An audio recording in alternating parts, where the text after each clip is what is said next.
logs, tanto são usados nas estações de PPCR. Esses data logs também têm alguma vantagem, porque elas também têm a possibilidade de mandar-nos um alerta em SMS quando o nível atingir alerta, né? O primeiro tem a possibilidade de fazer, tanto temos a possibilidade de fazer as configurações remotas. Podemos fazer uma mensagem para a estação e a estação fazer tanto a mudança do timing de transmissão e fazer também a calibração, que é para termos dados fiáveis. E a seguir temos também o sistema de alimentação. Essas estações, portanto, para poderem alimentar e transmitir dados em tempo real, portanto, levam consigo bateria, painel solar e reguladores de tensão. E temos também a parte de visualização, que é aqui onde eu acho que precisamos de um pouco mais de ajuda para tanto a visualização de dados e precisamos tanto de um dashboard que permite tanto a visualização de dados de uma forma muito mais simples e prática. E aqui queria mostrar, portanto, os tipos de estações que nós já tivemos. Já tivemos aqui estações que usam rádio, de frequência UHF. Então, nesta fase, a área sul, essa estação está a descontinuar por causa da sua dificuldade de manutenção. Essas estações são muito caras de fazer, portanto, a sua manutenção e elas, portanto, a infraestrutura é vulnerável a vandalizações e, portanto, levam também repetidoras para amplificação do sinal e cobertura e interconexão entre estações. Então, é uma rede um pouco difícil de gerir. Então, neste momento, estamos a apostar nessas estações que usam, portanto, o sistema mobile. Então, são essas estações que mostramos anteriormente. Então, temos aqui duas redes que agora estamos a usar para o monitoramento hidrológico. Então, elas também têm uma infraestrutura civil que, portanto, foi concebida para dificultar o vandalismo. Então, conforme podemos ver, ali em cima temos aquela infraestrutura em que tem lá tanto o equipamento. Em cima temos grade e temos lá dentro o equipamento e portas, duas portas neste caso, né? Embaixo temos tanto o nosso equipamento eletrônico e o que gostaríamos também de frisar neste tipo de estações é que elas têm o custo de operação dessas estações é muito baixo. Temos aqui um exemplo, por exemplo, para a transmissão de dados. Em um ano, nós gastamos apenas cerca de $2 para a transmissão de dados. Então, portanto, é uma estação muito barata e muito fácil de se operar, né? Então, temos a seguir os desafios que nós temos e algumas soluções encontradas nestes 10 anos, 12 anos de gestão dessas estações. Temos aqui os desafios. Portanto, o primeiro desafio que nós temos foi o domínio da tecnologia. Então, o que nós apostamos é a troca de experiência, portanto, capacitações de curta duração. E temos também a sustentabilidade como desafio e como solução, nós pensamos, portanto, apostar nas estações mais simples. Então, descontinuamos as mais difíceis e usamos as mais simples. E temos também a questão da dimensão das redes, tanto conforme mostrei, tem aquelas duas redes que se interligam entre elas. Quando cai uma repetidora, então toda a rede fica comprometida. Então, a essa dificuldade, nós encontramos uma solução que é redimensionar a rede, reduzindo, portanto, a extensão desta rede. E temos também problemas de manutenção, que a solução encontrada foi de investir na prevenção com manutenções de rotina. Temos a interferência humana, as vandalizações e roubos, sobretudo nas estações em que temos lá painéis solar e não temos lá nenhuma segurança. Então, sofríamos muito, portanto, vandalizações. Então, o que nós encontramos como solução foi investir na segurança das estações e a sensibilização das comunidades. Tanto, temos também mudanças climáticas. A solução encontrada aqui foi, tanto, de investir em estações resilientes, limitações de orçamentos. Estamos a buscar maneiras de optimizar os nossos recursos. A seguir, queremos partilhar aqui uma experiência em que nós tivemos, tanto na instalação, na implementação do projeto SAP Limpopo. Temos aqui uma estação vandalizada. Então, nós queremos partilhar aqui como é que nós conseguimos reverter essa situação de vandalização. Tanto, o que nós fazemos é, depois de identificar a vandalização, nós vamos lá sensibilizar a comunidade.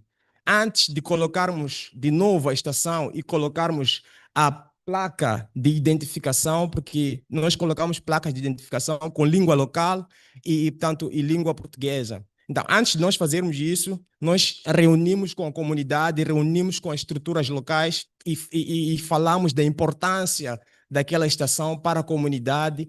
Só depois disso é que nós fazemos, portanto, a reposição da estação. Ontem ouvimos no debate que colocar só uma placa não basta, porque às vezes roubam até a placa, roubam, portanto, o equipamento. Então, antes de colocarmos a placa de sensibilização, nós falamos com a comunidade e discutimos com a comunidade. Então, só depois daí é que nós vamos fazer a reposição e reforçamos a segurança. Depois, portanto, da reposição, nós continuamos com o nosso, portanto, com as nossas manutenções, com o nosso monitoramento.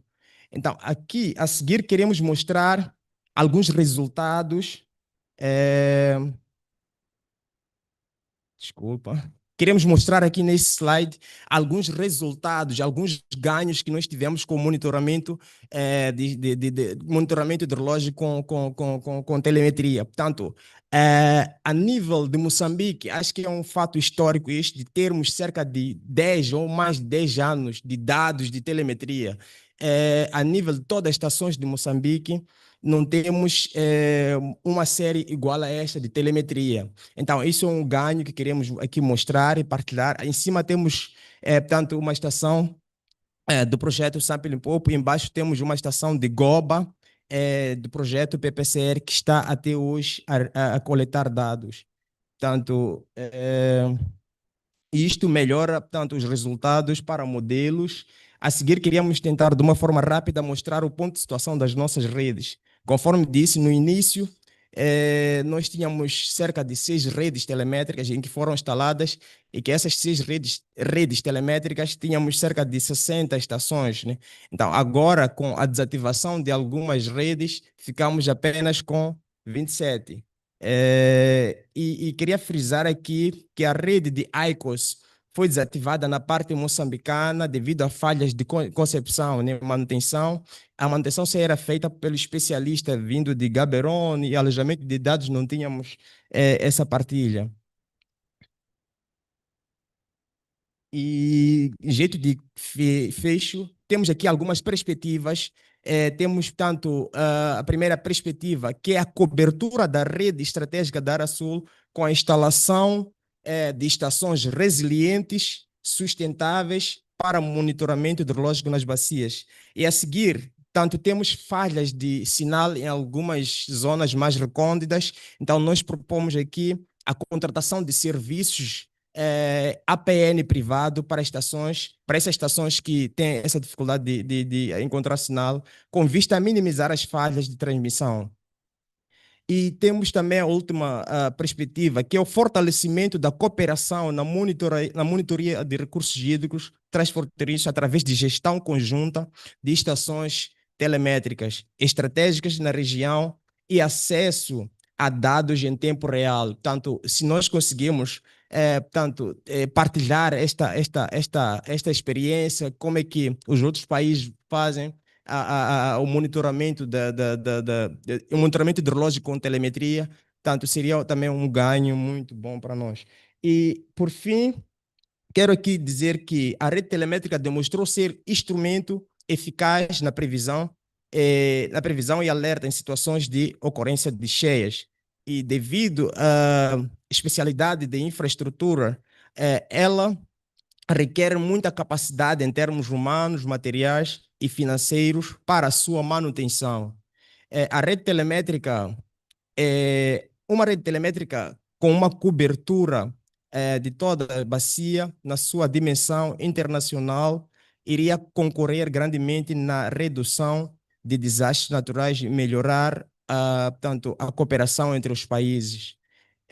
Uma rede telemétrica de baixo custo de instalação, manutenção e operação, tanto poderá ter uma grande valia, ser uma grande valia na nossa realidade financeira.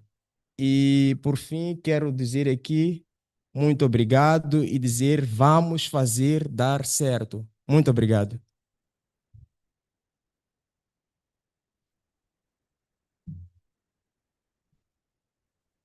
Obrigado. Thank you very much. You tried to keep time. You were just a little bit of 5 minutes over, but you tried, eh? Let's clap for the trying. It's not easy to do it when it's two presenters, but thank you very much. Delegates, there you are. We've heard how Mozambique's using CHIRPS to inform our communities. And remember, in this theme, we are worried about how we won and prepare for extreme events. Look at your theme, extreme events. And therefore, I would want to encourage us to say, as we gathered in the room, it's not just about presentations, but we're here to support each other, to enhance what we're already doing. We listen to the presenters. They're not acting, eh? It's not an act. It's not a show off. Just like there, you are not showing off with your hard questions, but the theme of the conference is identifying where we can strengthen each other, where others are doing best, and we learn from each other. And having said that, may I then allow Mr. Anton to take the podium, and you have 20 minutes. Thank you.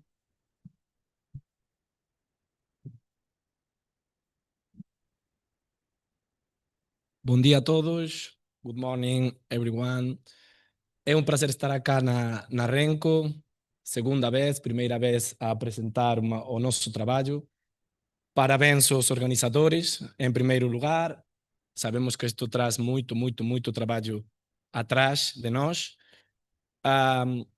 Vou fazer a minha apresentação em português, mas temos bons translators here. Quero dar também os meus agradecimentos ao Blue Deal, a confiança que tem todos estes anos no nosso projeto, no nosso trabalho, em colaboração com as instituições. Eu hoje vou falar da implementação de um sistema, do sistema CIR, que já está implementado a nível nacional em Moçambique e agora também na GRBA em Swatini, mas não vou focalizar a minha apresentação no sistema. Acá temos diferentes stakeholders no âmbito da água, financiadores, empresas, instituições, que estão a implementar muitos sistemas de informação a nível regional, a nível nacional, a nível transfronteiriço. Então, eu vou apresentar as nossas lições aprendidas, boas práticas, metodologia, que achamos que é importante para implementar um sistema de informação a todos os níveis. E acho que pode servir de mais-valia para os diferentes desafios que tenhamos a nível de sistemas de informação.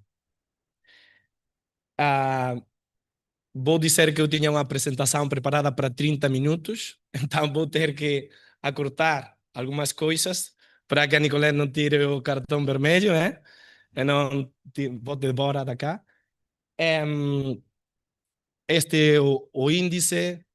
Em primeiro lugar, eu sou Antônio Amado, formo parte, junto com a Célia, que está cá comigo, da empresa Icarto, uma empresa da Espanha, especializada na implementação de sistemas de informação.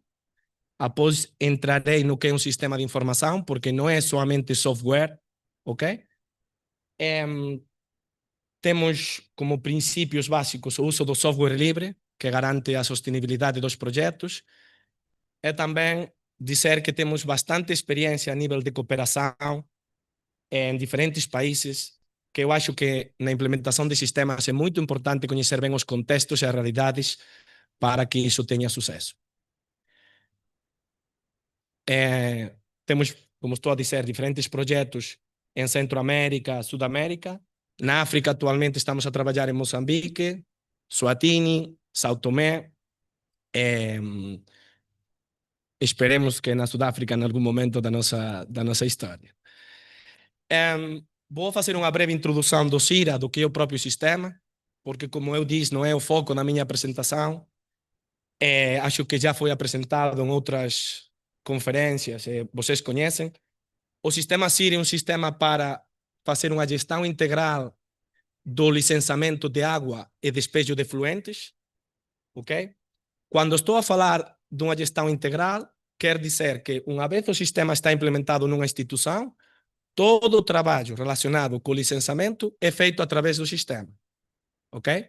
O cadastramento dos usuários de água, o cadastramento das explorações, o cadastramento das captações de água, o cadastramento dos pontos de efluentes, toda a caracterização hidrológica de um usuário de água é feito através da própria aplicação.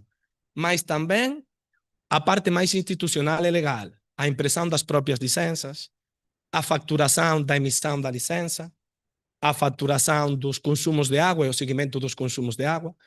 Então, é um sistema que integra não só a componente técnica das administrações de água, senão também as equipas legais e as equipas de facturação. Então, isto tem muita relação com os sistemas de informação. Quando nós pomos um sistema de informação numa instituição, isso é uma transformação tecnológica, uma transformação institucional. Por quê? Por um lado, porque normalmente envolve a muitos departamentos e porque muda as formas de trabalho de toda a instituição. Então, todos temos que estar prontos antes de dizer vamos implementar um sistema. Okay? Temos que estar convencidos de que isto vai mudar os nossos procedimentos, teoricamente melhorar os nossos procedimentos, e que vai envolver a muito pessoal da instituição. A seguir, vou indicar muito brevemente as entidades que temos no sistema, que são válidas para quase qualquer país. Nós temos analisado o licenciamento, além de Eswatini, em Cabo Verde, em Angola, em países de Sudamérica, é sempre o esquema de entidades é a mesma, porque as leis são muito similares, os regulamentos de licenciamento são muito similares. Temos um utente, que pode ser um particular ou uma empresa, que tem associado uma ou várias explorações ou áreas de trabalho, que são parcelas onde o utente faz uma comercialização da água. Bem para a agricultura, bem para uma indústria, bem para a pecuária. E essa área tem uma ou várias licenças associadas.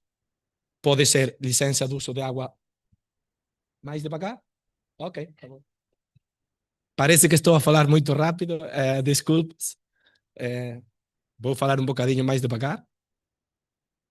Ok, dos tradutores, ok. Não me tire o cartão vermelho, então. Ok, então, podemos ter uma licença de água superficial, se usamos água superficial, licença de água subterrânea, se estamos a usar água subterrânea, e licença de despejo de efluentes, se estamos a verter efluentes ao sistema. E depois, temos também associado umas certas facturas. Facturas para emissão da licença e facturas pelo consumo da água, facturas periódicas pelo consumo da água e pelo despejo dos efluentes. Bem, a história de implantação do CIRA, vou dizer muito rápido, para não demorar. Tivemos vários financiadores, desde a cooperação da Galícia, da Espanha, até o Blue Deal, que deu muito apoio no sistema, e atualmente também o Banco Mundial. E temos como duas fases. Uma primeira fase, com a versão 1.0 do sistema, que iniciou em 2016, e implantamos em Moçambique, progressivamente nas diferentes áreas de Moçambique, com as suas diferentes realidades e contextos. E, na actualidade, uma nova fase de 2023 até 2026, onde temos a versão 2 dos CIRAs, versão 2, que tem melhoras de desenho e de funcionalidades, e com a que estamos a trabalhar já com a GRBA, em Suatini, e também a nível nacional com a Danger H em Moçambique, e justo na próxima semana temos treinamentos para implantar nas áreas de Moçambique. Conseguimos alguns, acho que bons resultados, principalmente podemos avaliar nas áreas onde já levamos muitos anos a trabalhar, conseguiram duplicar o número de licenças que se gerem anualmente, conseguiram, portanto, duplicar quase a sua faturação, os ingressos financeiros que necessitam para a sua sustentabilidade. Então, é uma plataforma, eu acho que chave nas próprias instituições. Na GRBA, ainda não temos resultados analíticos, porque o processo de implantação finaliza ainda em 2026, mas já conseguimos o primeiro desafio, que é a GRBA já está a imprimir as licenças através do software. Os meus parabéns para a equipa da GRBA, neste caso. Acho que ainda tenho 10 minutos. E agora vou a falar, eu acho que da parte mais importante da minha apresentação. Como conseguimos que um sistema se implante de forma com sucesso numa instituição, ok? Seguramente vocês conhecem muitos sistemas que foram implantados e ninguém está a usar. E para nós é porque não se está a usar a metodologia correta. Nós dissemos que da nossa equipa, o 50% do trabalho é trabalhar com as pessoas, com a instituição. E outros 50% é desenvolver o software. Trabalhar com a instituição é envolver a instituição no desenho do sistema. Fazemos reuniões de definição de requerimentos e de desenho, onde as instituições podem dizer o que querem e o que não. Fazemos reuniões para a validação dos prototipos do sistema. Planejamos um treinamento contínuo. Não se pode, eu acho que não se pode fazer um sistema, um treinamento de uma semana presencial e acabou. É importante o treinamento em terreno presencial, porque pode concentrar muito a formação e as capacidades, mas é necessário ter um acompanhamento contínuo durante um ano a fazer seguimento do que se está a fazer na instituição e, sobretudo, a resolução de dúvidas que o usuário tenha sobre o sistema. E o segundo conceito, para mim, chave, é o desenvolvimento por fases. Muitas vezes nós queremos implantar um sistema de informação que, como eu digo, é uma transformação dentro de uma instituição num ano. Muitas vezes não é possível. Quando queremos trabalhar num sistema de informação completo, temos que plantear um desenvolvimento por fases. Normalmente, no nosso caso no CIR, 2, 3 anos é necessário para implantar numa instituição, porque vamos ponendo à disposição diferentes módulos e assim que os técnicos conseguem usar, estão familiarizados com esses módulos, podemos implantar mais outros módulos, mais outras funcionalidades. Ok? E depois há outro conceito que para mim também é chave, que é pôr à disposição prototipos do sistema. Se temos uma fase de um ano, não podemos pôr à disposição o software ao final do ano, antes do treinamento. Temos que pôr à disposição diferentes prototipos de teste para que as instituições possam usar e dar o seu feedback com base no uso do sistema. Bem, gostaria de comentar alguns acertos e erros. Eu acho que acertos que tivemos em Moçambique e Eswatini foram a metodologia planejada, que é a que acabo de explicar. Também a paciência das instituições, neste caso das ARAS e da GRBA, em não querer resultados para já, se não saber que isto é um processo contínuo. A criação de grupos de trabalho. Como eu expliquei, no nosso sistema estão a envolver diferentes departamentos da instituição. Então, temos que fazer grupos de trabalho onde trabalho pessoal-chave dos diferentes departamentos e fazer reuniões periódicas cada 15, 30 dias para trabalhar com a equipa conjunta. Se trabalha com 1, 2 técnicos, somente vai ter o feedback pessoal desses técnicos e não o global da instituição. E temos que conseguir um feedback global. E depois, selecionar bem a tecnologia. Por exemplo, acho que o Ernesto falou de que não, Ernesto não, outro companheiro da área, de que nos análises hidrológicos das estações é muito importante como visualizar os dados históricos, as séries temporais. Se você tem uma tecnologia web, as tecnologias web estão preparadas para poder fazer isto de uma forma correta.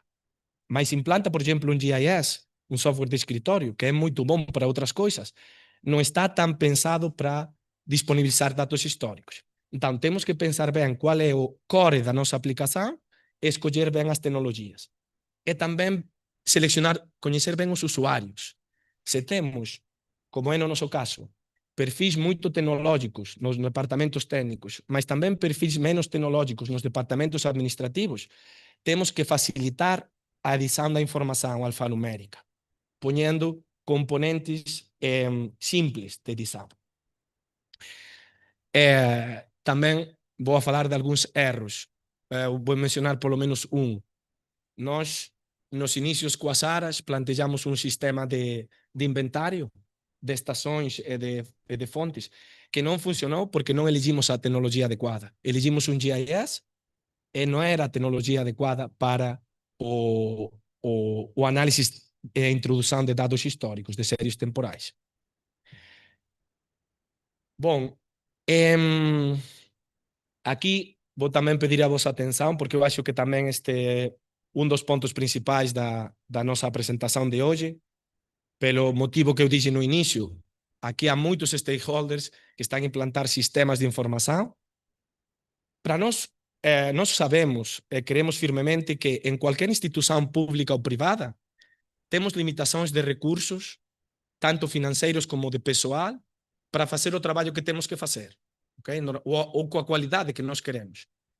Um sistema de informação não vai aumentar esses recursos, mas se está implementado com sucesso, pode fazer que com os mesmos recursos podamos fazer mais trabalho por ser mais eficientes ou com uma melhor qualidade, por facilitar a tomada de decisões.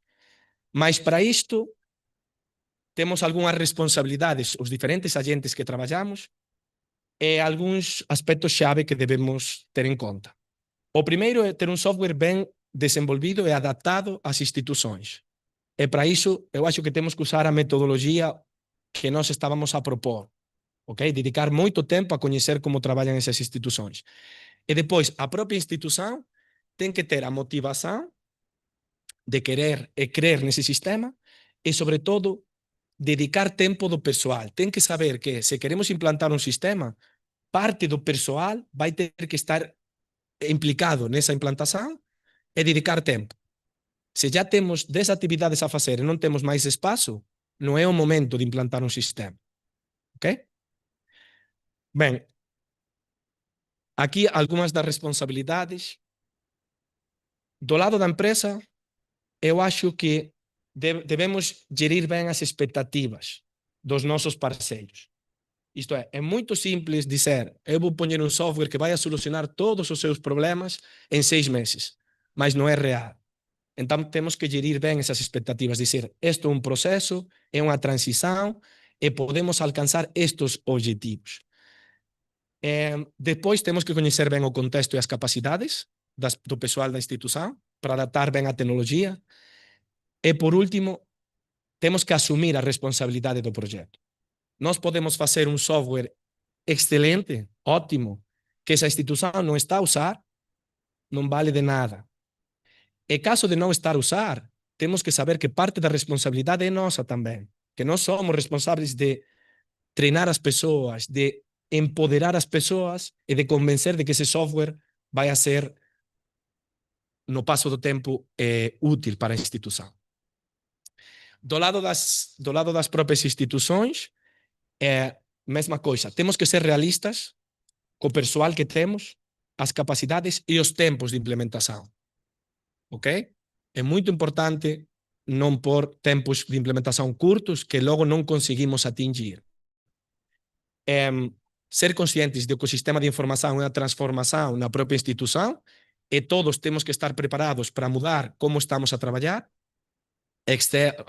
Podemos passar de usar Excel, papel, a usar um sistema. Isto é complicado. E vamos encontrar resistências de certas pessoas.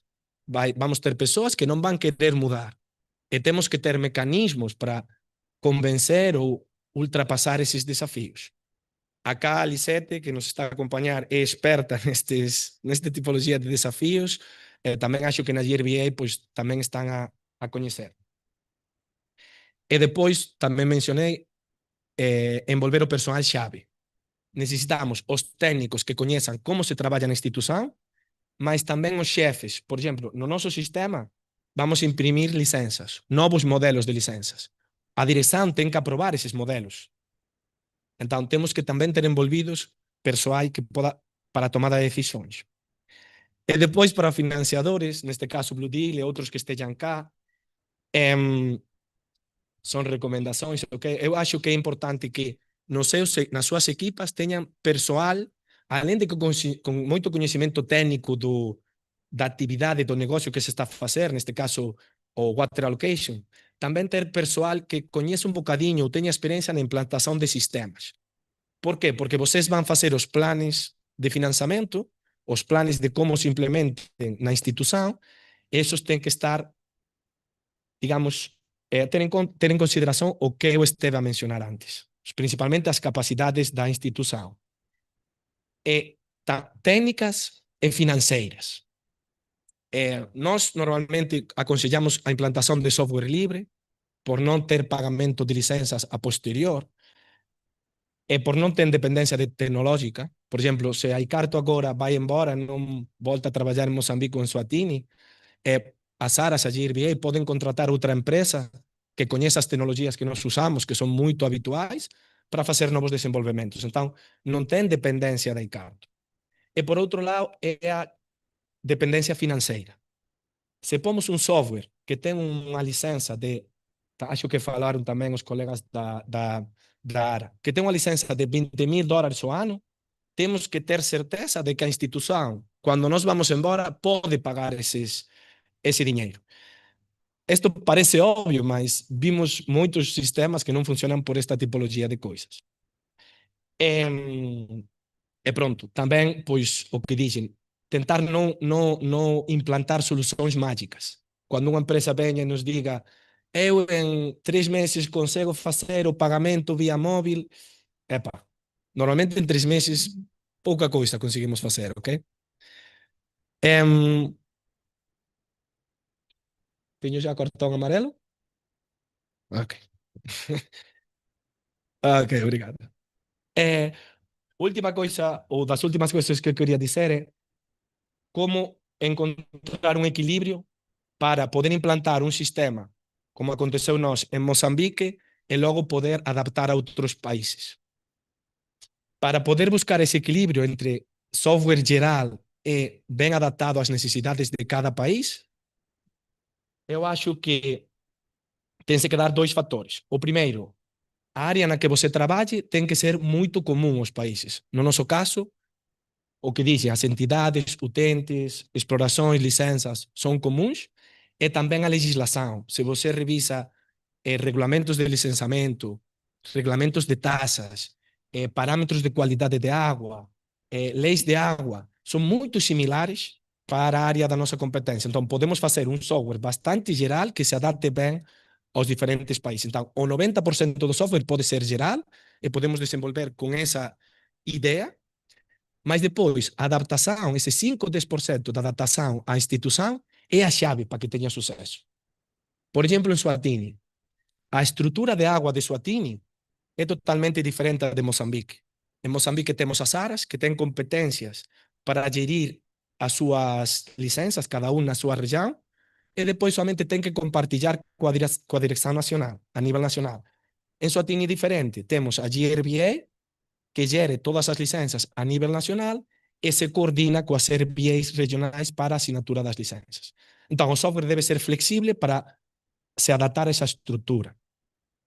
Outro exemplo, a nível de roles.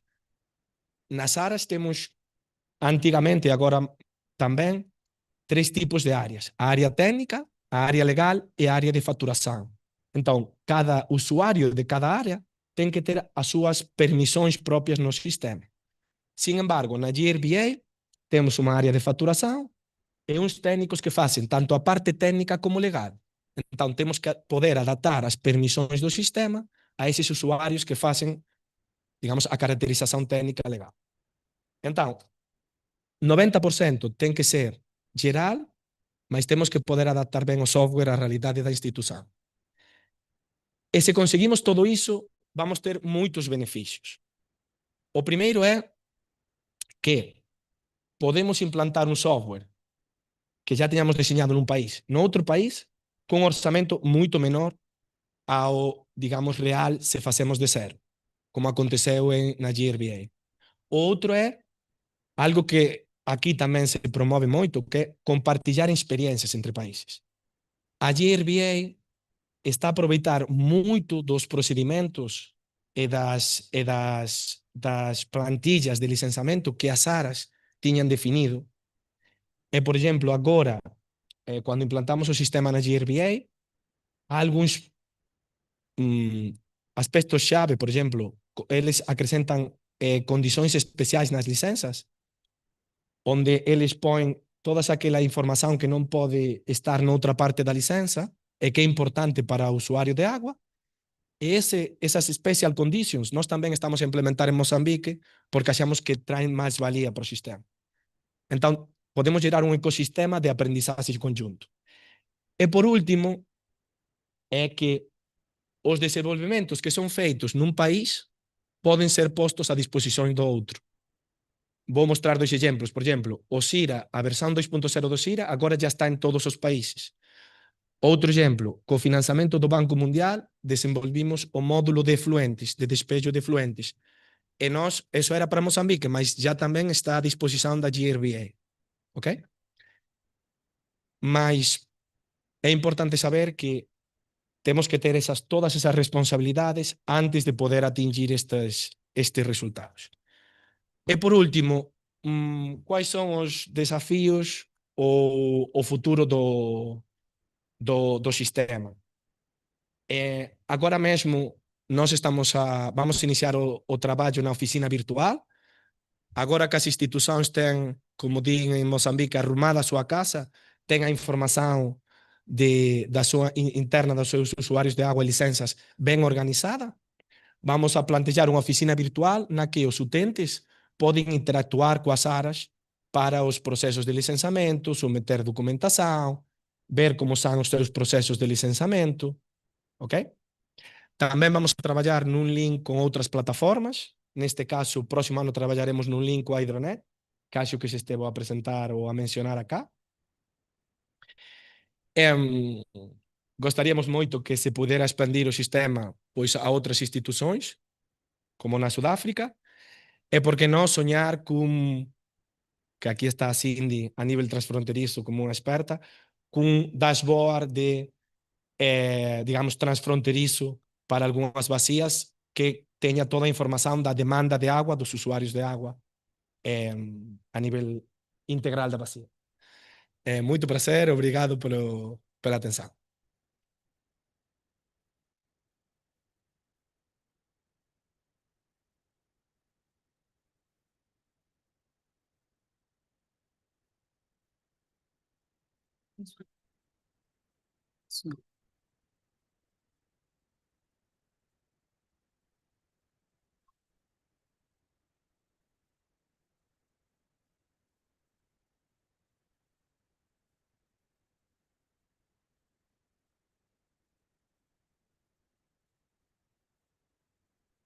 Thank you very much. Anton, it's not even a red one, eh? You know what a red card means in soccer? You are therefore not going to present afternoon or tomorrow until 2027. Let's clap hands for Anton. Thank you very much, Anton. Colleagues, we are now left with Ms. Ntimkulu. We heard Anton telling us about the SARA, a system that's proving to be connecting from what Mr. Davison spoke about, the need for data exchange. the collection of data through our telemetry systems, and then Anton's taking us through a system that's processing that data. The good thing about Anton that I liked is as a salesman, or I'm sorry, Anton, as a specialist, promoting a product, he also went further to caution us about our real problems. The problem of having systems that only operate and end where Anton ends after Anton, and then we have a problem with the system, and then we get yet another one, and yet another one. I won't cite cases, but having said that, may I invite Ms. Mtimkulu to take us through transboundary, what resources, hackathon. I hope it's not about hacking, but anyway, over to you. Indeed, it is about hacking. But good morning, everyone. I think I like this because I'm about to make your dreams come true in this presentation. In Anton's presentation right now, and also in the Arasul presentation, and what Saruchera, my friend enemy, said was that we need to have data that is effective, and we have to find the need, and then we have to have the proper platforms, and then we have to be able to share. So this presentation has been inspired by the realities that we face on the ground. Hydrologic is another one who has a system that is operating in the 3 different countries. We call it HydroNet. Now they have moved to HydroWise because HydroNet, we had licenses and things like that. And now they are moving to HydroWise, which has freely available data sources and things like that. And they are looking at the extent to which these systems are being used in these different countries and the value it could add for Inmacom if these things were happening in all the different countries. So the idea of the hackathon came from that. So I am presenting on a dream that we are having as Inmacom, where we already know we have shared bases, we have shared governance, and as Inmacom, we're the overarching linkage between this, and we all want data. We all have a need for systems to collect that data, to share that data near real time, as Arasul was saying. And we have these pressures that we're trying to share this data for: the droughts, the floods, the water quality issues. And also we have even an agreement, the resolution, which everyone keeps referring to, the resolution on the exchange of information, and also specifically on water quality parameters. We have modules on disaster management as Inmacom, and we need to operationalize these systems. We already have a strong digital foundation in the 3 countries. CIRA, they've just explained what the wonders it is doing in Mozambique and Eswatini, and they wish it would do for South Africa. But you also have been talking for many years about how you are forecasting rainfall with the HydroNet, how you are monitoring water levels, dam levels, releases, and all those things in the individual countries. And there's a need to collate all these different things into one shared platform, which could ideally sit properly at Inmacom. So we are proposing through our projects, the Jeff project and our Dutch phase 3 project that's about to come, we are proposing a transboundary digital innovation initiative, which will go for a year long, which is a collaborative effort to develop a transboundary system. The objective is to co-design a prototype shared digital services and also strengthen transboundary cooperation and early warning capacity. We want to leverage the existing infrastructure and data services that are already available in the 3 countries. And we want to foster collaboration between the government agencies and the experts and also young professionals. Specifically, we are taking this issue of inclusion of the youth seriously at the INMACOM level, because we realize all these people who are presenting about this technology are the young experts that are sitting in our operator institutions. We also want to build capacity for the next generation to be able to speak as eloquently and also do the things that Anton is doing. We had to import him from Spain to do this. And in Eswatini, I know Bendulo on Monday was talking about these systems because he has been hands-on in Mozambique. These young people, David and them, are also working on this. In IUCMA, I also know there's a very strong team of young people who are working on these systems. So the methodology, we want to co-design and prototype these services, these shared digital services. And our approach is that we will have this going on for a year, and we'll have quarterly sprints. So it's like some testing on a quarterly basis between the groups that will be doing this. It's a proposal to have the teams being mixed country groups that would be focusing on the themes of floods, droughts, and water quality in the existing data sets that we have.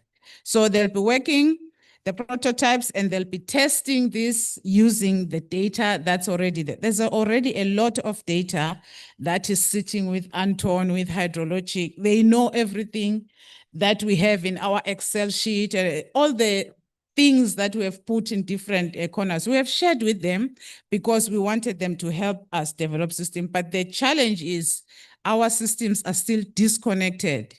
I was at a trade fair in Eswatini this year, and the theme was Digital Innovation 2.0. And I had a stand as INMACOM. On this one side, then there's a part, and on the other side, there was the GRPA stand. And I am sitting there on the INMACOM. I'm looking at all the screens on the GRPA. I'm looking at the data. I'm looking at them simulating things, showing the public. People are excited because they can see, if you want water here, this is what's happening. These are the fields. This is the rain. This is the forecast. And us at INMACOM, we are not yet at that level. And the dream is for us at INMACOM to be able to have that bird's eye view, to be able to have a system where all of you can log in and see what's happening in South Africa, what's the status in Mozambique, in Swatini, and what therefore should we expect in Mozambique. So we want to build on the active systems and connect the APIs and the shared data catalogs, and also focus on the open source components that we can harvest from there. And then we want to demonstrate the interoperability and the shared data services that we can leverage from this. How exactly?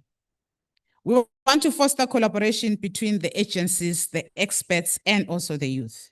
INMACOM will lead this initiative with support from the Blue Deal program. I've already said we also have a project, the Chef Aid project, which is also focusing that, and that's where GWP comes in. We already had one person who has helped us develop these things, expressing willingness to just freely be part of this, which is hydrologic. And I just heard that Ekato also has a dream of working in this, which means our experts that have been helping us develop these systems, if they could come together with us, we could eventually have that. So they will have joint design sessions. They will also carry out tactical mentorship, and also they will have quarterly showcases of whatever they'll be working on. And the outcome is stronger regional partnerships and co-ownership of solutions. We are trying to build capacity for the next generation. So youth development project members will be embedded in the team, and they'll be mentored, and they'll have hands-on participation in the design and the coding. That is behind the black box elements of these systems. We want our young people to know what you are doing, Anton, in those things, so that they don't just see the maps, but they know what happens behind. They are capable because we've already seen other people doing things, the young people producing these things. And we want to create a pool as the region of young professionals who have skills in these digital tools. We all know that we are water people, and these things are not done solely by water. They are done by the IT people. So that's where the youth platforms come in, because in the youth platforms, we are not trying to collect water experts. We want the diverse knowledge of the young people.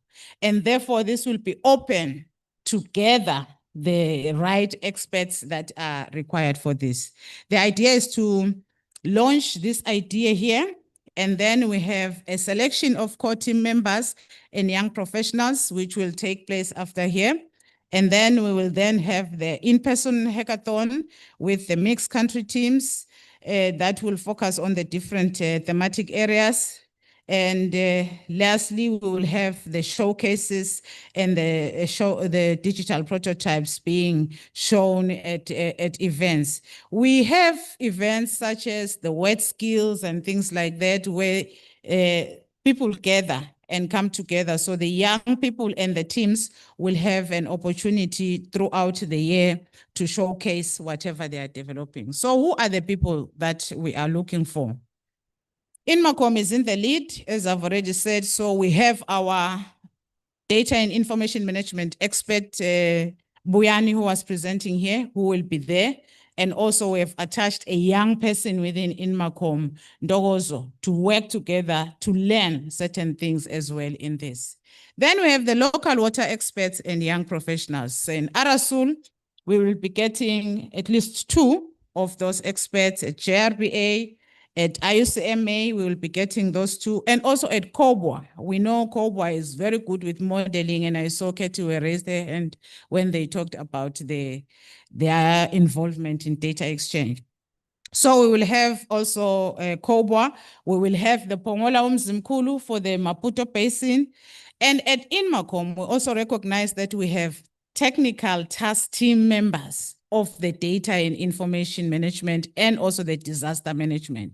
So they will also be working with this group to ensure that we integrate everything.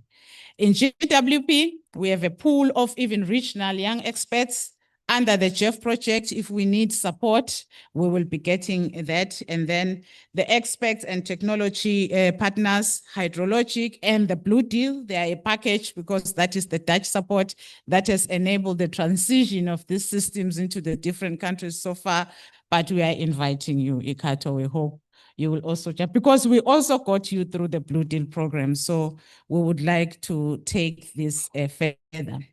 So together, we can shape a digital a future of water cooperation.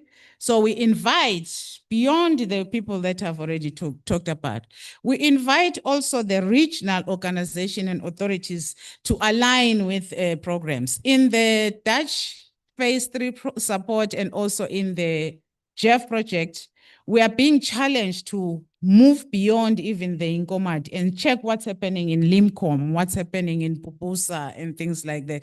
Yesterday, they were here talking about the digital twin of Limcom, and they're saying IMWI was with us, Awad was with us, and things like that. So we're inviting those people who would have an interest in partnering with us in co-developing this to also have a mechanism of expressing their interest so that we can go through them, screen them, and then co-opt certain elements. Like we are all talking water management, but in the digital twin of Limcom, there are also socioeconomic data, citizen science, ecosystems data, and all they're talking IFBIS, the freshwater the database and things like that. So we also want to know about the fish and things besides whether we are releasing water properly and things like that. So we are inviting collaborators also to come on board. And the way we are going to do this is through an open call so that we can have them. So we're launching this idea today here at REMCO. We will be going to choosing the people who will be part of it. We will be having that 1-year hackathon. And then we'll be developing this. And at the end, we hope that at the end, we would have built our capacity. We would have had a system that brings things together. And at INMACOM level, we would have some integration of all these elements that are there. So the next step is the formal endorsement by this of this idea by INMACOM member states. We are not signing anything new. With the water entities, we already have MOUs. So now we're operationalizing those MOUs. We said we want to share data, we want to share experiences. So I'll just walk to IUCMA, to the CEO and say, under this, may we please start operationalizing. At JRPA, the same. At COBWA, the same. At ARASUL, I will have the guts to say that at that point. And with the member states, they've already given us the task teams and their experts, and that's the start. But for the interested partners to express their support and also wish to be part of this, we have this. So they'll be applying, and our pool of experts will be deciding. Because in that application, when you do this, you scan this QR code, you'll get into some form, and then you'll be telling us your experience in that, what have you developed? And then we will go and check it, because when you are a developer, when we link there, we are supposed to go straight to your work and be able to say, oh, that's a nice system and things like that. So CIRA or hydrologic will also, and then we go, oh, this is how it works. And we see your videos on how you are improving the work that you do. So we are inviting, yesterday I talked to Awad, and I think the LIMCOM people may be interested in saying, we know how to do this, we've done it before. So please, join hands with us and let's work together to try and have an integrated transboundary system that will showcase all this and also build the capacity and own the things ourselves as INMACOM. And that is the end of my presentation. Thank you.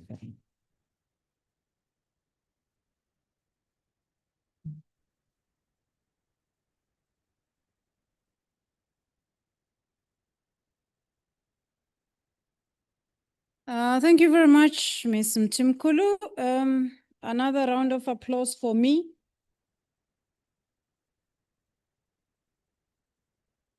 I'm kidding, it's for Cindy. Thank you very much to all our presenters. We've managed to keep time. Thanks, Cindy. You made it short and sweet. You made it a kiss. Keep it short and sweet. Long enough to cover the subject, short enough to keep the interest. So we have come to the end of our presentations. We are now preparing for questions, but I need to also prepare you, and you will also prepare yourselves.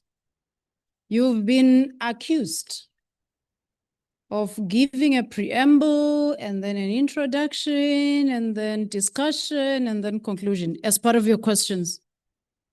So before I allow you to express your questions, I'll read out something, but you will be preparing yourself. Ne? You school yourself on how to ask a question. Because whilst you're doing the preamble, I may stop you and your question may not be heard. So I've got bosses myself, I won't mention them, but they gave me a warning to say, please ensure your participants ask questions simple and straight to the point. So therefore, do an introspection if you want to ask a question. Whilst I read what I'm reading, teach yourself how to ask a question. Time yourself, practice. You can just say it out loud to yourself. Just 2 minutes. They say practice makes perfect. So you're allowed. Most of us are older here. We talk to ourselves, and I talk to myself. So take this time, talk to yourself. If you are planning to ask a question, whilst I just summarize what's been happening here.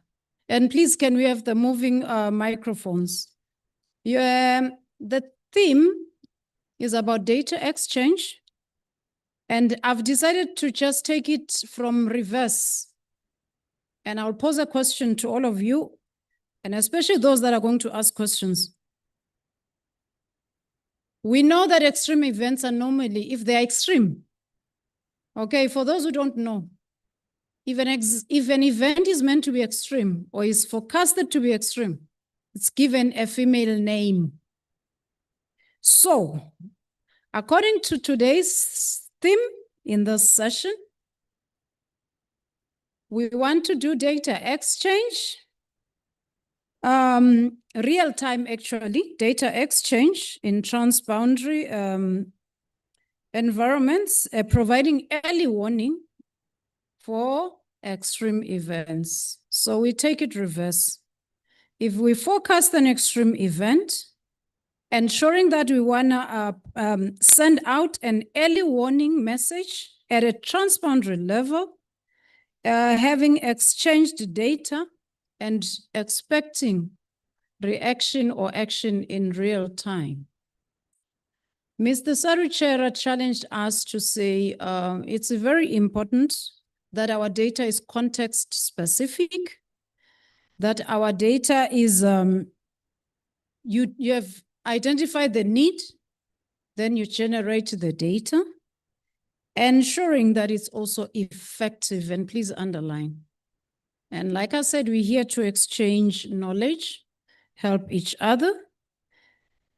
Mozambique, Mr. Tivan and Robert did share with us how real-time data is helping Mozambique, including the challenges they're facing, such as vandalism. However, they are able to focus droughts and floods and communicate to stakeholders. It's for me and you now to say, with the impacts that we experience, is it really on time? Is real time, and is early warning early? Then we moved on to say, they also emphasized the need for cooperation and the need for finance. We've discussed all these matters for a long time now. Mr. Anton provided us with a possible solution that's already working at GRBA and Mozambique. South Africa was not mentioned, but I'm sure we're on the line soon through Sarah. It providing to be a platform where us in South Africa, we want to be able to effectively trace our users, because our billing is grossly impacted in terms of the data issue. We are having a problem of property exchange where we are not notified, but I see that Sarah is providing a solution of tracking users, of engaging users effectively. Then our last presenter took us through to say, okay, we've spoken about everything that we've spoken about, what's available, the challenges. There comes a platform, there comes a forum where she says, it's called a hackathon. You will pay me, because then I took some time to check what is a hackathon. I did say to her, I hope it's not a hack. Unfortunately, she said it is hack. And she was right, it is a hack plus marathon. So they removed the Mara, it's now hackathon, where programmers, professionals gather together to find a solution within a short space of time, because our pressures, climatic, disastrous, they're not giving us time. And therefore, we appreciate that forum where the youngsters take the center stage. They still have the energy for a marathon to help us run. Therefore, having said all this, I was allowing you to take in, out, oxygen in, carbon dioxide out. 2 minutes each. I'll take 2 questions this side because I don't want to be in between you and your tea, but not only questions, comments, inputs are also allowed. This side of the room, whoever is having a microphone, and we'll also take 2 questions the other side. And in 1, 2, 1 hand up or 2 is fine. You can do this so that we see you easily. I see a hand there. Let's just take two for now, this side, and then we'll move to the other side. And again, please remember, questions, no essays. Over to you, ma'am. Obrigada. Eu agradeço essas apresentações que foram muito elucidativas do que se está a fazer. Eu queria pôr uma questão. Qual é a motivação dos países a montante de Moçambique fornecerem os dados para Moçambique, que é quem sofre mais com os eventos extremos? Se as redes não estão interligadas de modo a ter informação em tempo real, isso não vai acontecer, porque não há nenhuma motivação de ficar acordado toda a noite para enviar informação para Moçambique. Obrigada.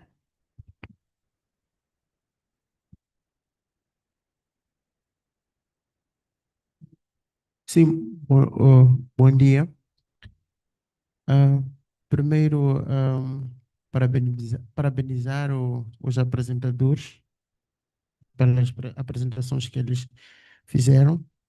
Bom, eu fiquei preocupado aqui, logo na segunda apresentação, como foram duas pessoas que apresentaram ali, então eles estavam a falar ou seja, falaram da destruição das estações telemétricas ou alguns componentes das estações telemétricas, depois foram ou vão depois repor ou sensibilizar as comunidades.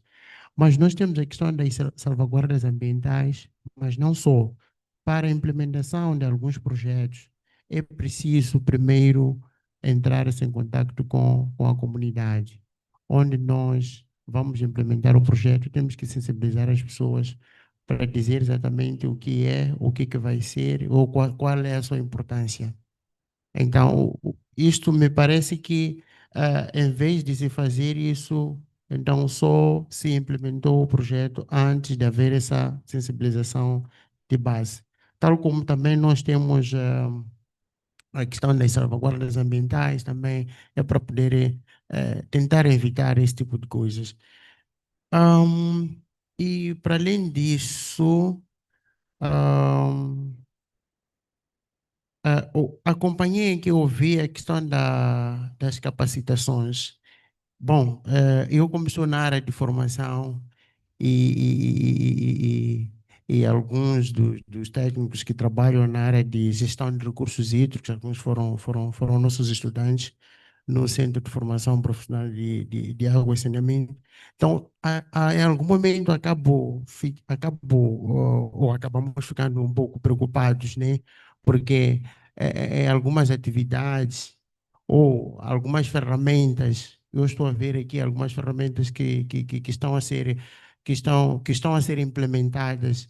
Então, vamos dizer, os formadores ou a instituição que forma esses técnicos de gestão de recursos hídricos, eles não têm essas ferramentas e nem acompanham este desenvolvimento. Então, os formadores acabam ficando um pouco atrasados. E seria bom, não sei de que forma, não é? Se tivesse uma maneira de poder ajudar também essa instituição de formação, que muito tem contribuído, já desde 1980 até agora, nós estamos a formar vários técnicos. Então, seria bom, não sei de que maneira podíamos ter também essas informações ou capacitações, que é para podermos também acompanhar e também termos que produzir também um produto que depois tenha uma boa qualidade e também ajude cada vez mais na gestão dos recursos hídricos, né? Muito obrigado, só eram essas minhas contribuições que eu tinha e a primeira questão. All right, thank you very much for the first two questions. Unfortunately, I missed the first one, and I would request for, what do you call this? Yeah, the microphones for the presenters so that at least they can get the questions up front. But the second was just a comment, presenters, twofold. The first one, I'll ask the first delegate to repeat her question once we have the mics for the presenters. But the second question or comment was that It seems projects are implemented at community level without having introduced the project to the community. So it will help to engage the community prior to the project. Second part of the comment was on training, to say he is also involved in training, but he realizes that some of the tools or systems that we're talking about here are not tools or systems that they as training institutions may have to help get up to date with the training or the skills or capacity required in terms of capacitating their trainees. So may I request for the first delegate, if you can just repeat your question, we didn't have the interpretation on at that time. Okay, thank you very much. I can speak in English probably. I was asking, what is the motivation for South Africa and Eswatini to send real-time data to Mozambique by manual means if the disaster consequences are much higher in Mozambique and not in their countries? So unless the stations can provide real-time data connecting the three countries, it's just something that I would think will not be in use. Thank you. All right, no, thanks for that interpretation. I think our presenters are noting, will allow each one of you at the end to just go through everything that we would have collected. All right, may we move to the next session? The rest we can talk about during break or during lunch hour. Hence the other side, comments, questions. I said I can only take 2.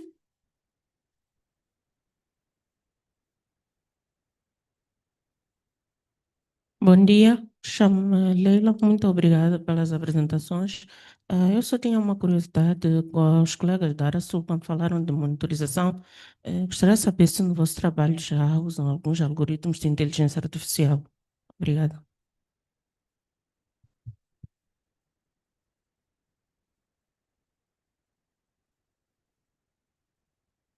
Sorry? You didn't get the first one properly. This one or the first one? Are you using AI for your stations? There is a request to repeat this last question, ma'am. For Mozambique, I think you can do it in Portuguese now. Our Mozambican counterparts did not understand. Thank you.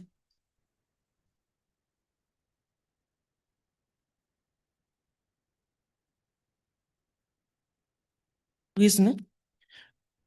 Sim, eu estava a perguntar aos colegas da área sul, né? Uma curiosidade, no vosso trabalho de monitorização que estavam a apresentar, já usam alguns algoritmos de inteligência artificial, machine learning? Obrigado. All right, you fine. All right, I think I'll take one last question if there's any other hand. All right, there's a hand there. Okay, thank you and good morning. Okay. My question, I think, is go to all the panelists, but I don't know who will prefer to answer it. But it's on the early warning systems and how the different institutions are ensuring the development and implementation of an inclusive early warning system that engages stakeholders across multiple sectors beyond those that are directly involved in water management.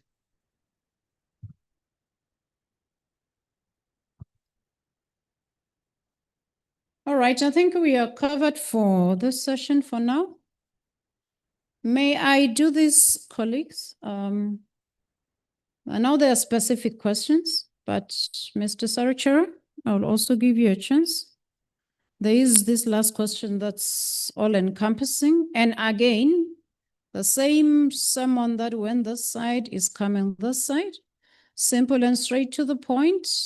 For further details, they will contact you in person. But for now, let's just get straight to the questions and comments. And this will be your first and last for this session. So 2 minutes each. Thank you very much, moderator. I'll start with the motivation for sharing data. For us as INMACOM, it is not optional to share data because it is enshrined in the agreements that have been signed. So data exchange is mandatory. So for us, we definitely have to share the data. That is why we're even bothering ourselves. And that is why we are trying to look for a system that will make us meet that goal without having to chase everyone for the data because it's not collected by us. In country, it's done by the different entities, government and the utilities or the water operators. So we are trying to meet that mandate. And then the training element, of course, things are emerging and evolving. And a lot of times it's the consultants who bring these nice ideas. That's why we want to bridge that. You saw somewhere in those slides, universities are also included as part of those to express interest because we realize that when we need people who can do this, they need to learn even at school to be able to do these things. And lastly, being inclusive, that is what we're trying to say. That's why I'm very much interested in the LIMCOM digital twin, because it's not only water, it's all the other elements related to water. And we have to move towards that stage to integrate things. For us as INMACOM, we will be working with the regional program with the National Disaster Management Agency, at least for the drought, early warning, to be inclusive of all sectors, but we hope to evolve to that even for the water sector. Thank you. Thank you, Cindy. Anton? Sobre as questões, eu acho que somente posso falar de duas. A primeira sobre o treinamento, como treinar sobre sistemas de informação. Como eu falei, do nosso lado, achamos que tem que haver um treinamento contínuo do pessoal, sessões pode ser, digamos, intensivas de uma semana, mas também processos de um ano nos que estejamos a acompanhar periodicamente na resolução de dúvidas e no suporte do uso do sistema. Então, nós achamos que o treinamento é uma atividade contínua, não é espaciada no tempo. Tem que ser feita por pessoas que, obviamente, conheçam os sistemas nos que estão a treinar, mas também conheçam como poder treinar as pessoas.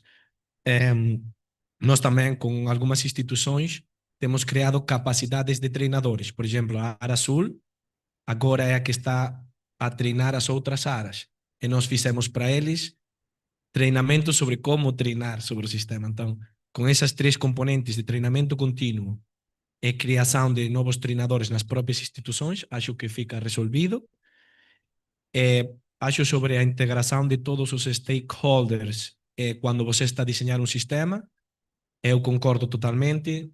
Tem que incluir nas sessões, tem que criar espaços de trabalho conjunto, onde, além da instituição que vai implementar o sistema, esteja envolvida outras instituições, pessoal que, ainda que não edita a informação, possa consultar essa informação. Então, eu concordo com toda essa abordagem e acho que foi alguns dos pontos que tentei trasladar acá.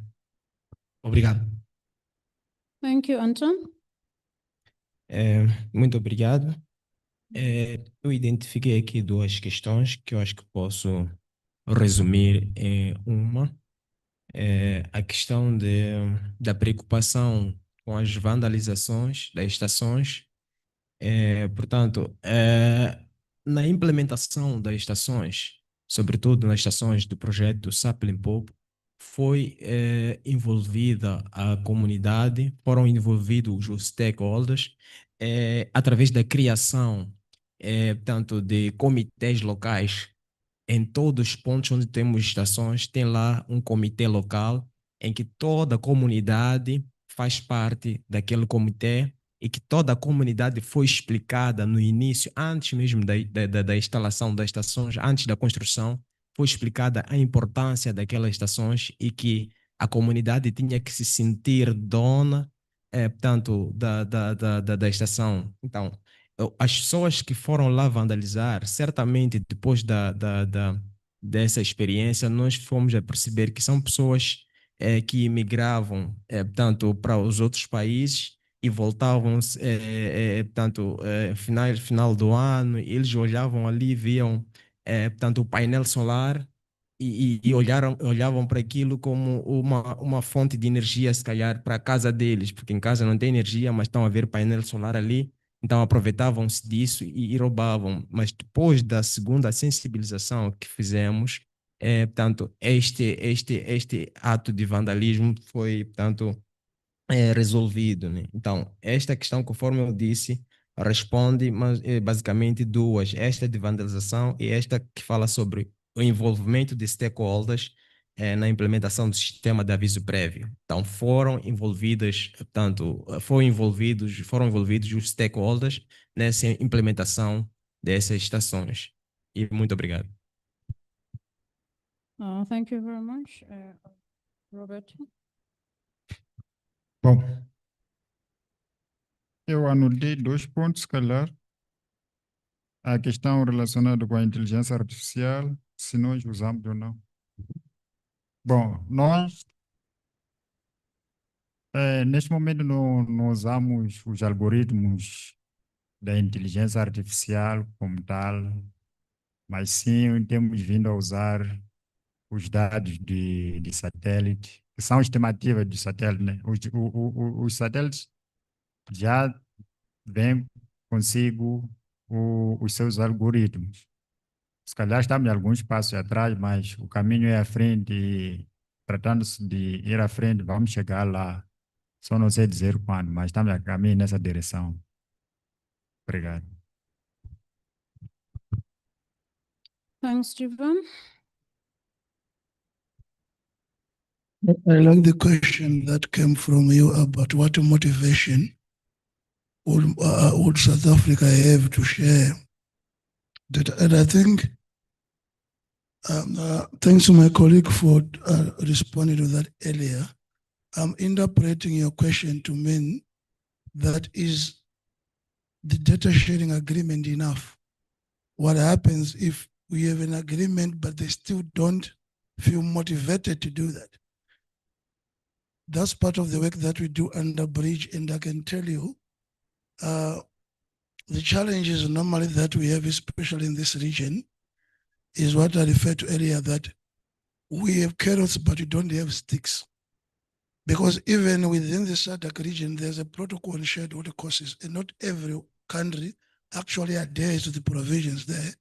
So one of the questions that we have, I happen to sit in the Water Resources Technical Committee in SADC. That is one of the questions that always come through, that if a member state does not comply, what do we do? The jury is still out there on what they will do, but I'm happy to engage with you on that one. And just a quick comment on inclusion in terms of early warning systems. I just want to give you an example of one project that we have between Zimbabwe and Mozambique along the Buzi Basin. The early warning systems were designed, the communities were involved in setting this up and so forth, but people come to a meeting or to discussion, then they go home. So you kind of come up with tools. One of them was, let us create this platform where the real-time data is shared direct on people's cell phones. They just have to download an app. But this makes the assumption that people are always holding their phones, whether they are in the field, or at a funeral, or at a wedding, or in church, which is not true. And also that people actually religiously try to access the app every day, especially in rural communities. And that is a long stretch, it's not true. So one of the solutions that we eventually came up with, and I'm just calling it a solution in faith, because I can't say it's working 100%. We had to think big time and bring in other people from outside the water sector, because at each center in a ward, you need someone who always be able to access that app, then spread the message. So we have both drought and flood early warning systems. What we did for the flood early warning systems, we worked with the Department of Agriculture. They have an RX office in every ward, and they receive this information, and we put a siren and an assembly point. So the moment they receive this information, they blow up the siren, then everyone, at least that's the part we're able to teach and really train people that the moment you hear a siren, go to the primary school and assemble there. because the primary school that is on a beautiful high level. But what I can tell you is there is no silver bullet solution for that. It all depends with the characteristics of the community and how really effective other means of communication are, because sometimes the network just goes down if you just want to rely on phones or telemetric systems. But yes, it's a headache. Thank you. All right, no, thank you very, very much to both participants and to the participants and the delegation. As I allow for the gifts to be given only to the people who kept time, Anton. I'm kidding. I'd like to thank all of you for being such a good audience.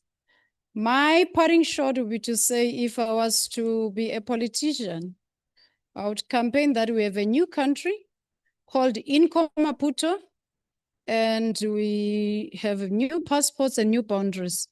There is no critical aspect that can unite us except water. Looking into the aspect of water as Mozambique, Eswatini, and South Africa is not helping us. But if we were to get out of that room, this door, with that mindset that says water is our key and critical component, sharing the data we're talking about is actually essential, because if you look at the droughts and floods, a flood in South Africa may be light or lighter, in Eswatini light, but by the time it gets to Mozambique, it's intense, because it's a combination of your meteorological flood, including your hydrological one. Same as your drought. It may be bad in South Africa, worse in Eswatini, but damaging in Mozambique, because again, if we don't engage our communities, they will take the water, leave some for Eswatini and leave nothing for Mozambique. So with that in mind, I believe that the platform that Cindy is creating for the hackathon, our new term, as we go for tea break, we will collaborate. The system that Anton is providing us, we will take it up, ensuring that it's sustainable, as he said, and we have the competency to run it. The systems for data collection is provided by Mozambique through telemetry. We are going to take it up and ensure that the data is there to help us with the decisions that Mr. Saruchera spoke about, to say, if we want to take the water agenda forward, we need to have effective data sharing. And thank you for that. May I allow Lizette and Tim to come. Thank you very much, and may we allow our presenters to stand with a round of applause.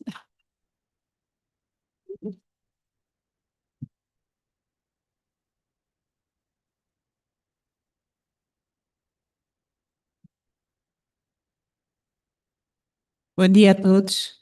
Estamos um pouco atrasados, então vamos fazer um intervalo para o café. Eu agradecia que fosse 10 minutos para conseguirmos concluir a agenda que está marcada.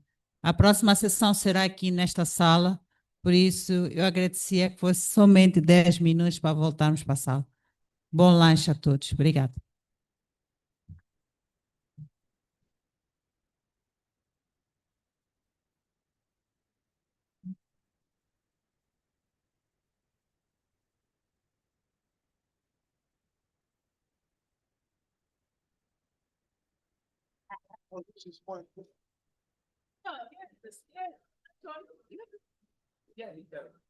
Oh, yeah.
So can you sit?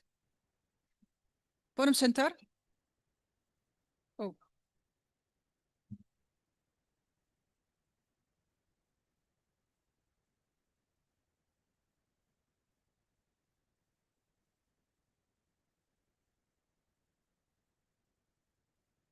Good morning all.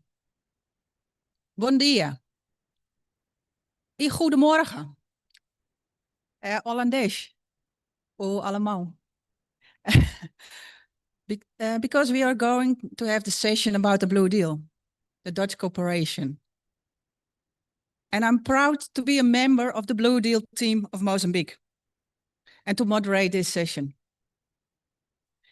in this great conference. And I see a lot of friends, and every year we know each other better. And I think that's one of the results of this conference. The QR code is still on the screen. And if you are interested, you can take a picture. And Miss Cindy told me also that it will be on the website of IMACOM. We don't have that much time because I will give all the space for the speakers. So I would like to introduce the speakers to you. And I will do it in Portuguese because I'm a member of the Blue Deal team of Mozambique.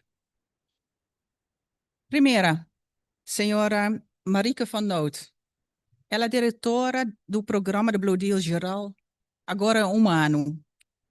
E ela tem uma formação de engenharia hidráulica, so ela conhece muito bem os assuntos que nós estamos a falar aqui.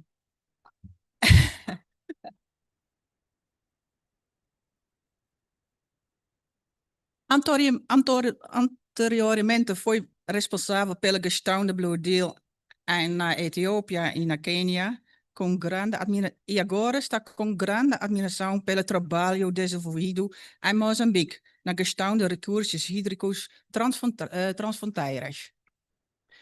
E o segundo é da Etiópia, é o senhor Zero. Gestor de projeto de gestão de informação das bacias no âmbito da parceria da Blue Deal na Etiópia. Representa o Ministério da Água e Energia da República Federal da Etiópia, liderando e coordenando o desenvolvimento da Estratégia Nacional de Monitoria das Bacias Hidrográficas.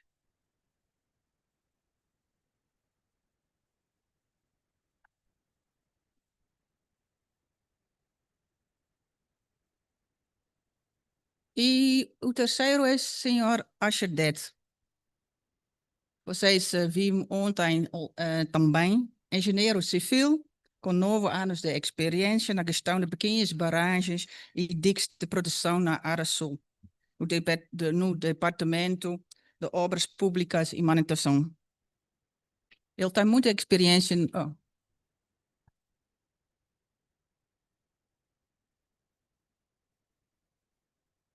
E agora, senhor Chelepa, gestor de monitoria de qualidade dos recursos hídricos no IOCMA. E, ele tem mais de 15 anos de experiência.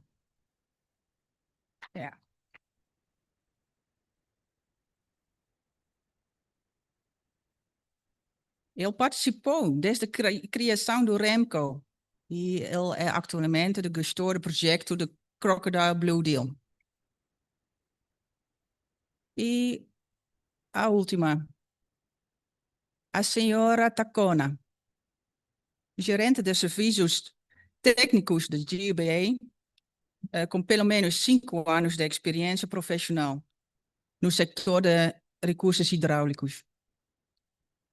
E agora ela possui um mestrado de gestão integrada de recursos hídricos e licenciatura em engenharia agrícola e biosistemas.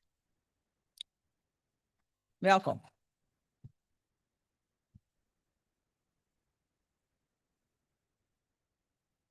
First, I will give the floor to Marika.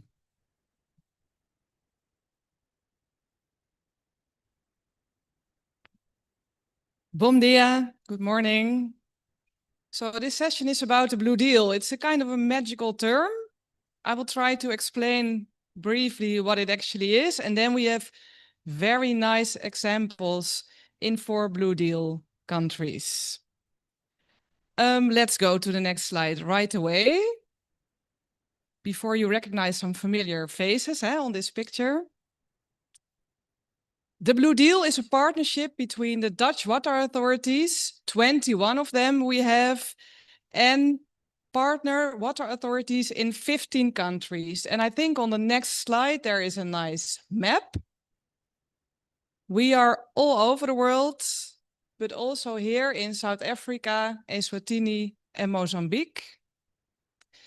And the partnership is really about peer-to-peer knowledge exchange. I guess you are trying to go to the next slide, peer-to-peer knowledge exchange. That's always nice to do. Let's go to the next one. There is a theory behind this, a theory of change. We work on water governance. The Blue Deal really works on strengthening organizations, institutions. We also exchange knowledge on a lot of topics on content. Can be anything from HR systems to telemetric monitoring systems and how to maintain them, to wastewater management plans and how to operate and maintain them. It's all on the next slide already. And it's also very much about stakeholder cooperation. So the Blue Deal is also about supporting our partners, in this case, the ARA's in Mozambique, JRBA, the CMA's in South Africa, to build their stakeholder engagement network. I can do it myself.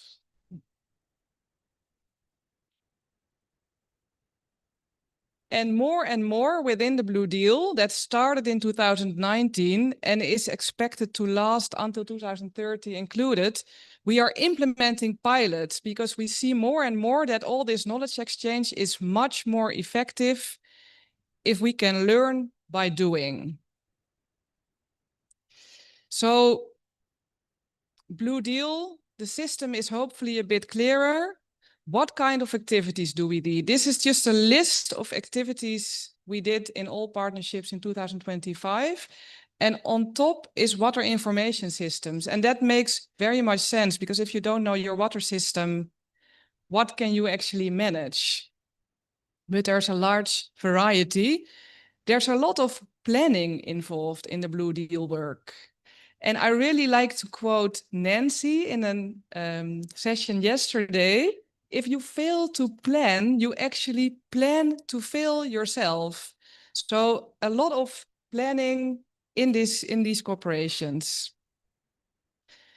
All the Blue Deal partnerships in all 15 countries also work on cross-cutting themes. So social inclusion and climate adaptation are part of every intervention.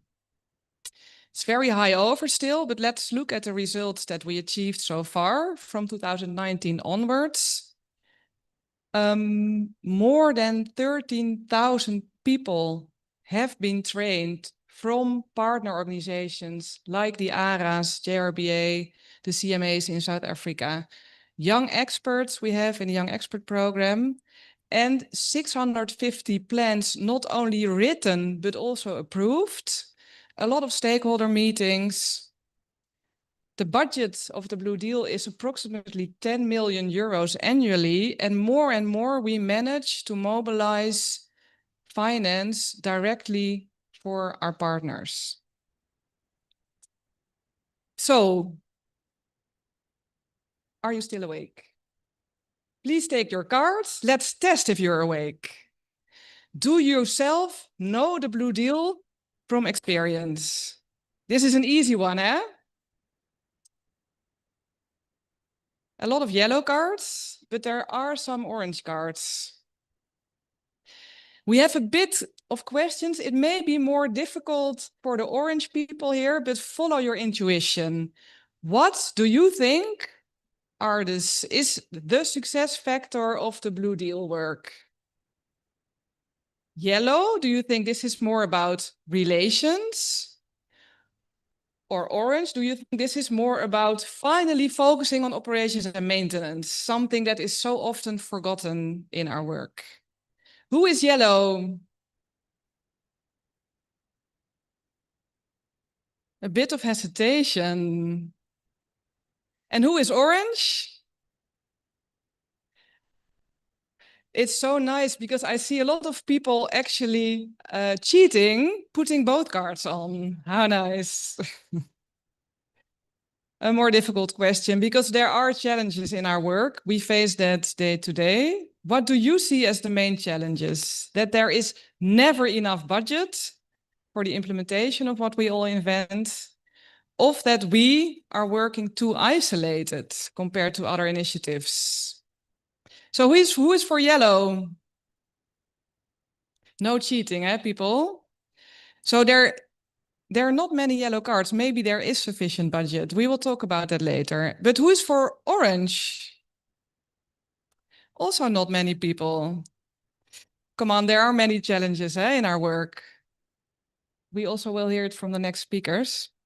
Thank you. Let me a little bit give my perspective on the success factors of the Blue Deal, because indeed it is about a learning culture that is there between the partner organizations and the fact that the partnerships are really long-term. And more we are able to mobilize investments that are so hardly needed.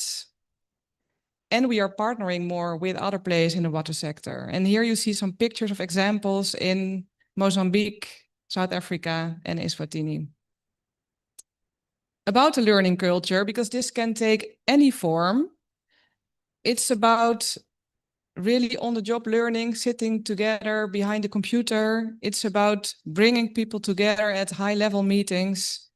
It's about the REMCO, for example, but it's also about training young experts, and the junior technical program in Mozambique is also a very good example. Even today, a new junior technical expert was hired. I won't mention her name. And it's about regional collaboration between these two countries, but also between other countries. Nice examples on the pictures as well. For mobilizing operational investments, the Blue Deal has access to a Dutch fund, the NWB fund. And on this slide are a few examples of the countries who are here present, where with pre-feasibility and feasibility studies, it was actually possible to mobilize more funds. For example, Eswatini, the project mentioned, will be elaborated under the UNDP-JEF project. In South Africa, the pre-feasibility led to stepping in of Invest International and RVO. In Mozambique, there is Moswater, a great fund, and there is a project in Beira, the SASPRO project, which helps a lot with mobilizing small operational investments for the Blue Deal work there. And in Ethiopia, there are many examples of NWB fund pilots and studies. So this is possible through the Blue Deal and the knowledge exchange. But the big challenge for our work is that the catchment management authorities we all work with, have too little financial means. And water pricing was on the agenda yesterday, and actually in many sessions. It's really work that we also take on, but it's very difficult. But a lot of activities lead to better water pricing. Even the Shira example, for example, is a cornerstone for improving the financial situation of our partners. And as the Blue Deal, we also started to engage more and more in water funds. We do that with the Nature Conservancy. The idea is that in a catchment area, the downstream water users can be a utility, can be large agriculture abstractors, pay for water services in the entire catchment. South African colleagues probably know the Cape Town Water Fund example very well developed, but with the Blue Deal, we are also now engaged in Ghana, Indonesia, and Kenya to establish these mechanisms. And we're happy to exchange more about that, maybe at the next REMCO. So Blue Deal, we are actually midway in our long-term program. At the moment, a midterm review is ongoing. Thanks to you in the room who are actually making time this week to also give input to that.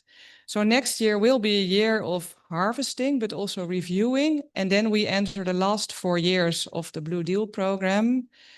So we need to make more plans for that, but also do our work better. We have the obligation also from the Dutch Ministry of Foreign Affairs to really identify the most effective ways of our cooperation, to focus on climate adaptation, social inclusion, and mobilizing this operational finance even more in the next 4 years.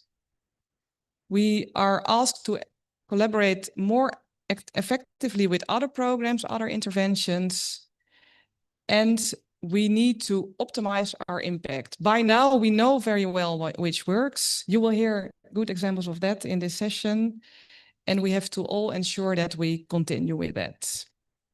If I say we, I mean from the Dutch side over 250 Dutch water experts, and globally, many, many more people of you. So you see some faces here. Thank you for your attention.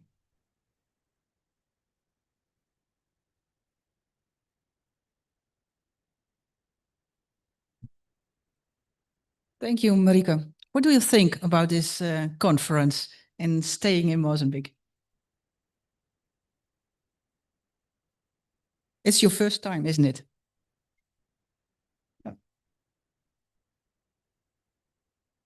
Thanks. Yeah, I'm amazed about all the technical attention that you all have, even on the last day of the conference. It's really giving high spirits. I was also if you ask about Mozambique, last week I had the pleasure of being in Beira and seeing the work on the ground, and that was also very, very inspirational because that's where it actually happens. Okay, thank you. I would like to ask our Ethiopian colleague. Can you say 2015?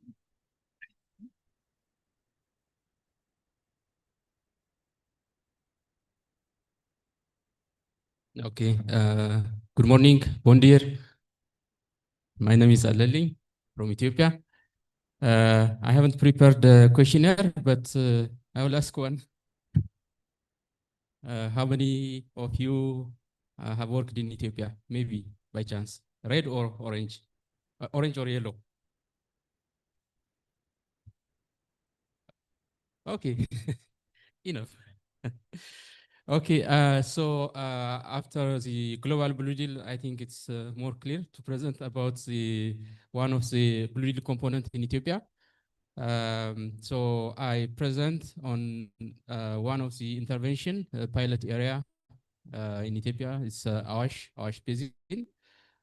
So for that, I'll focus on the information management, basin information management.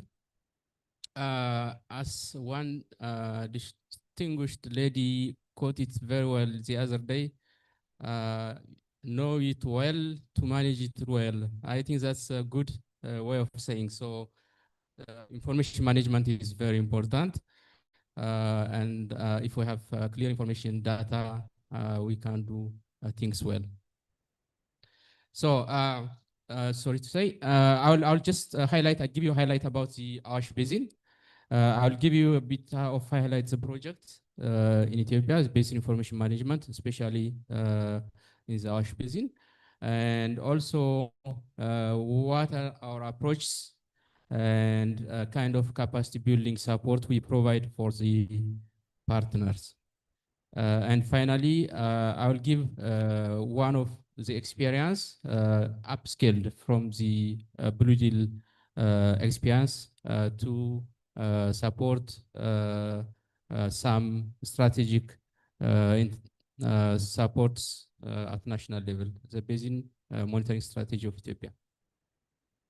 So the Awash Basin, sorry, it's my fault. Okay. As a general characteristic, as you can see here, it's Awash Basin is the fourth largest basin of Ethiopia. Ethiopia has got 12 basins and Awash Basin is the fourth in terms of area, and also the seventh in terms of water resources contribution. And it hosts about 18 million population. So it's shared by 4 administrative regions, or to say it's sub-nationals, and autonomous cities to the capital Addis Ababa and Dredwa. The main water management issues in this basin is pollution, especially in the upper Ash, which is closer to the capital city. And then we have got flood and drought. I think it's better. Better to move like this. So flood and drought in the lower Ash, and then we have got water stress issues in the middle Ash, especially this basin hosts about 60% of industrial activities, business activities of the country. So water is highly utilized, and we notice water stress issues. And finally, sedimentation or watershed degradation. So it's basin information management is one of the 5 projects of the Blue Deal Ash, and it has got partners, federal and regional partners, and also we focus on those thematic issues that I just said before. This water allocation, water quality, flood and drought, and watershed management. So it has got 4 main objectives that we address. First, we have to know the needs of stakeholders, because partners, especially key or lead partners, as the Ministry of Water and Energy. So we need they are providers of services beside other services they provide. So they have to know the needs of the stakeholders, and also there must be a clear monitoring strategy for collecting data. I will come just next slide. And also, finally, we need to have a clear information product. And the last one is we need to have, once we have got information product, we need to have a good dissemination strategy. So I will not go through all those steps. This is a monitoring strategy that we follow. It means we need to have one specific issue, for example, water allocation. And for that, we need to identify stakeholders. And then based on the stakeholders that we have identified, we need to know what kind of data they need, if it's for our water allocation. So we have to identify that, and then we prepare a monitoring strategy. It means that where, how, and when we collect data, and so on. And then we go to the implementation part. It means for data collection, storage, analysis, and then reporting. And finally, we need to have a dissemination mechanism. So we'll ask those questions. Why we need that for the purpose. We need to ask also what kind of data and information for each thematic issue. And we need to ask also how can we get those data? How can we disseminate? How can we store it? And so on. And then we need to when we provide just a time, duration, and frequency. And finally, to whom? Who are the targets, or to whom we are going to address? So so we put it in a systematic way, this 4th stage. The first stage, just as a process, and we provide on-job training. So we know the stakeholders first, and then we identify their information needs. And then it means that we collect data. And for data, we assess also their capacity for data storage or data management system and facility as well. And then once we have got data, we need to transform this data into information. What are the expertise, the tools, the facilities they have to transform data into meaningful information for decision making? And then how to communicate, to whom communicate, when to communicate to those information. So we have prepared, we supported stakeholders preparing information template, for example, to identify stakeholders, to identify information needs, data types, and also level of expertise, where they can get data, when they can get data, a number of more detailed one. I wouldn't just go those details as well. So we support on other data collection tools, also for transforming data into information, and we prepare as well and support them, preparing guidance documents for them to do things by themselves. For example, setting up platforms or doing the monitoring plan and other plans as well. They can just prepare by their own, taking their own cases as well. So with this, as a brief background, I will just take one case because we upscaled what we have done throughout this project as a part of the monitoring strategy, monitoring cycle. We upscaled to the national level. So we prepared, as a Blue Deal team, and then other team members constituted by the Ministry of Water and Energy. So that's the basic monitoring strategy of Ethiopia, which was prepared as of 2024. And since 2025, it has been used by many projects because the fact that it has to be one centralized information or standard, just to standardize in terms of data, in terms of instrumentation, in terms of area of intervention, in terms of thematic intervention.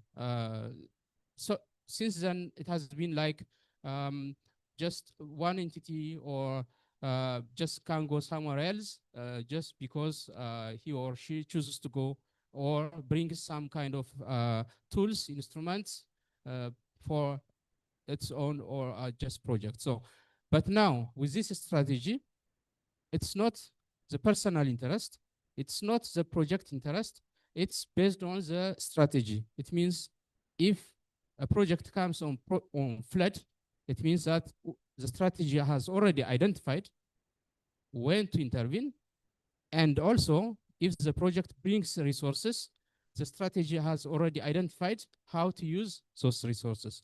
So it means that just to have everyone on the same page and bring one centralized and standard process. So this is until 2035. So already the draft document has already completed and has just preliminary endorsed by the ministry, the ministers, and will be signed, formally signed very soon. So the basis of preparing, like I said before, one part is to standardize the process, but also the need to, the need to fulfill the socio-economic development of the country. Population are just, the number of population is increasing, the demand for food is increasing, the demand industrial activity is increasing, all those things. So we need to know the quantity of water, quality of water, the distribution of water. So for that reason, we need to have a strong, robust monitoring system. And another one is just to need to expand the coverage. Currently, for example, we have got around 400 monitoring stations, hydrological stations. So they are not enough for a number of reasons. Because when we expand the development of socio-economic activities, we need to have more monitoring interventions. So we need to expand that as well.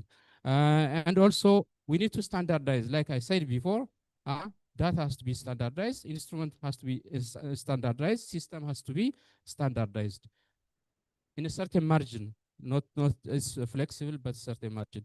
And also to have organized water resources information. And another is to improve the expertise of personnel, in terms of maintenance, operation and maintenance, in terms of field measurements and data management as well. And then, well, we hadn't had the national monitoring strategy of this scale, so it was necessary to have it.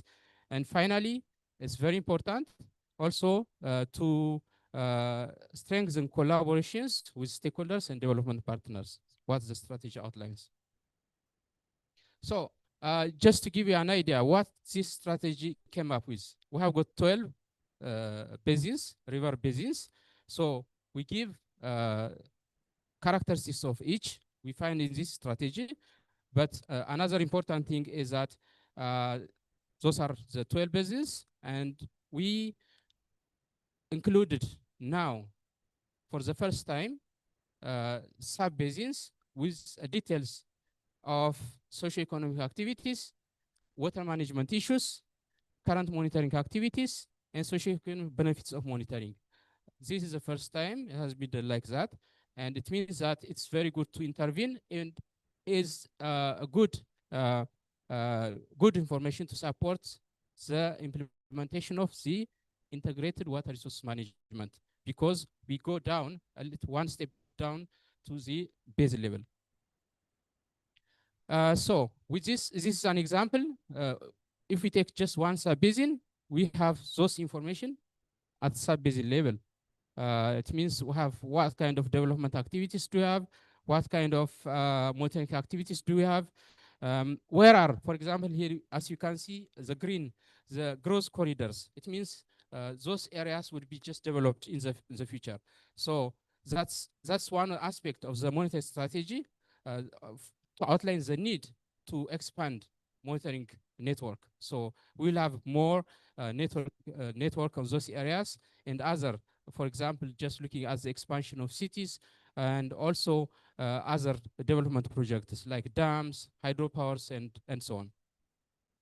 So, for example, with this, we identify as part of the situation assessment, we identify the kind of monitoring, type of monitoring, the state of monitoring, whether they are functional, dysfunctional, operational, or not operational, and so on. And as you can see, in some basins, we find as well, instruments are installed as per convenience, not as per need. So some areas that are closer to just lakes, because we have somewhere just to go and have just sometimes in quote fun, we may have more instruments installed. In some remote areas where developments are needed, we may not have just monitoring instruments. For example, this one, I can see green, more areas to develop. So, but the monitoring situation, as you can see, is just literally vacant. So those things as well has to be improved. And another point is that, as you can see here, previously the monitoring stations are installed just following the road, just access road, and people don't go just down where the stations are needed to be installed. So those things have been also considered. So for this, we have got maybe give me some 3-5 minutes. No, 3 minutes. Okay, I'll wrap up. For the long distance I traveled, just give me.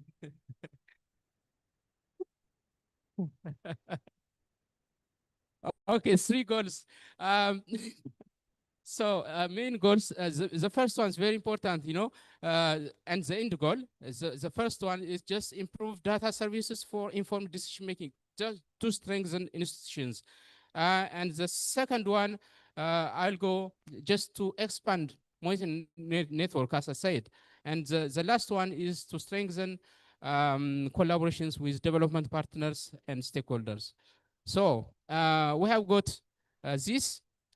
We have the monitoring strategy. Now we identified for surface water, groundwater, water quality, and sediments. And as a pilot, we have got big projects currently in Ethiopia, including the Blue Deal water pricing, and other projects have already stick to the strategy, the monitoring strategy, and they are using the frame as outlined. And finally, at the end of it's a 10-year strategic plan, partitioned into 3: first phase, second, third phase, 3 years, 5 years, and 10 years. So finally, we would assess the benefit of monitoring. The implementation strategy, very important. It outlines a number of, I think I'll jump over it. This is how we just make the design.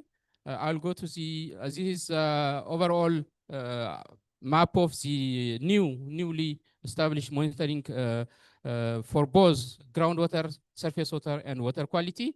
This is for Awash Basin for 3 thematic areas. And very important one, we have also came up with standardization of coding now at national basis, systematically identified by basin, number of the sub-basin, and then number of stations, easy to find out. And finally, this is a monitoring strategy. We identify resources, we identify systems that are necessary. I think those there are elements which has been discussed in the first day, during the first day and second day, that we find it here. Maybe if there are questions during at some point, I would be happy to just discuss because I'm limited with time. This is how just about governance. We do stakeholder mapping. And then identified roles and responsibilities, because you talk about sustainability and continuity of the system. And finally, the sustainability awareness, very important. Capacity building, very important. We talk about in the products, how to minimize financing, to sustain financing, research and innovation, and stakeholder engagement. So finally, yeah, just to support the integrated water resource management with how this base monitoring strategy helps. So thank you, Bondir.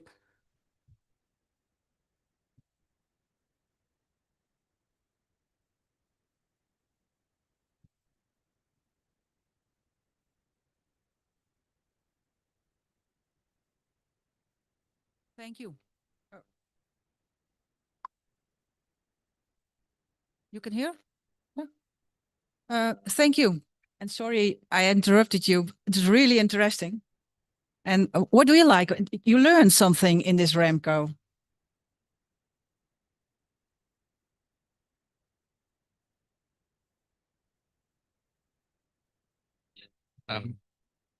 Hello. Okay. In fact, yeah, I learned a lot. First of all, I just would like to thank the organizers and all those who helped just us to be part of this really impressive gathering, where I just the quality of the content, the way it is organized, and everything, and thematic, the contents, the selection of the contents as well. So very interesting, very good. I learned a lot. Thank you. And now the third speaker, Asher. We saw him yesterday and now again. Thank you. I did that. Good morning, everyone. My name is Asher Detten. I work at Arasul. My presentation will be about our experience in Mozambique in management of the dike. So this presentation, I will do it in Portuguese. Thank you. Dizer que pronto, trago essa apresentação que é, em resumo, a partilha de experiências que a Arasul tem nessa matéria de gestão de diques e também aquilo que são os nossos desafios. Temos aqui aquilo que é o conteúdo da apresentação, notas introdutórias, a questão da gestão dos diques, os sistemas de diques que existem em Moçambique, o seu estado e também as principais atividades realizadas no âmbito do programa Blue Deal, mais focado na componente dos diques e os nossos desafios. Dizer que, pronto, Moçambique localiza-se a jusante das principais bacias hidrográficas e por conta disso tem sofrido com os efeitos das cheias e também secas, mas também por falta de infraestruturas que possam mitigar ou possam gerir melhor a água. Por exemplo, no tempo chuvoso é mais frequente cheias, destroem habitações, campos de cultivo, mas também, por outro lado, no tempo seco temos escassez de água. Isso impõe a nós necessidade de construir ou barragens ou construir diques, barragens para armazenar águas e diques para proteger as pessoas contra os impactos das cheias. Dizer que, pronto, quanto à gestão dos diques, e aproveitar aqui também trazer uma pequena nota daquilo que são, qual é a definição geral daquilo que é um dique. Dizer que, pronto, dique é uma estrutura que normalmente é construída paralelamente a um curso de água, a um rio, e que tem a principal função de impedir com que essa água ela invada o terreno ou a terra. E pronto, ele pode ser feito em diversos tipos de materiais, mas os materiais mais comuns são os solos, estruturas de betão, estacas, pranchas, entre outros. Dizer que pronto, no âmbito também dessa cooperação que o país tem com o Reino dos Países Baixos, uma das primeiras atividades que começou a ser implementadas era organizar a questão da legislação sobre os diques. Então, nós já temos um regulamento de diques aprovado pelo governo e temos também um manual. O regulamento dos DICs, ele tem lá aquilo que são as principais atribuições das instituições, o que cada instituição deve fazer. Tem também aquilo que é o aspecto de classificação dos DICs, mas também temos um manual, que é uma espécie de um guião técnico, que apoia ou pode apoiar tanto as instituições, assim como o setor privado, como elaborar um projeto de DIC. Ele tem lá aquilo que são as principais, os guidelines, aquilo que são as principais etapas, como, por exemplo, um estudo de viabilidade, um estudo hidrológico, um estudo geotécnico, entre outros elementos. Trago aqui também aquilo que um dos principais conteúdos que podemos encontrar dentro desses manuais é a questão da classificação dos DICs. Aqui em Moçambique temos DICs da classe 1, que são DICs que têm períodos de retorno superior a 50 anos, DICs da classe 2. Normalmente, esses DICs da classe 1 é mais para as zonas urbanas, por seu período de retorno ele é alto, e temos os DICs da classe 2, entre 20 a 50 anos, e DICs da classe 3, entre 10 a 20 anos de período de retorno. Dizer que, pronto, de acordo com os manuais, nós temos como principais responsabilidades as áreas, principais responsabilidades fazer a manutenção dos diques, inspecionar os diques de defesa, elaborar e implementar planos de segurança dos diques ou planos de manutenção dos diques. E também tem também uma das responsabilidades procurar angariar fundos associados com participação na manutenção dessas infraestruturas. Temos aqui, pode-se ver um perfil de um DIC, um perfil tipo, que é uma secção em formato de trapézio, tem ali as zonas de manutenção. O DIC também, ele também tem zonas de proteção, zonas sobre as quais as pessoas não podem construir ou, por exemplo, fazer as suas machambas. E cabe às áreas fazer a inspeção, controlar e, caso haja infração, notificar e tomar medidas. Podem ser medidas também de forma envolvendo outros setores, como os municípios e por aí em diante. Pronto, esse é o sistema de diques que temos aqui no nosso país. Temos volta de 700 quilômetros de diques. Temos diques na bacia do Incomate, temos diques da Maraga, temos diques de Chinavan, temos dique da Ilha Josina Machel, temos também o dique da Maraga, Chinavan protege campos agrícolas, onde há mais plantações de cana de açúcar. Temos também o dique da Ilha Josina Machel, que tem a função de proteção à vila da Ilha Josina Machel.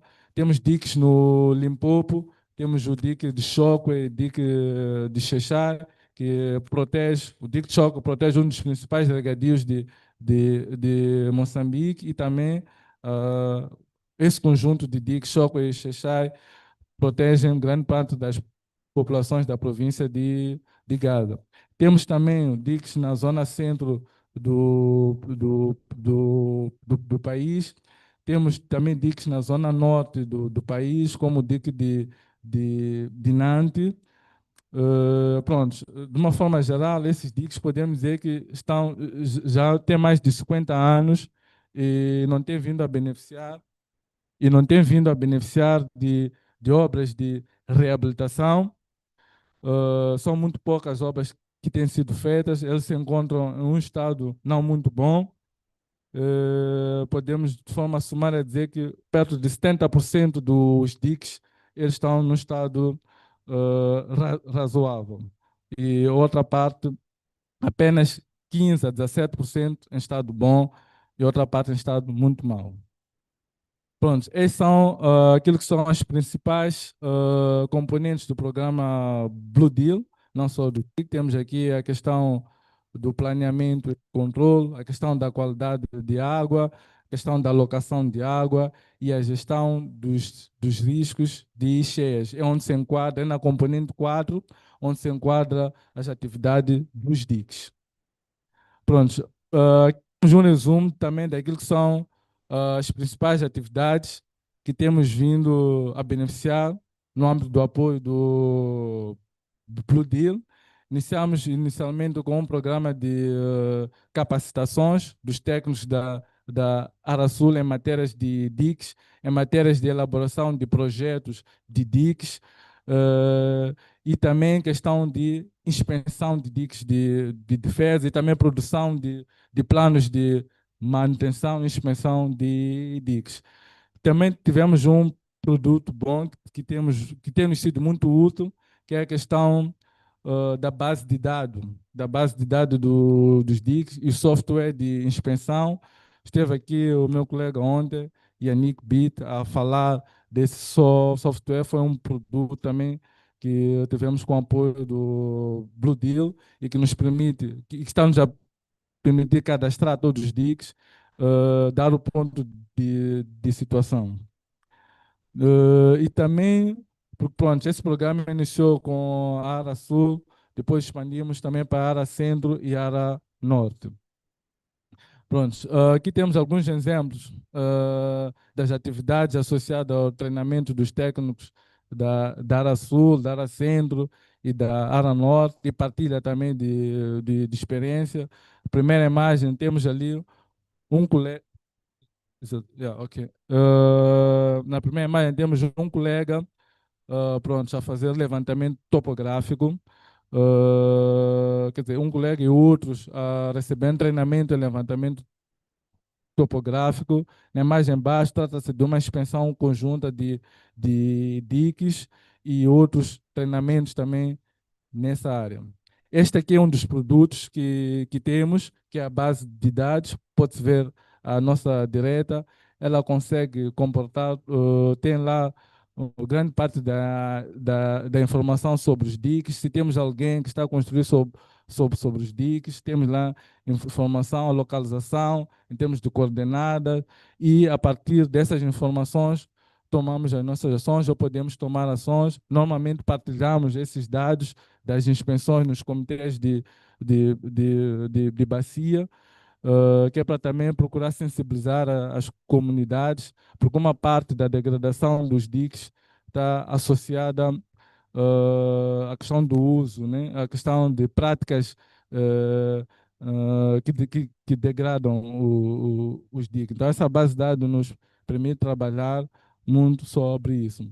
Pronto, aqui temos também os exemplos. Pronto, área sul, área centro, área norte já fizeram as expressões principais dos diques e já têm essa informação nas suas bases de dados. Pronto, tivemos aqui algumas obras. Pronto, a Blue Deal não financia ou não nos financiou em termos de obra, mas deu-nos aqui apoio na questão dos treinamentos.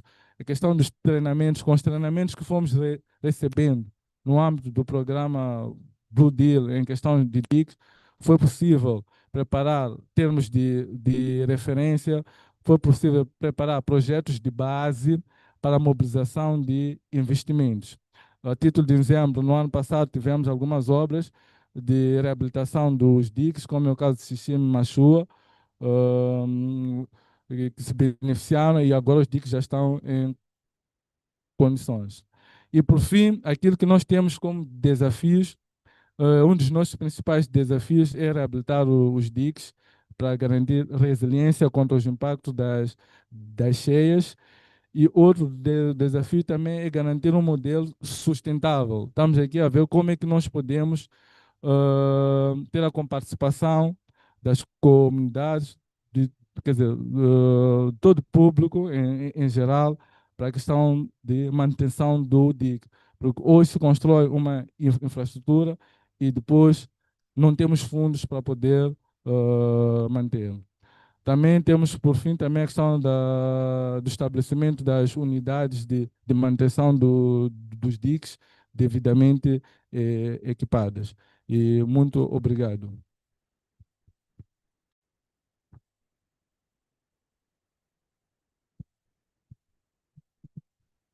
One of the advantages of being in a Blue Deal program, oh, Usher, wait a little, is the exchange within, you went to the Netherlands, isn't it? Yes, yes. Thank you. We have been in the Netherlands with our colleagues also from Ara Centro, Ara Norte, were a delegation about 12 people. So we saw the dike there, how the management the dike, and good things that we saw there at the everyone pay for the dike maintenance. So there's a tax taxa, como é que se diz? Tax that is including in the bills that everyone have to pay. So when these people pay, this man go to the ARAS from Netherlands, as water authorities, and they implement the projects of the maintenance, rehabilitation, and also improvement. Other thing that's yes is yeah is You learned a lot. yeah we learned a lot. It was very useful. Okay, thank you.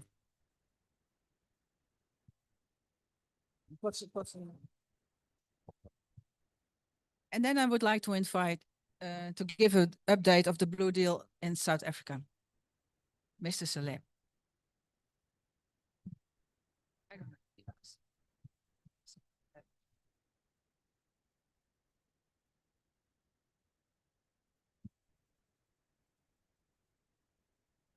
Good afternoon.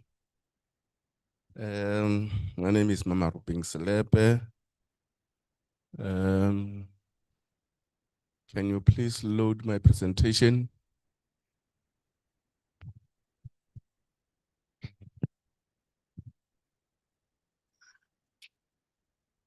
My time is running out.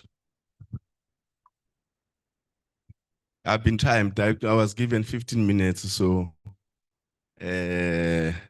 I need to know how much time I have lost from this delay.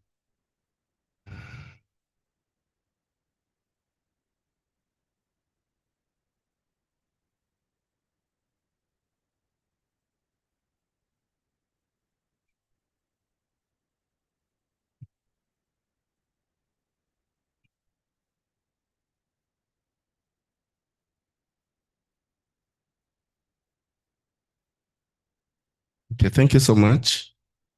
Yes, I'm going to share with you our experiences in South Africa regarding the Blue Deal support that or collaboration that we have with the Dutch colleagues.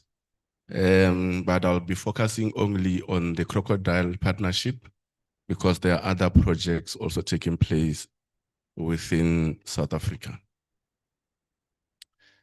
Just for background, we are focusing on the Crocodile River, and we also selected 3 municipalities who have got facilities that are discharging their effluent into the Crocodile River. In Emakhazen, which is at the headwaters of the catchment, we have got 2 wastewater treatment works. And in Bombela also, we also have 2, which is in the middle part of the catchment. And in the lower part towards the border, we have Ngomazi municipality also with 2 wastewater treatment works. And we also wanted to make sure that this is not masked by the fact that there are other wastewater treatment works that do not participate in the partnership. Like for instance, Mbombela has got more than 8 wastewater treatment works, and some of them are also managed by Sululu Manzi. So, but we choose only 2. So we're going to use the Green Drop certification program as a lens to check whether or not we are making any progress. Because if we're going to just rely on the quality of the river improving, then it may be masked by other treatment works that are not participating in this, and which may be poorly performing. So, as I said, we also started with what we call the end in mind. Where do we want to be at the end of this program? What do we foresee or perceive as success for us? And we put quite a number of things that we want to see in place as a test for us to say that we have achieved the objectives of our program. The first one being that certification that I talked about, the Green Drop, and that there is also the necessary budget. We realized that most often wastewater treatment works are not prioritized, and you'll find that they do not have budget for maintenance and operation and so on. So we want that to be prioritized as a way of ensuring that top management, including council, know this as an important facility that needs to be maintained. Similarly, we also want them to prioritize qualified and capacitated personnel for managing wastewater treatment works. Sufficient, we're talking numbers of people, because sometimes you find that they only have few numbers of people. A certain category of wastewater treatment works needs to have a certain number of qualified people, and it must also not be left unattended. So it must have 3 shifts in a day. So even at night, there should be people that are operating the works. So it's some of the things that we want to bring to the attention of management, including councillors, so that they know this is how this is supposed to be managed. Political leadership and top management to have ownership of this professional wastewater treatment works. And because the community also contribute towards the non-functioning of wastewater treatment works by way of throwing things into the main holes and other things that makes the wastewater treatment works to suddenly malfunction as a result of broken components. So we want to also create awareness with communities. And then lastly, we want the partnership to be known as a knowledge champion, where people will come from all over the country to come and learn from us. So that's what we consider to be a success for us at the end. So to recap on the project progress that we've made to date, since the beginning, which was in 2019, we have experienced that we will not be able to get the results that we want, or we cannot just trust blindfoldedly, because we learned a huge lesson in 2021, 2022, when the mid-year assessment was done, where a lot of information was available, which was supposed to be uploaded on the IRIS system, which is the system which gets assessed for information when the assessment is done. And we conducted some kind of an oversight,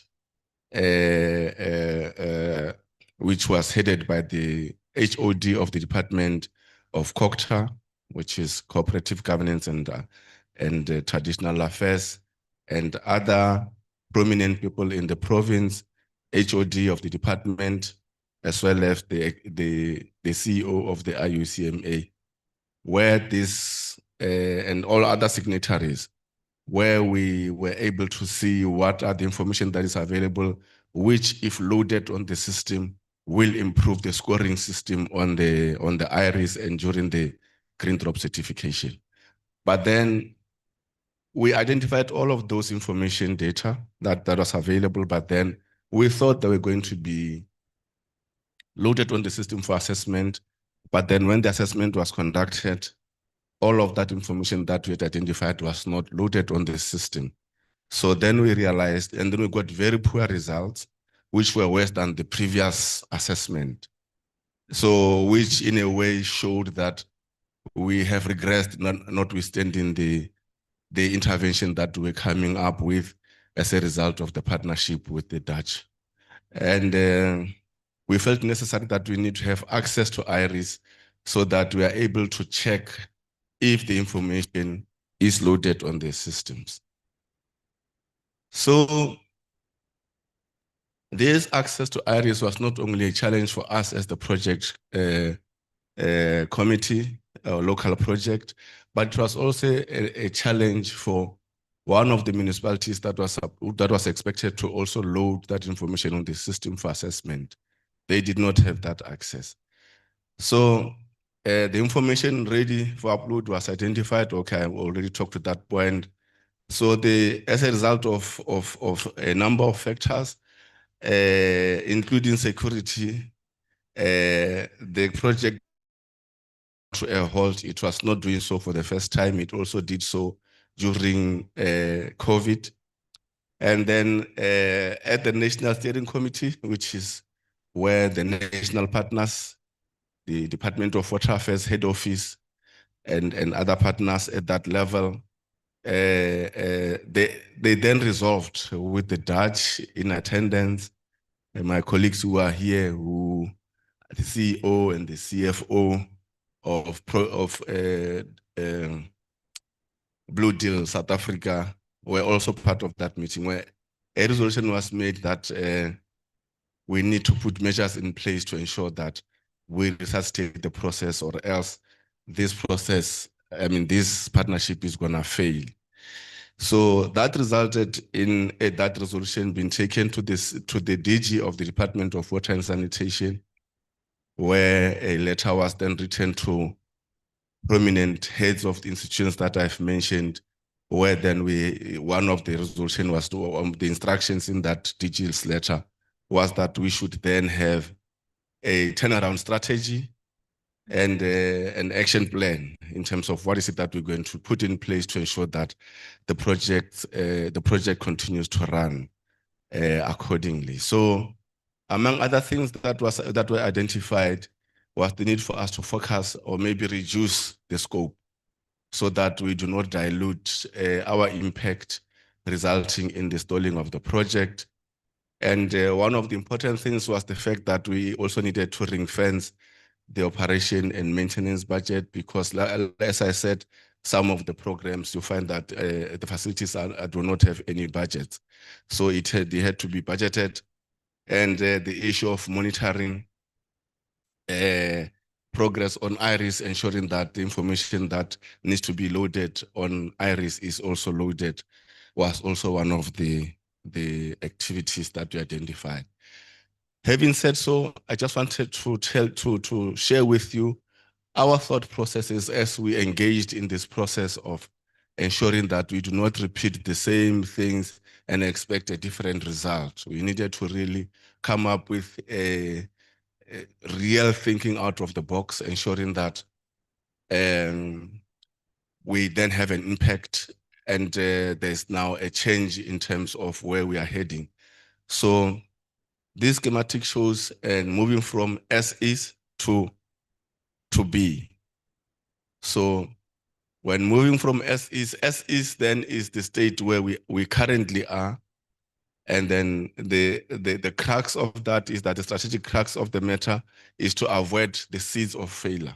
We need to identify things that makes us to fail, and then we should not run away from them. We should know them and identify that these are the factors that lead us to fail, and then come up with measures that will then address those failures. So using lessons learned and reforms, that's now what our success would then look like. This is now the to be. What is our vision? Where do we want to be?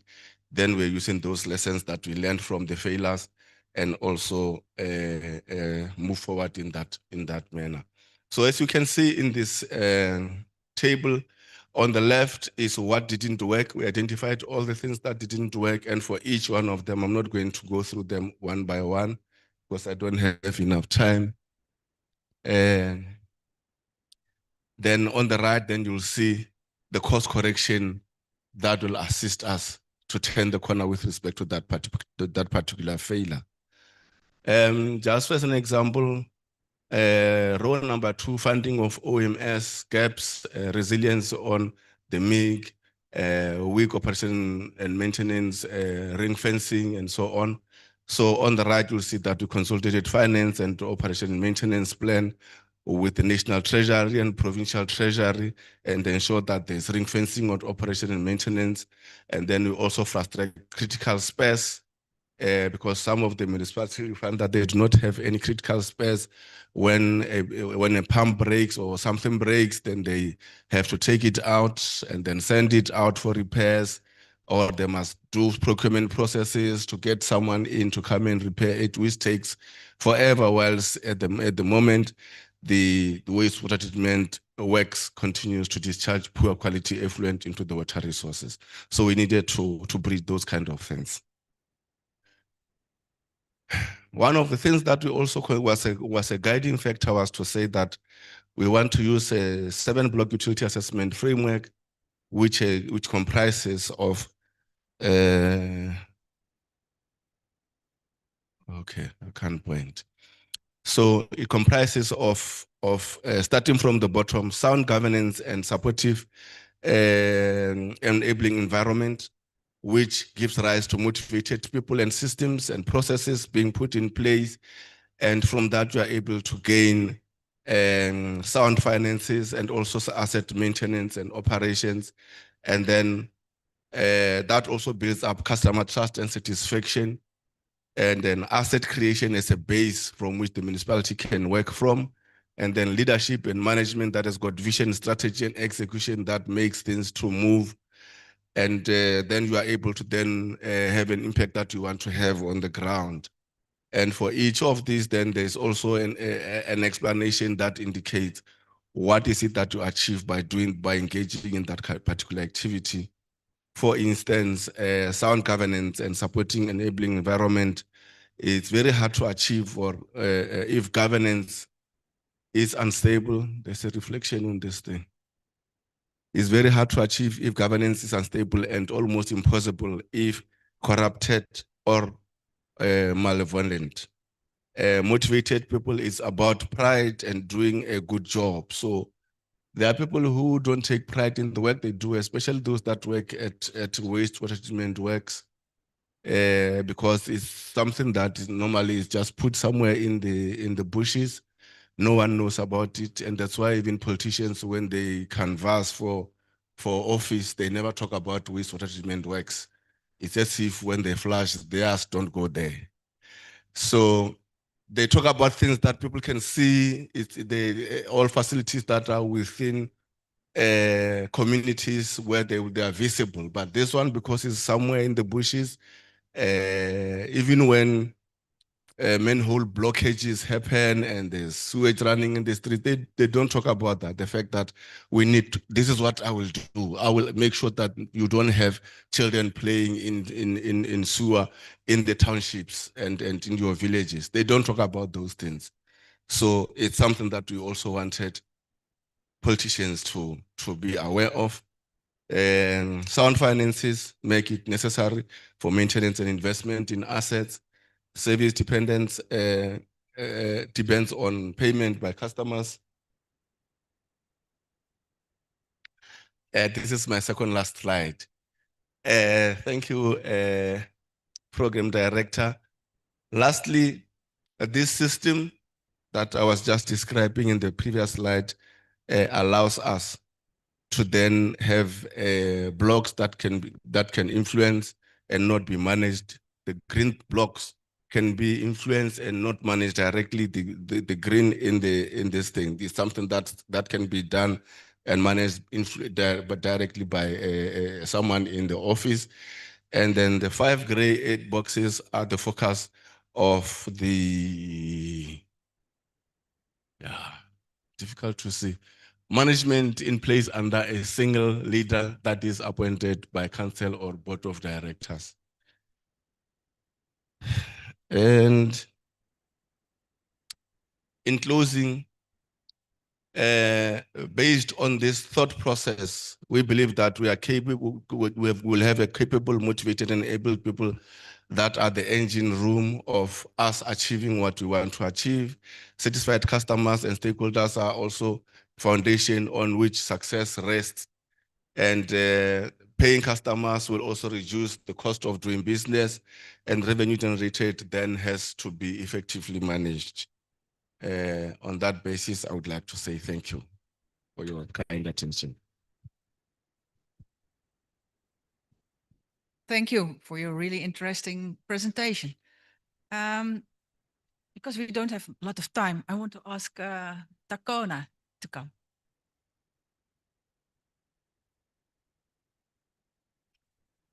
Takona will give an update of the Blue Deal program in Eswatini. We met each other 2 years ago. Yes, and now we knew each other, isn't it? And, yeah, and we're changing in work. Yes, we are. What are we doing? Start first. Yeah, let me start first. Then can I just put this back here?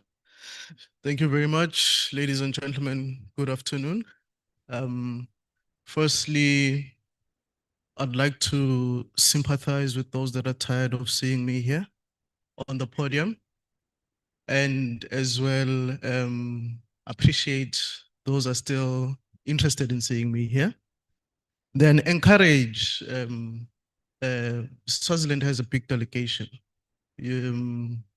When Marik introduced me, she did say, I have around about 5 years experience within the water sector, but it doesn't mean the rest of the delegation has less experience.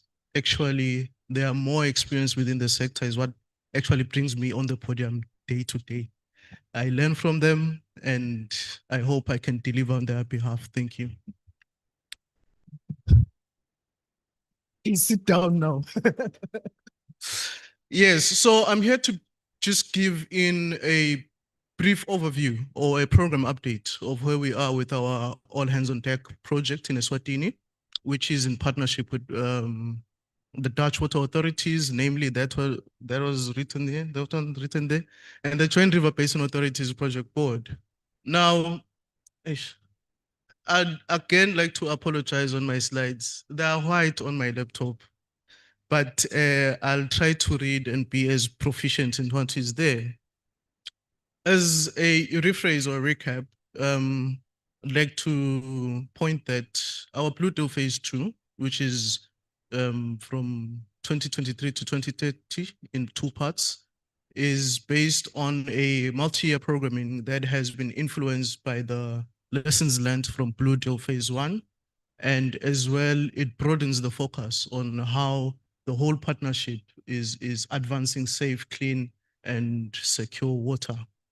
The objectives of the partnership are that of strengthening governance in institutional capacity and as well as IWRM, also build knowledge in technical expertise to manage the surface and groundwater resources, as well as promote climate resilient and socially inclusive water management practices.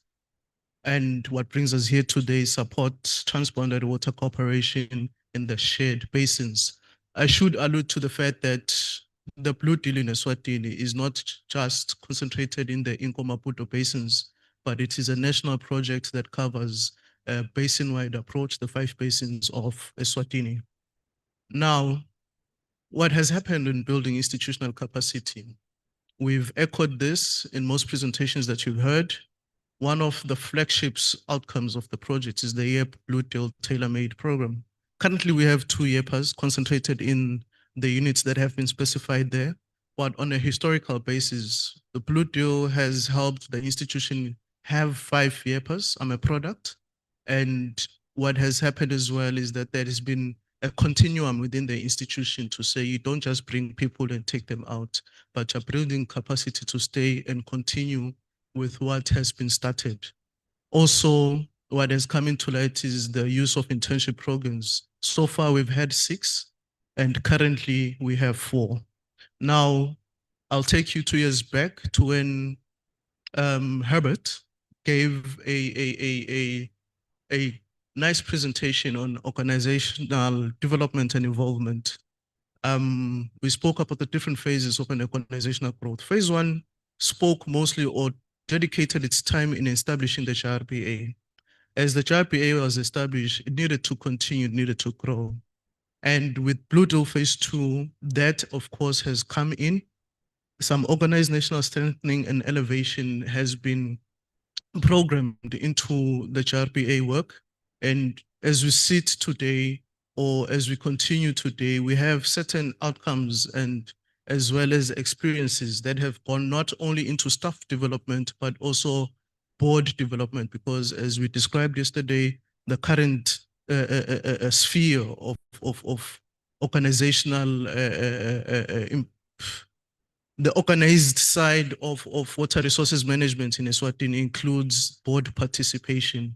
And for us to be able to be functional in those duties, we need the capable people, we need the correct people in the occupying right positions at the right time. The Blue Deal has assisted on that. Now, going into building technical expertise for the people currently in the JRPA, through peer-to-peer learning, we've been able to go through some form of community of practice, whereby to highlight a bit is now the RSUL and JRPA staff participating in a organized modeling training in the Netherlands on WEEP. And this has, and as well, the water resources yield modeling led by South Africa and also on the Wet Skills Challenge. Most of the trainings that we've together participated here have become a precursor to the type of work that we do, especially with basin management and trying to develop river basin plans for Eswatini. These type of community of practice have become such a precursor in us being able to apply ourselves into making sure that the work that we initially started or intended to start is in continuum without having to, in most cases, rely to external resource on skills expertise. Also, to mention is the staff training on hydrological tools and solutions for data management, and at an institutional level as well. We've experienced the soft skills, what you call the power skills, being able to develop policies so that you're able to as well run and align the institution to the best practice within the market. Thanks. Now, thank God for the white. Now, building technical expertise as well in IWRM, just to give an insight, we've focused a lot on data management, such as using the HydroNet for water accounting and auditing, which also was an outcome or an output from the first phase of the project. Then as we moved into the previous years, we developed an integrated data management in Eswatini. I like what I've heard from Ethiopia in terms of the beams, because that I've stolen, having an agricultural background, I've stolen the farm to fork concept in how this was approached. When we say farm to fork, we say we follow where we've started. That is, where are we generating the data? Why are we generating the data? Who is our audience and how are we going to use the data? Then, of course, we've gone into how do we maintain what we've already put there? So that in most cases, when you put in an asset, especially on the river, within the 3 years or the next 3 years of investing in such, you might find yourselves in a situation whereby you need to anchor your maintenance regime. And under the Blue Deal project, we've been able to posit ourselves or position ourselves into being able to say, how are we going to fund our maintenance? How are we going to work with other stakeholders to make sure that what we're generating there is of value to them, so that when we come back and say, listen, let's gather our heads, let's put our mind together to make sure that this is sustained, it works for us. Of course, we've looked into, from a pilot project, we've looked into expanding the monitoring network that started within the Usutu Basin and was seen as a good example that can be expanded into the rest of the basins, so that we're able to foster the issue of shared systems. Of course, I cannot overemphasize the presentation by Anton on Shira. It's a system that is still under development.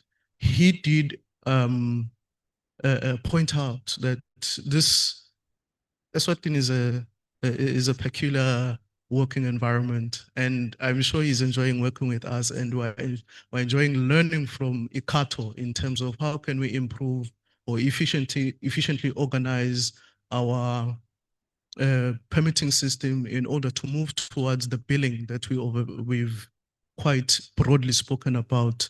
We've done a water use survey. It's always, we've been speaking about measuring, knowing what to manage through measuring. This as well did condition our body language in terms of, if we're saying water is being utilized, who is using water where? If we want to know what we can do on WEEP, what are the data sets that can come into as a primary source for us to have systems? It's not only WEEP, it's HydroNet, and it has also been used towards the development of the water resources system or permitting system that we're doing with Ikato. Now, coming back to stakeholder engagement, my board chairperson usually says you cannot do anything without making sure that your stakeholder is part of it. And sometimes you think your stakeholder is just the permit user. But to put it into actual context, he then says, even if you do have that permit that you've given to the water user, you should know that the water user on land is attributable to a chief. So make sure that when you go out, you are able not only to just target who is currently on your database, but to you target the community in large. And that is what we've tried to do with our pathway to stakeholder management. We have quite a dynamic stakeholder engagement plan. We've worked with other water management institutions on the lower ground. We've immersed or involved ourselves in basins, for instance, on basin projects such as the current one that we're proud of, the Mbuluzi Ecosystem Restoration Project.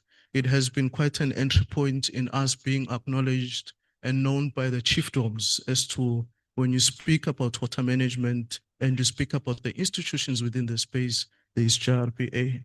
There's also the issue of basin management plans, which have taught us that stakeholder engagement is quite an iterative process.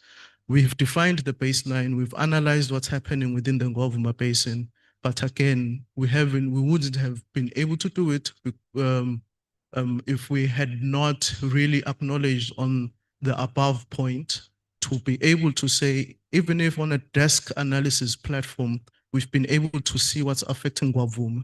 It's the people that had to validate, it's the people that we had to move with to say, now, this is the baseline that we can define for Ngwavuma. And like I said, the community of practice, the peer-to-peer learning have become a precursor into saying, as we move into the second phases of basin development, what are the systems and tools that can be used to make sure that we're able to do the hydrological modeling and basin scenarios. We have started on the Mbuluzi Basin as well. Like I said, there are 5 basins. We're taking from what we've learned from the Ngwavuma Basin Plan through the Blue Deal program, we're now instituting it or trying to come up with the Mbuluzi Basin Plan, and also taking advantage of our involvement within the Mbuluzi Ecosystem Restoration Project. We have good data sets that can now help us run this simultaneously. We're working on river basin water quality management plans. This as well are a subset to the bigger picture into basin management. And we're happy to be working with the National Department on this aspect. Now, also as part of the project is the facilitation of a long-term financial sustainability, which is water pricing. Because of Magamakakula's presentation yesterday, I am not going to come back and address this issue, but what we appreciate and realize within the project is the support on the development of this pricing regulation, technical expertise provided to think about cost recovery as we do this, and as well the catalyzation of stakeholder engagement on a multi-sectoral and hierarchical level of water governance within Eswatini. Now, as my last slide, they are path to new opportunities, which, yeah, it's financing. Access to co-financing opportunities for the activities initiated by Blue Deal. I have spoken about the basin plans, and as well the need to echo into that is the prime need to elevate the work done on the ground to be shared at a transboundary level, and also the aspect of skill set development. I'm not going to expand much. Thank you very much.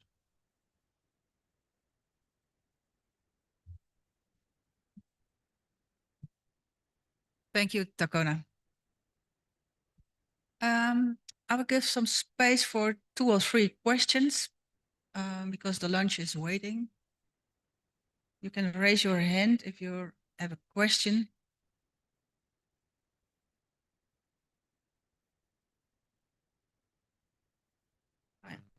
Oh, spare. Fine.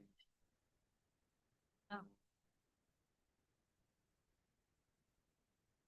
Yes, please. Okay. Thank you, presenters, for the wonderful presentations. I've just have one question. It's directed to the Ethiopian colleague, Blue Deal Ethiopia. One of the challenges you mentioned was the issue of upstream and downstream conflicts with relation to water usage. I just want to find out if the Blue Deal program was able to assist you guys resolve those conflicts in Ethiopia. Thank you.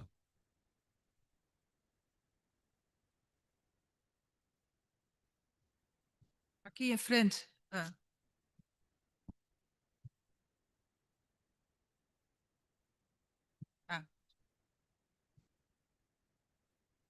Morning, everyone. Good morning, everyone. It's Paulo Silveira from Water Users Representation on the Nkomati. I was very pleased to hear that we have a breakthrough in funding for rehabilitation of dikes. Equally pleased that the sharing of knowledge and information has taken some of our colleagues across to Holland. And this funding is going to rehabilitate some of the key dikes. And I'm interested to know if if there is a thorough post-rehabilitation management plan going to be put in place with adequate verification and management to ensure that those key infrastructures are kept to a standard. Thank you.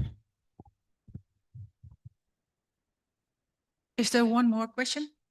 Okay. Oh, and the last. Okay. Thank you. My name is Edwin Lamin from the Kingdom of Eswatini, JRB APB. Thank you, moderator, and thank you to all the presenters sitting in front of us. It's not really a question, but it's just to show some gratitude towards our partners and friends in the Netherlands that have come up with this noble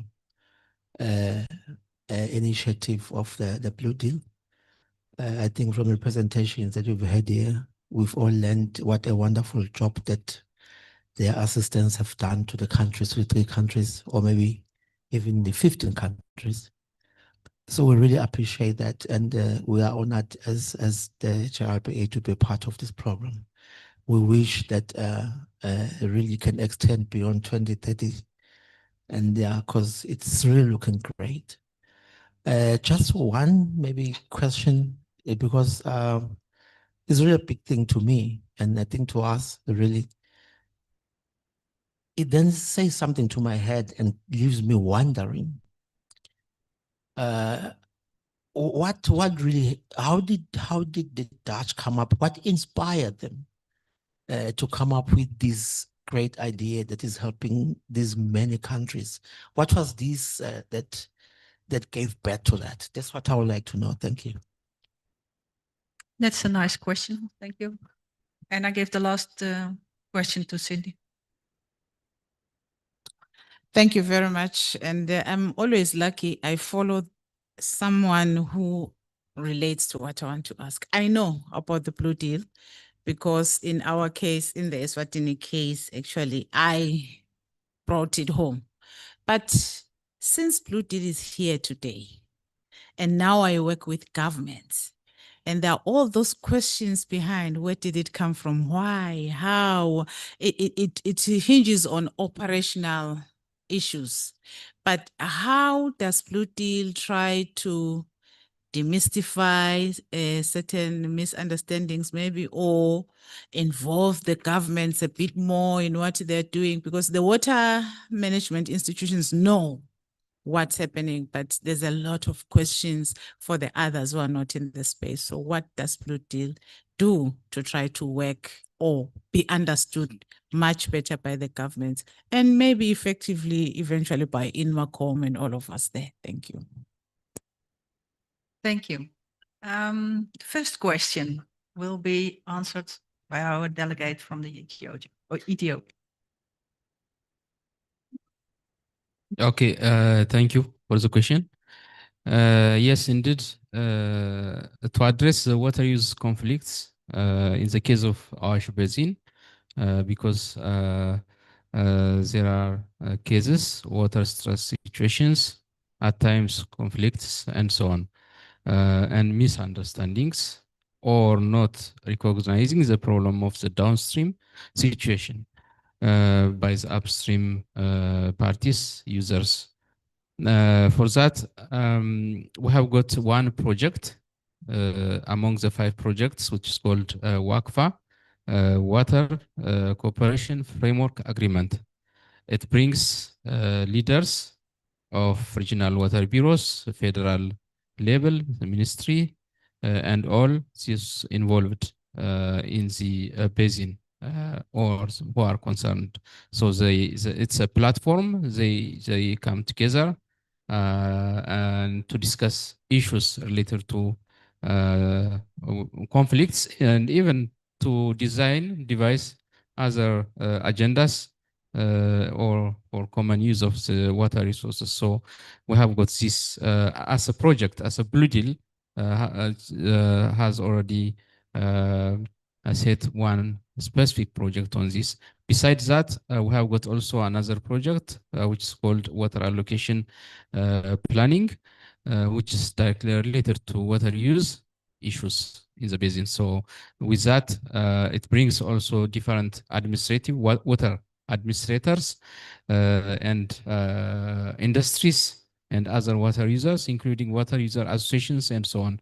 So with that, the issue of water use conflict, beside the technical solutions, it means for rational water allocation, there's also a platform of discussion. Every year, there's one specific dedicated platform to bring all stakeholders together to discuss all those issues. Thank you. The second question is for Asha from the Maragra in commodity water users. Okay, thank you for the questions.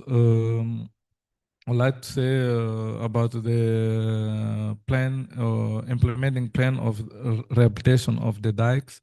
I'll say yes, we have now a plan because was concluded inspections of the most of the dike of our countries, the states. Also the estimated cost to rehabilitate the dikes and also to have the dikes in the good shape.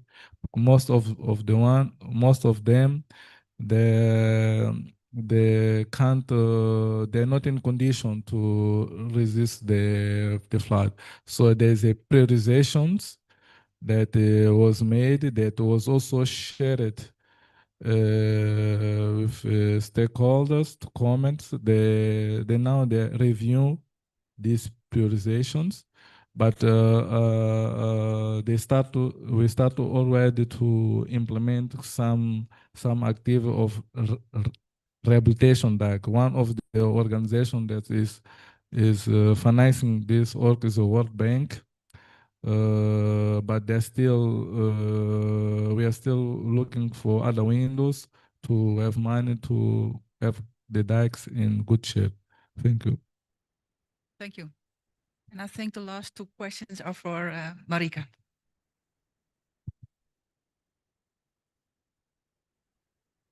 Thank you. And sir, I had the feeling that you were asking a very good question, but I didn't get the last part. So maybe if you could repeat it, and maybe first I go to Cindy's also very good question. Because the Blue Deal and also the REMCO, it's very much about improving the performance of the catchment management authorities, the basin authorities. And that's so often really forgotten in the field of any development in the water sector. And indeed, a weak point is that we are all believers, but there is so much interest if we talk about water. So the ministries, the higher level, the political level, has to be convinced. And this is not only the Ministry of Water, this is the Ministry of Agriculture, Irrigation, Ministry of Finance. There are some good examples in Blue Deal partnerships where this is actually happening, but it's often quite difficult. We feel that we are very much supported, for example, in this country by the Dutch embassy. So we find ways to talk to ministers, not via ourselves, but in different ways. But it's definitely a weak point to scale up the impact. But I personally really believe in the fact that if we show the good work, like the presentations that were given, Usher on the dike, if that is seen by everyone and how important it is for user associations, for everyone using the water, that then the people in the ministries will also really start believing that strong water institutions are a key to a sustainable future. So I don't have a crystal clear answer. I also feel that the midterm review of the program we're undergoing will really focus on this point, and probably we will get some suggestions to improving the link to ministries, to the political level. And also we heard in this conference that if we want access to climate finance, that at least all the good suggestions that you have for projects need to be in the national adaptation plans. That is a simple thing. It probably takes 2 years or so to get in there, but this is some things we have to do better to make sure that in the long run, we have access to this big finance. You have access to that big finance. So yeah, it's a fair point. It's a difficult topic, and let's share the successes and let's keep the courage on this. Your question. Yeah, I'm not sure if I remember exactly what I asked, but I think in essence I was just saying, you know, this initiative is a great one, really. And my question was, if you could share the inspiration, what inspired this? Yeah, how did it start for you to come up with such an honorable and noble initiative? Because it is so great, it's unbelievable. Yeah, we need to learn from, you know, yeah. So that's basically my question. Thank you. Yeah, there are people in the room who really know and who were there when this was started. I think the Dutch and also German water authorities feel the responsibility that the lessons that they have learned in the Rhine River, in the big transboundary rivers, to share them. But we have to say that we learned so much from this work ourselves. And that is, sometimes it's not about techniques or new infrastructure solutions, but it's really about being flexible, about true social inclusion. So the inspiration is really both ways, and we see it's continuing. It will grow to be bigger, this inspiration. So there was a reason, and maybe I don't know if people like Jan in the room or Hans want to say something or add something, but the inspiration is really both ways.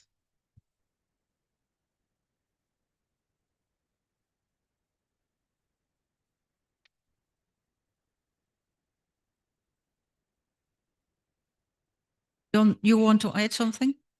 Okay.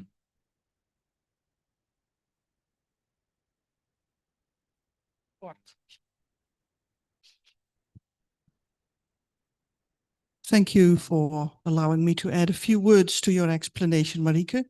I think I have been introduced. I'm the Chief Executive of Blue Deal South Africa. And I think we owe the audience a little bit more of an explanation about the why of the Blue Deal. I think one thing is definitely that the Dutch water authorities also learn a lot from this collaboration. That is true in terms of personal qualities that the staff take home and can apply in their work there. But there is also a bigger reason, and that is the policy of our Department of Foreign Affairs that really wants to put the Kingdom of the Netherlands in the world as a champion of water management, because that will also hopefully lead to business opportunities for the Dutch water sector. I think that's part of the answer. And the other part of the answer is that, and it may come as a surprise to you all, but the Dutch water authorities have a reputation for having 700 to 800 years of experience in water management, which is true. And still, we also have politics. And the politics in the Netherlands are such that sometimes there is discussion about why do we have Dutch water authorities? Why is water management not part of the sort of general democratic institutions? Why do we have Dutch water authorities that raise their own taxes and make their own regulations? And the reason, one of the reasons why we also collaborate internationally is to demonstrate that the way the Dutch water authorities function is so strong that it can actually inspire water management in other parts of the world as well. So to be very, very honest, our personal interest as Dutch water authorities is also to keep existing by collaborating with you. So thank you very much for that.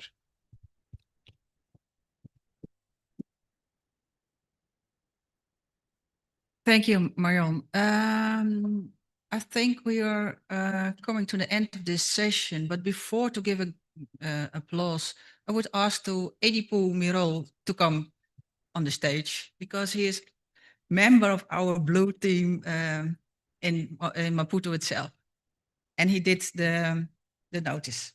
And I want I would like to ask Lisette. We are working together. We were counting almost 27 years together now. And I think it's an example of the Blue Deal and all the projects before Blue Deal that we are working already 27 years together. I want, please give a lot of applause.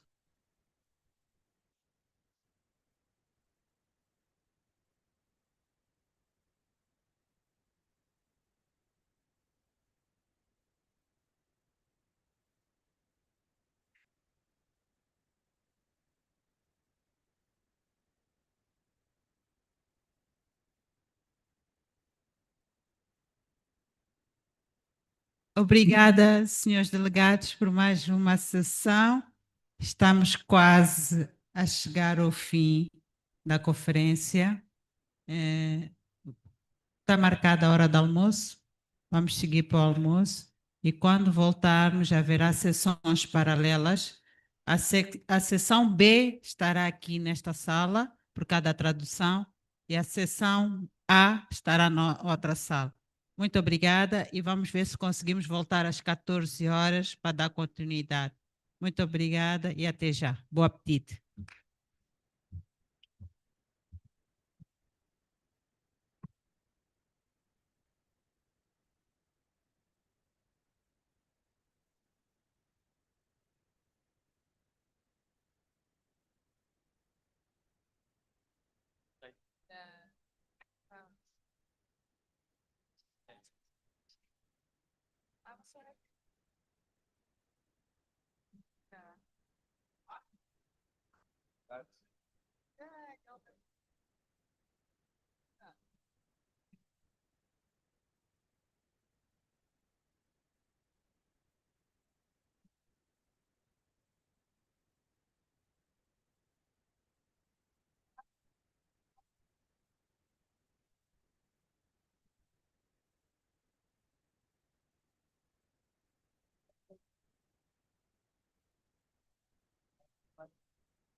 Ik was ook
blij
Ik denk ook, ik begrijp het. Waarschijnlijk niet alleen, wat ik nou heb. Dat is gewoon daar term.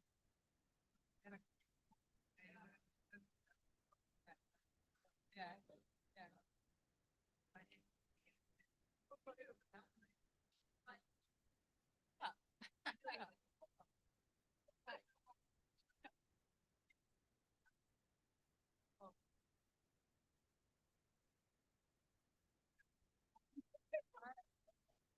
Niks van.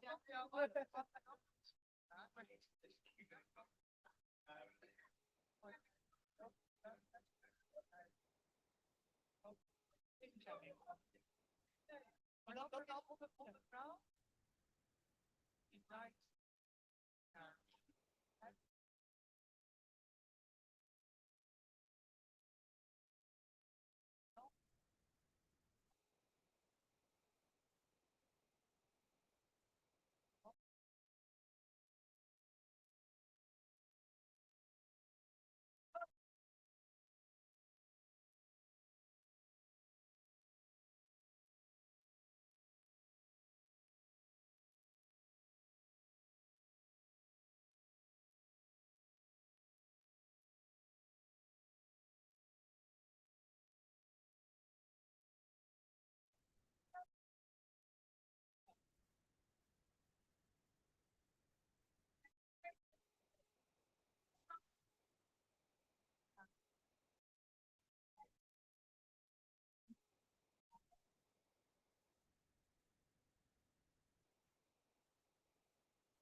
Hello.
Mas não mudaram de início? Qual a organização?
Alô, doutora?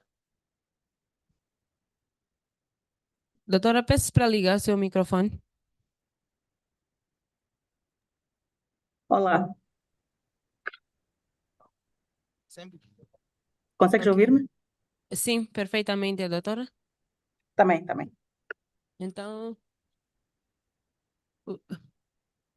teste. Tá bom. Então, eu vou desligar aqui no WhatsApp. Sim. Vais ligar do WhatsApp?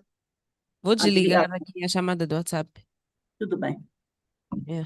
Peço para partilhar a apresentação. Fazer o Ah, share. tá bom. Partilha de tela.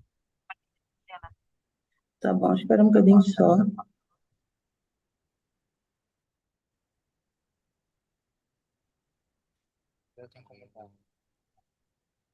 Agora essa câmera.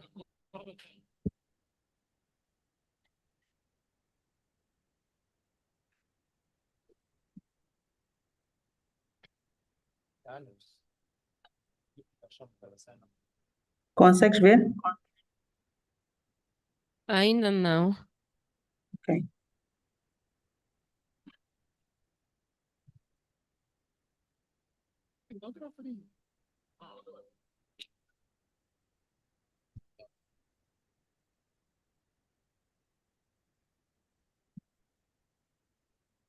Nada? Nada, nada. Ok. Ainda.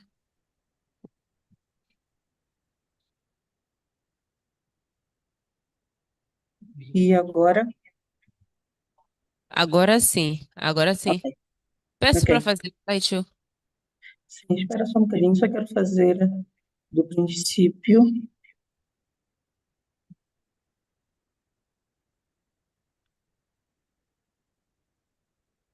Assim.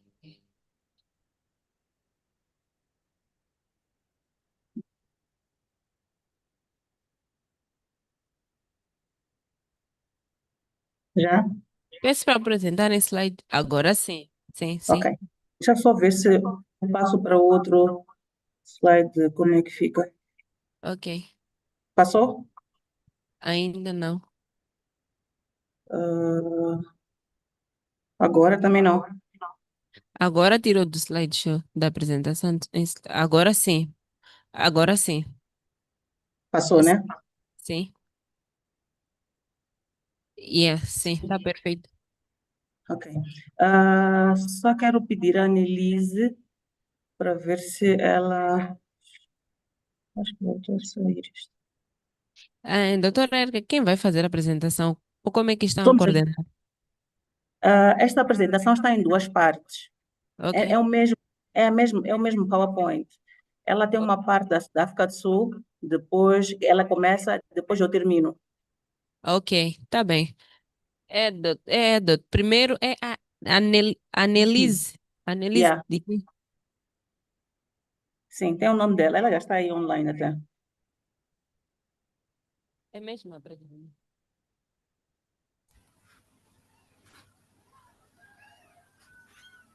Ok. Sim. Ela está com um problema aqui. Está com problemas para Diz que estão com uma tempestade qualquer na África do Sul. Não. Ok, espera. Só quero saber se ela. Are you able?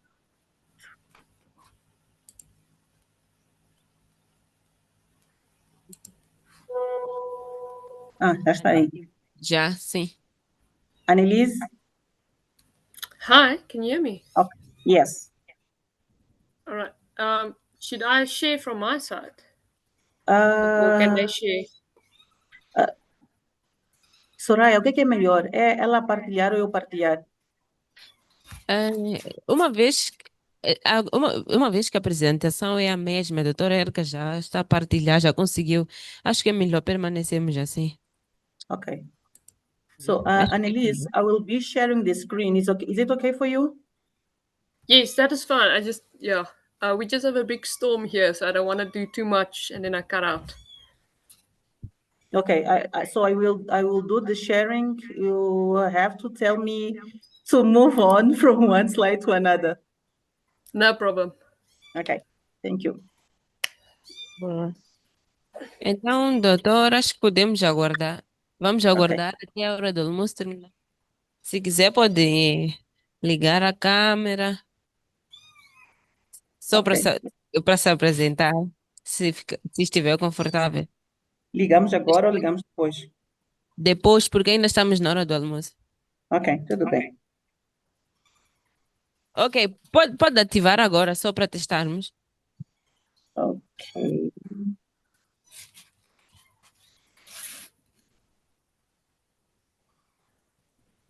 Yeah. Consegue ver? Ah, sim, perfeitamente, perfeitamente, está muito bom. Annelise, Annelise, Hi. can you open your camera, for instance? See.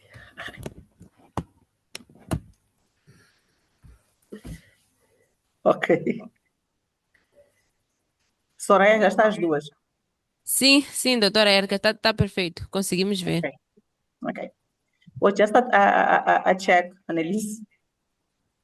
Então, doutora Oi. Erika? Oi?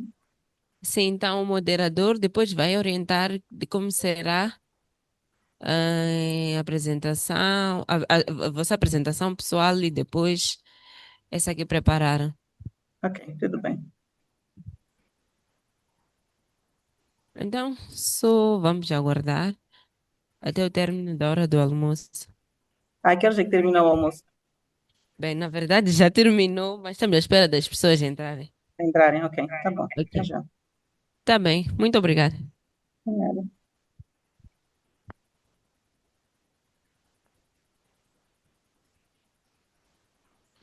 Sabe?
Boa tarde. May I have your attention, please? Boa tarde. We'll start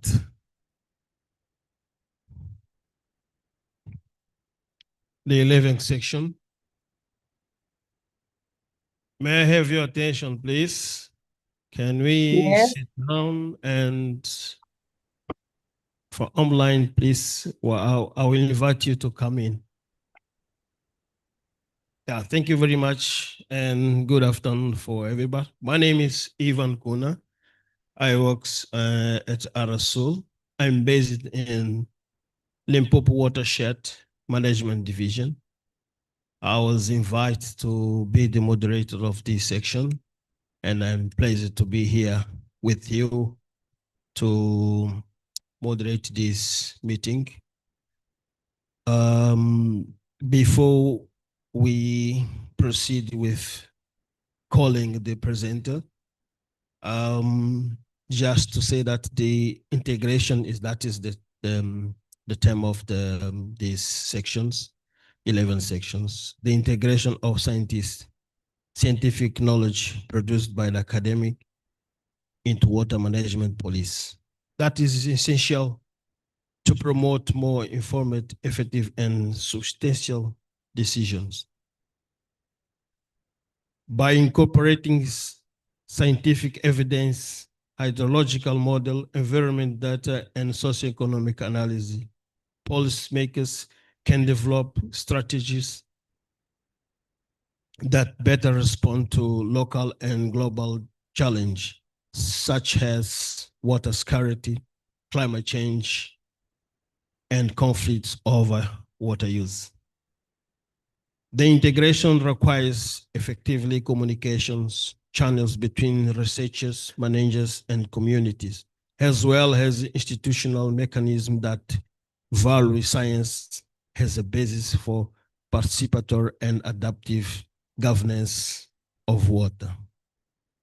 That's why we'll have for these sections, it was supposed to have 5 presentations that was elected, but unfortunately we'll only have 4, and one of them will be online, will be the first one, and then we'll follow as the program instead of the order, first, second, and so as I said, our first presentation will be presented by Professor Eric Towela. She will introduce herself, and that presentation will be done by another student. Her name is Annalise. She's a PhD student. They come with academic riparian in that field of academic riparian partnership. They come with co-producing knowledge for basin decisions making. And then we'll have a presentation from Dr. Vilakati. Please, I invite him to come to the podium. We have to imagine that the first 2 persons are here, as we say that will be online. Thank you, Doctor. Can I give him an applause, please? The second presentation will be done by Mr. Selepe.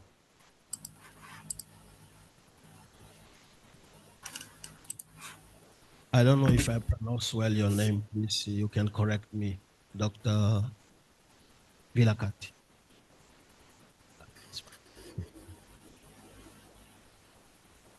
Mr. Selepe is here. Oh, thank you very much. Please.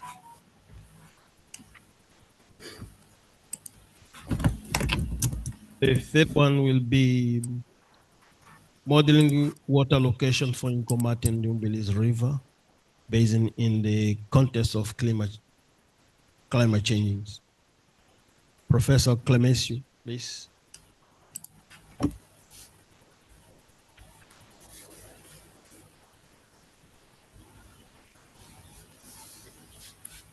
Our session will be guided, or the presentation will be guided by them, and then we'll ask the technician to invite Professor Erica and Annalise to do the first presentation. Professor Tovela, are you ready to introduce yourself, and then Annalise? After that, you can start your presentation. And we have to consider the time. We only have 20 minutes for each participant. Please. Okay. Over Can to you hear me? Yes, we are here. Please. Okay. You may continue. Good afternoon, everybody. I'm Erica Tovela, not yet a professor. I'm a PhD student as Annelise. I'm a researcher, fish curator, working at the Natural History Museum from Eduardo Mondlane University, working mostly, I'm specialized on freshwater fishes, and I will be presenting our research from Mozambique side, and then we'll be doing the presentation with my colleague Annelise that works with Professor Gordon O'Brien. Thank you. Over to you, Annelise. Hi, sorry, I hope you guys can hear me. We just have a very big storm here. But I'm Annalise, yeah. I'm a PhD student still at the University of Mpumalanga. So I'm currently working with Professor Gordon O'Brien at Rivers of Life, and then mostly my component within the company is focusing on fish health, fish community, fish sampling, everything like that. And that's what my presentation about is also going to be, a little bit on a project we did in the Inkumati catchment. Yeah. Thank you very much. Please, you can proceed with your presentation.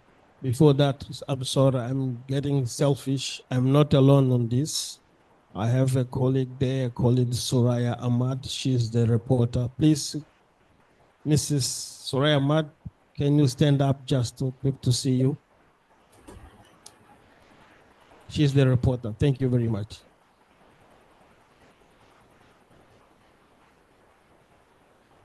Please, Annalise and Erica, you can start your presentation. Can you see my screen? Not yet.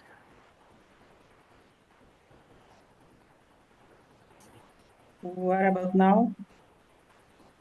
Yeah.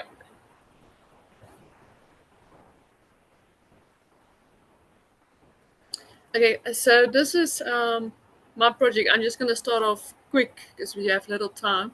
So it's the source to sea management of the Inkumati, considering or focusing only on the fishes side. So this is what I did for my master's as well. And then now for my PhD as well, I did it kind of a bit more intense and more in detail. Yeah, next slide, please. So we all know that environment and fish and everything is affected by various stresses. These are just to name a few or to show a few.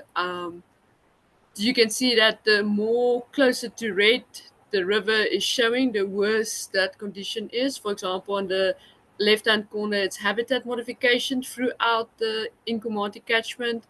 And then below it on the left-hand side is your water quality. So green is kind of still good and under control, whereas orange and red goes towards a more unsustainable or unacceptable manner. In the top right is our flow modifications, and at the bottom right there is just showing you guys where all the major dams or weirs are. These are all contributing factors that work in synergenic effects affecting our fish communities within the Inkumati catchment. The next slide. So my aim was to evaluate the state of the fish communities, and what I did is I used 3 different lines of evidence to compare to one another and to evaluate the state of the fish communities. The first was the biological index, which is normally your fry, which governmental institutions or interseasons such use. Then I did some redundancy analysis, and then I did a RRM, so Bayesian network, so it's a risk assessment. All of these lines of evidence incorporate the different environmental stresses that have an effect on the fish communities, and it gives you an output to say in what state that fish communities are. Next slide. So this is our study area, just to show you guys roughly. So we mainly focused on the main rivers. With here and there, we had a few sites on the tributaries. We had 51 sites covering the whole Incomarty Basin. We also did the estuary and the floodplain, which falls into the Mozambican areas. This was part of a very much greater WRC project. So we did full evaluation at each site, which included fish components, water quality components, hydrology, hydraulics, parasitology, everything like that. Inverts. So I only focused on the fish component, which I will show you guys now, but just know that this was studied in much great detail. Yeah, next slide. This is just quickly descriptive. So throughout the whole Incomarty catchment, we expected 77 species of fish, and overall we collected 50 species of fish. So it comes down to 64% of the expected fish species that were observed. Now, we did have some difficulty collecting a few, like for example, Anguilla bicolor. We know they're near threatened or very difficult to collect as well. Not even in Mozambican side did we collect any of that. And then, but then interesting, there was a few critically endangered species like Cetia brevis and Canaria species and such like that that we actually did collect throughout the study area. Next slide. So this is just showing you your FRI assessment. So FRI is the Fish Response Assessment Index. So it takes into consideration your observed species that should have been at this site versus the species that you actually have collected at this site, and then incorporating the condition based on a score of how your water quality, your habitat, your cover features, the ability for species to migrate, the variability in flow and such like that is affected at this site. And you can see the closer you get to green and blue, it's good. The more yellow, red, purple, black, it is bad. And we do have a few sites on the Sabi, which you can see is still quite in a good condition. But note that these sites are in the Kruger National Parks, like stresses like pollution is quite minimal, although there is some effects from the outside that is brought in. Overfishing, for example, is not affected in Kruger National Park unless you're like at the you can see on the very border side. We do have some overfishing issues. And then you can see on the carp system in the crocodile, just don't think I have a pointer. In the carp system, and especially down in the Komati system, we do have issues that are close to largely modified states. So government allows or still accepts states in a D condition. However, according to your our required ecological categories or RQOs, these are probably going to be towards more unsustainable or unacceptable states. Next slide. Then I did an RDA analysis. So I know this is big and rough. This is just to show you how the results look. So it does an association comparison. So for example, if you look at graph C, it is the different water quality components. So it would take and your dots is your fish species. So it would group your different fish species towards which environmental factor, in this case water quality variable, is affecting or is driving the distribution of that species. So on the next slide,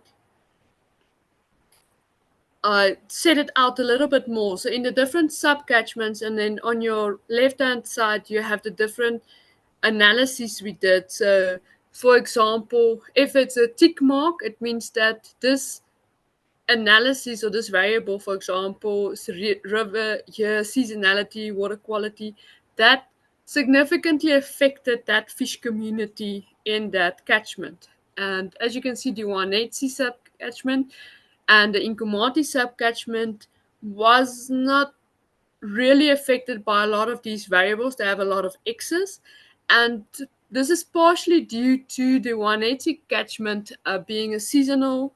A lot of the rivers are seasonal within this catchment, so they are particularly more resistant to some of the stresses. And then as well, the Wanetsi catchment and the Inkumati catchment had the least amount of sites, which we also think might have affected our analyses. What is interesting is the Sabi catchment was also the only variable that didn't affect the Sabi catchment is seasonality. So the variability in seasonality or changes throughout the season were the only variable that didn't affect the fish communities. Whereas in your crocodile and Kumati catchment, basically all of these analyses affected the fish communities to some degree, to a significant degree. So it can either be in a good way or a bad way, but it affected them to some degree. And that's why we also did the risk assessment. So when taking into consideration your site classification as well as the RDA analysis, which is this classification or analyses, we went to risk assessment to see now which more in detail is which driver is affecting our fish. If you go to the next slide, please. This is how a risk assessment looks. So it basically just means each little block is a different stressor or component that could affect your ecological endpoints. And I compared the ecological endpoint. So ecological endpoint incorporate or looked at the whole system itself. So every fish, every whatever, whereas subsistence fisheries endpoint only considered the fish species that people are interested in for food. So if something affected, for example, a fish that's not been eaten by food, it didn't come out in the model as being significantly affected. All right, but I know this is difficult. So the next one shows you that's how the output looks when you've done a risk assessment, which is also completely difficult to understand. The higher up your graph, the higher your risk, which means the greater probability you have of death for your specific endpoint. So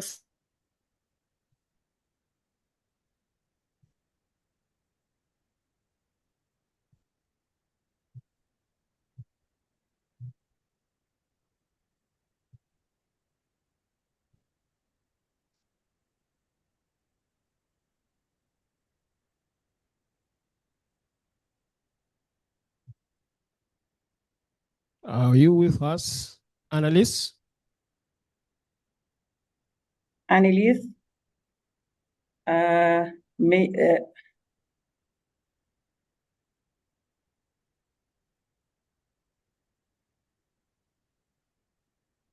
Annelise, she said that she was facing storms in South Africa. I don't know if she's still connected. But she's still far away until you start your presentation? I hope so. Wow.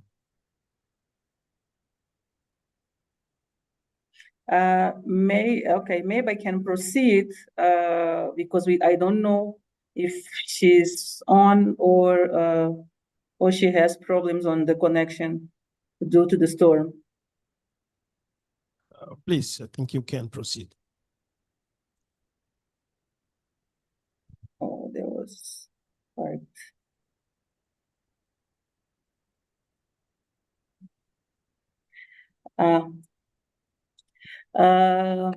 Hello, everybody. As I present myself, I'm Erika Tovella, working at Natural History Museum. I will be presenting Mozambican freshwater ecosystems and what we have regarding to the biodiversity of freshwater fishes in Mozambique.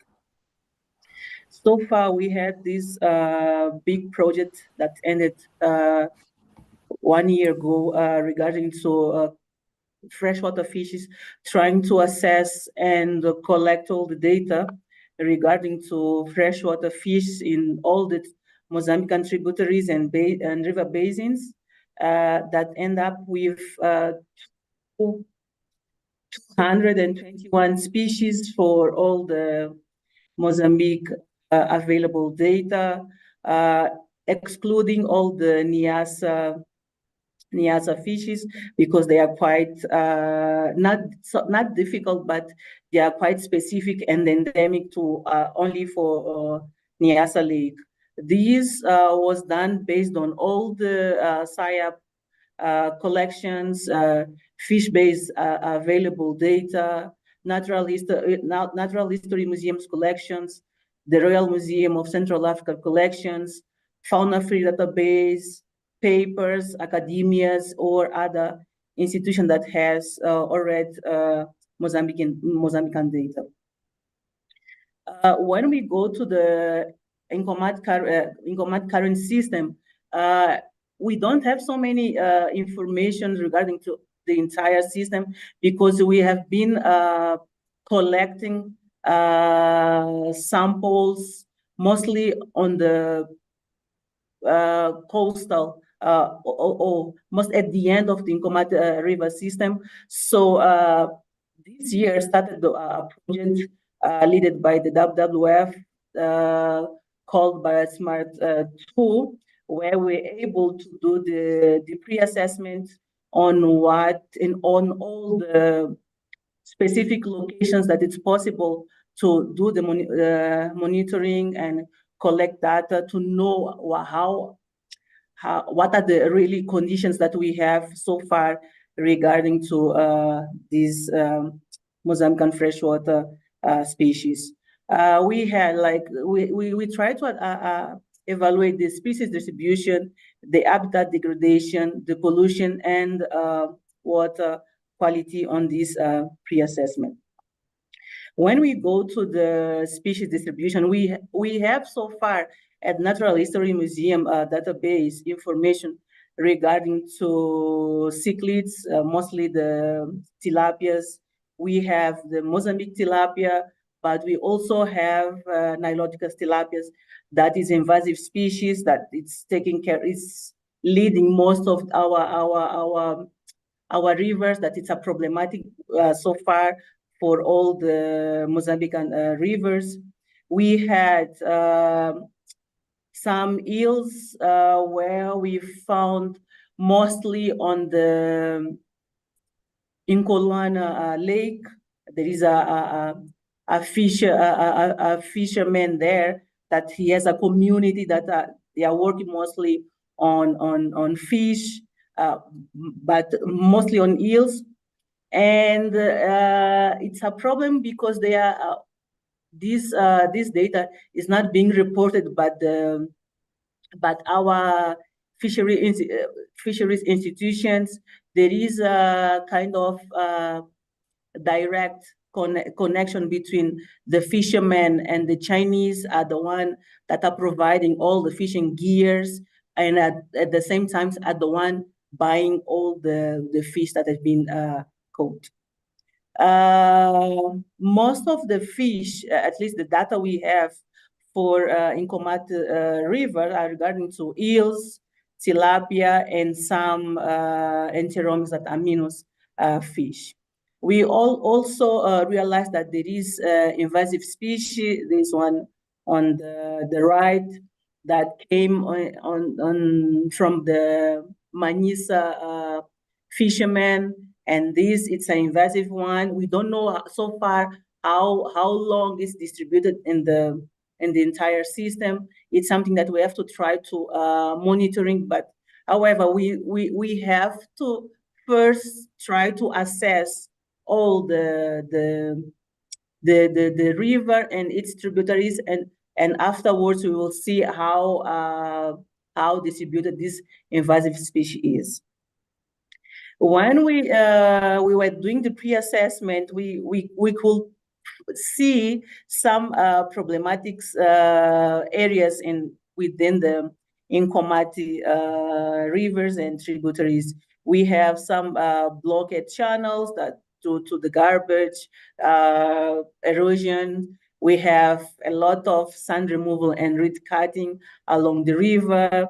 We have sand exploitations in mostly close to Muamba or Sano. And we have a lot of erosion. The reed cutting, it will be a problematic stuff now, because when we're talking to the fishermen, they say that even the fish are declining. It's like the capture are declining because there's no way, a place where the fish can at least reproduce or have food because of this reed cutting. We had the water quality was not so good. On this picture on the left, it's a point where the banana farm is collecting water, but we had in the right side, it's another point where we could see that the water quality is not so good. So the same thing we could see in different points along the Nkomati rivers. And this last picture on the right is where the people are taking out the sand. When we go to the pollution, there was a massive spread of these algae, and we were trying to ask why we had this, because when we started the assessment, at least for the Resano side, we didn't see nothing of this, but as far as we move to Sabia, mostly to Moamba, we start seeing like these algae are spreading. And we don't know how far they are going, and what are their contribution, not for the good quality of the water, but for the bad, because it was almost impossible to see fishes in these places. So probably these can influence the decline of some species of fish within the system. What are our step forwards regarding to this project was first to set points for fish track, to monitor the water quality, the species, all the possible parameters that can lead us to understand how is the Nkomati system behaving. We were looking for places like quite safe places to put these fish tracks. We are planning to do the assessment for the entire river and its tributaries. That will take us to understand and to measure the whole parameters that at the South African sites are doing. We will try to do monitor the water quality and see how the algae or how all the companies, at least the banana farm, are contributing to the water quality within that system. And thank you. Thank you very much, Mrs. Novella. Tovela, when you are studying those fishes, did you test it? We saw some fishes there, some species. Some of them, yes. Okay, how are they? I recommend. Thank you very much. Please, we'll give a chance to other Palestine to come in, so you can follow those presentation. Then we'll follow the part of questions and answer. Thank you very much. Can I have an applause to them, please? Please, I'll invite Mr. Villakati to do his presentation.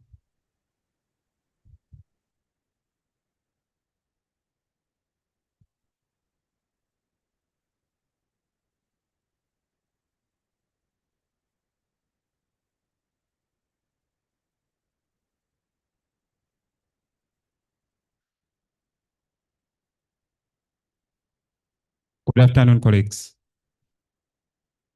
While we wait for the presentation to load, my name is Trina Vilagati.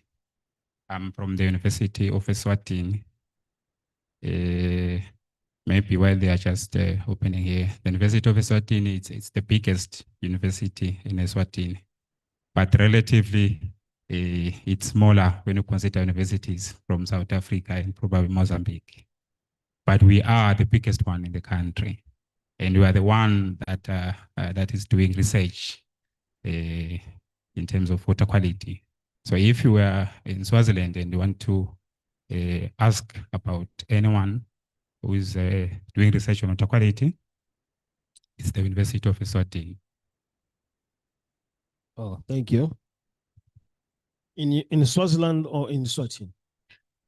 I apologize. Sometimes the Swaziland name, sometimes it comes up, but it's Eswatini, Kingdom of Eswatini.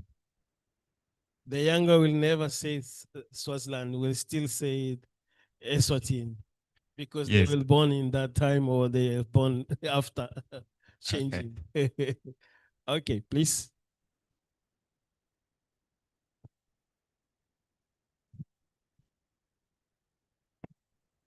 So it is going to show here. Like I said, we are. I wanted to look at the presentation here, but it's not showing. Yeah. But maybe as we, so if you look at, thank you. I'm going to be presenting to you about some work that we've done that is in relation to transboundary river management, and then coming to decisions that are taken based on those research. But before I begin, let us maybe talk about why do we do research generally as academics. I understand here that there are some professors also online and also here. But according to my understanding, there are three main reasons why you do research. The first one that we are all guilty of, it's self-growth and prestige. The first one is self-growth and prestige. I know that if you're not in academia, you may not understand this, but as an academic, you would want, if they call you as a professor, you want to have relevant publications and very good publications from high impact factor journals. And then you will also want, if you do research because you probably want to have money. Most of the time, this is as a result of consultancies.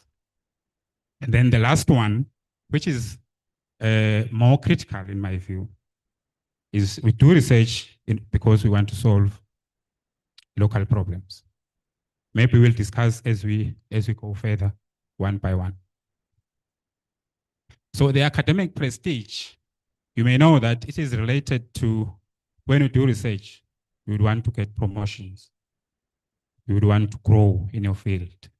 You'd want to go and make presentations in conferences like this one.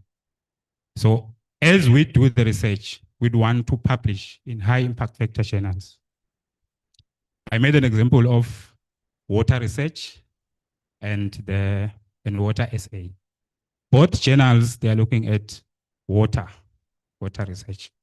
But then as an academic, we would want to publish in water research because it has a high impact. And if we don't know, some academics, they keep on checking their Google profile because they want to see if their papers have been cited. Some of them, they even do self-citation just to improve the citation profile. It's the truth. We want to get our papers cited. Now there is a conflict between citation, publishing in a high impact factor journal, and doing what is required or doing research for the local community. In Eswatini, I would be surprised if someone is doing research on membrane size or seawater purification, for example, because there's no sea in Eswatini. But someone in Mozambique can do that. So because we want to publish in high impact factor journals. Then we tend to create problems on the desktop and then solve them so that we can get our papers published. So I said the first one is academic growth. We cannot run away from that. Everyone wants to be a professor. Even myself, I want to be a professor like him. So the second one is financial gain. There's a high tendency of the use of consultants within government entities and some agents related to government. I think one of the reasons is that the timelines, they can, if you tell them that, okay, I want this research to be done in 6 months, it will be done in 6 months. And then they get the income. But then some of this research that is done through consultancies is not good. You find that some of it is of poor quality because they are rushing to get money. So now, as the University of Eswatini, we have had some incidents where we find that some consultants, we find that they're doing consultancies that where they are not experts in. As a result, the name of the university may be tarnished because someone will say, this guy is from the University of Eswatini, but look at what he's presenting. So he decided to establish centers of excellence. So these centers of excellence are the ones that are going to be competing with consultants out there. The advantage of that is because we have a pool of experts within the centers. So if there are some legal aspects of whatever the research that I'm doing, someone from the law department is going to be involved. And then the third one is where we solve local problems. For example, if along a river, maybe just downstream from a treatment plant, you find that the communities are complaining because the water maybe is dark or the conductivity or it tastes bitter in one or the other. So that research will be solving local problems. So in this case, so government agencies, they now decide to use the consultants because the research that's going to be done academically is going to be done by students. For the case of Eswatini, you find that some students, they don't have bursaries. So they pay for themselves. So if they have paid and then they run out short of funds, they will stop whatever research you have there. And then the entity will be like, where are the results? So that's one of the challenges of doing research with academics, especially when there is no funds. And then I've already spoken to why agencies and sometimes government, they prefer consultants. The timeline is short. There are clear deliverables compared to when you use research through students. But there is the disadvantage of high costs. When you fund someone to do research using students, you find that that kind of research is going to take time. Yes, we agree. But then we're not just empowering the students. You will get the results at the end of it all. So there is capacity building when you do research through the academia. And then now coming into the centers of excellence that were established by the University of Eswatini. The first one that is famous is the Center for Sustainable Energy Research. And then we have another one that is new. It is called the C3SR. It's the Center for Climate Change. And then what we are trying to establish is a new center, which is called the Water Research and Innovation Center. So this is going to be very crucial in this kind of research that we're talking about. So now I'm going to be sharing some success stories that were done by the centers and individuals of the University of Eswatini. And we believe that this research that was done or coming from the centers, it has an impact in the formation of policies. So we've done some research with ICAT and the Ministry of Tourism and Environmental Affairs, and we have done research with the university, with the Eswatini Water Services Corporation, and also did research with INMACOM. So these research that I'm talking about here are the ones that that has resulted, and also previous research, they've resulted in the formation of some policies that I may mention here. So for this one that was done for ICAT, there were two projects that were done here. The first one was looking at mapping out and looking at the adaptation actions that are done to climate change. And then the second one, it has to do with the formation of, the development of the MVR tools that are going to track the adaptation that we are talking about. So what was obtained in that research, we formed or we developed some templates where you can record how you can track the adaptation. And then we also believe, because I know that, I'm not sure whether it's out yet, that kind of research resulted into the formation or the development of the National Adaptation Plan and NDC3. I think it is currently ongoing now. And also it supports the Paris Agreement, especially Article 13 about transparency. And then now one research that is exciting that we've done is with the Eswatini Services Corporation. So we do work together. Sometimes they pay for some of our equipment or reagents. But the main type of research that we've done with them is water quality monitoring along different rivers in Eswatini. There's one that has been done along the Makuka, and then there's one that has been done along the Great Sutu River. So with this kind of research, we believe that it is because of this research that the Water Act of 2003 is being reviewed. And it resulted into the National Water Policy of 2018. And of course, it helps compliance with the SDG 6 of clean water and sanitation. And I'm also aware that there is a WASH master plan that was developed. It was also because of some of the research that we do with the Eswatini Water Services Corporation. There's one interesting research that we've done. It's with INMACOM.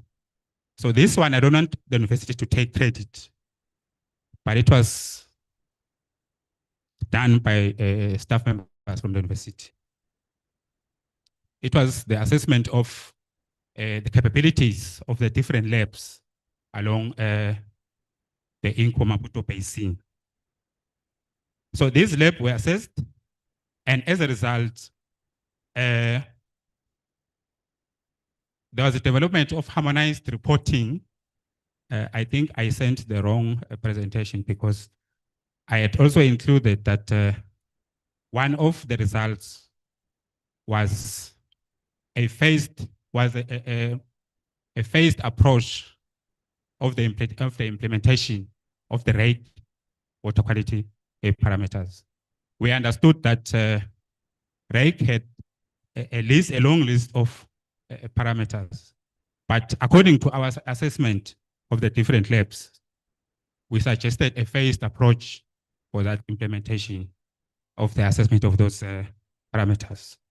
Also, this study resulted into, we understand that also supports the SADC protocol on shared water courses, because whatever that we do as a country, we have to align with the protocol from SADC. And then this is just a summary of what I've been talking about. I'm going to skip this one and then come to some short courses and programs from the University of Eswatini that we believe they align or they are useful in the development of certain policies. At the University of Eswatini, we develop short courses based on need. For example, we've developed short courses for water quality analysis for the Joint River Basin, and we have the course is still available for anyone who wants to take it. So I'm mentioning this because if there are technocrats out there and they want to do work on want to do analysis or water quality analysis, so if they don't have the know-how, the policies that we're going to develop will be as a result of that data, which may not be credible. So the short courses that we've developed and the programs, we have a PhD program, for example, where you can do a PhD program in geography, but then the specialization can be in climate change. So these programs that we have developed, they are the root cause, because we want to capacitate the workers who are working on water quality, so that when they do develop the policies, they have the correct or the right background. So the objectives of these programs or the short courses is to make sure that whatever policy that is being developed is because of it's developed by people who are competent and stuff like that. And then the way forward, not necessarily for the University of Eswatini, but as a result of the work that we've done. The first one is to operationalize. We have developed an MOU with COBWA. We understand that that MOU will result into policy because the member states, Eswatini, South Africa, and Mozambique. This one is a most important stakeholder, and there are other stakeholders that we want to make and we want to develop MOUs with. And then what we also want to happen is that there is a development of an innovation lab within the basin, or just to capacitate one of the labs within the basin, where everyone can have access so that we can do water analysis efficiently or correctly to avoid any issues. And then we have to integrate the results or the MVR tools. They have to be integrated with the tools that INMACOM or the member states are using. Like this is the MIS that was presented yesterday.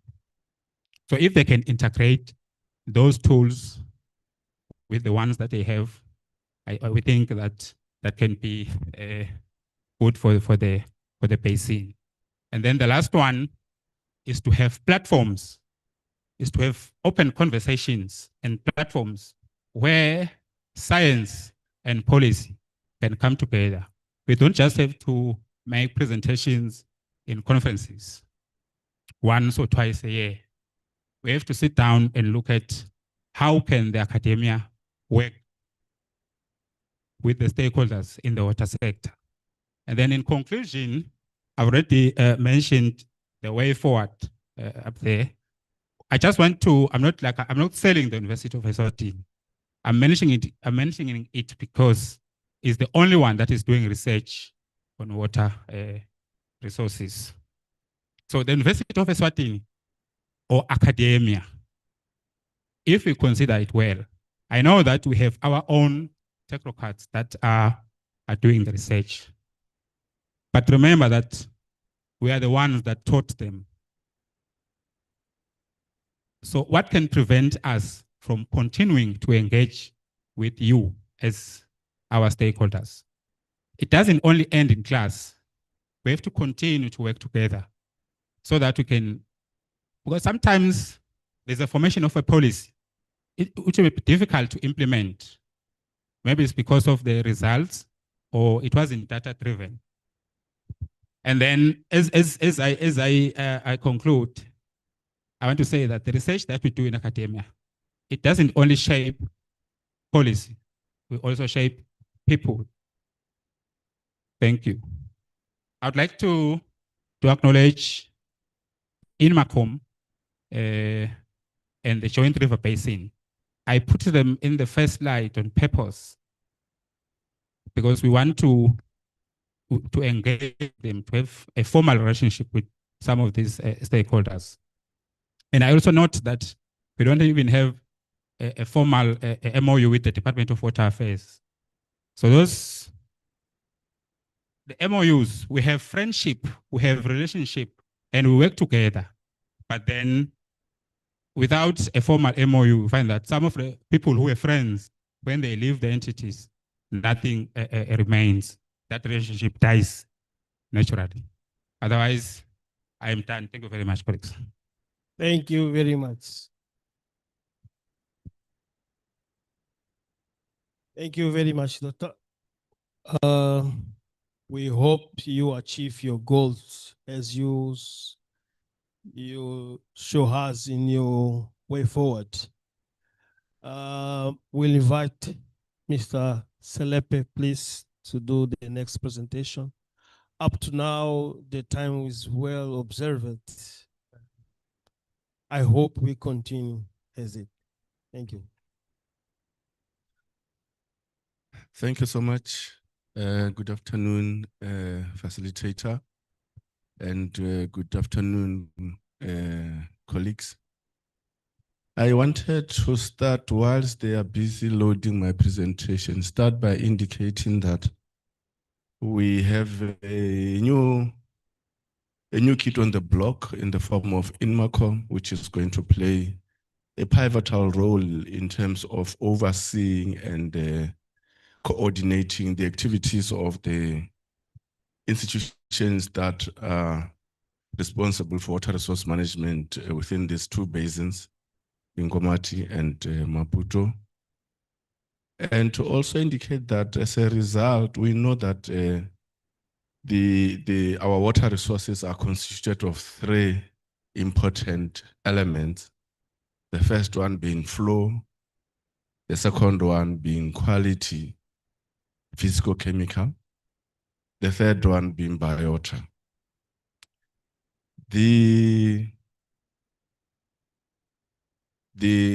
Our international treaty is very specific in terms of ensuring that certain volumes go through the border and that it becomes an obligation of upstream countries to ensure that those volumes, even during periods of drought, are maintained.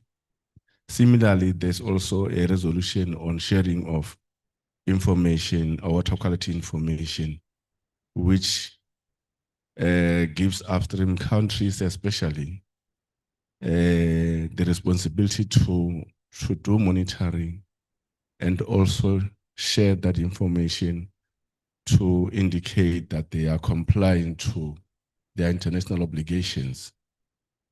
But these treaties are silent about what happens when it comes to this space of aquatic ecosystem or biota. So the message I want to give to the new block, the new kid on the block, is to say that with that responsibility of coordinating the activities, this is one area that they probably need to look at, to say that we need to manage the resource in these basins from source to sea, and also coordinate amongst the three riparian states the responsibility for monitoring and as part of other programs that we'll do jointly.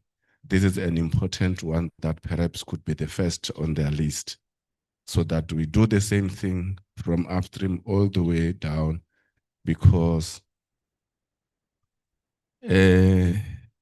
where I come from, they say that if someone gives you food and you are not sure if it is poisoned or not, you cut a small piece and you give to the dog. If the dog remains alive after 3 or 4 hours, it means you are safe. You can then consume.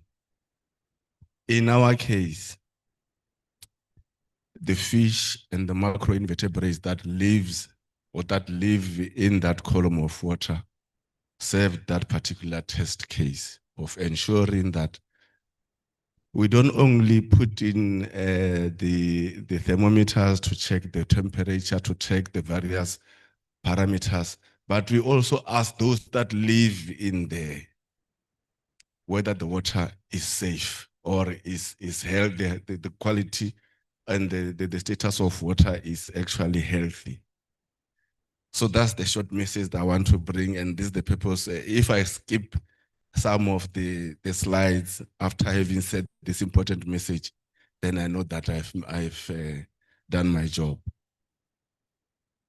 So I'm going to give you a presentation on what we are doing on the side, upstream on the side of South Africa.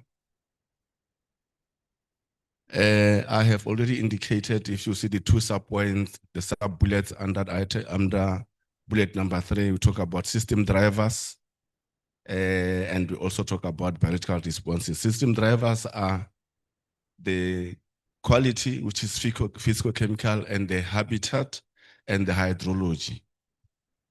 If those are good, it means the biological responses or responders, the fish, the macroinvertebrates, and the vegetation, both riparian and aquatic.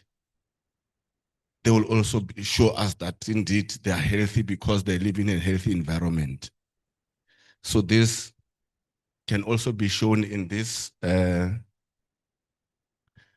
diagram that shows the land use activities which happen within the catchment and the atmosphere, which actually contribute towards the system drivers, because the quality of water that flows in the river, and also the hydrology, which is the actual flow, and the geomorphology are dependent on the land activities, what happens on land.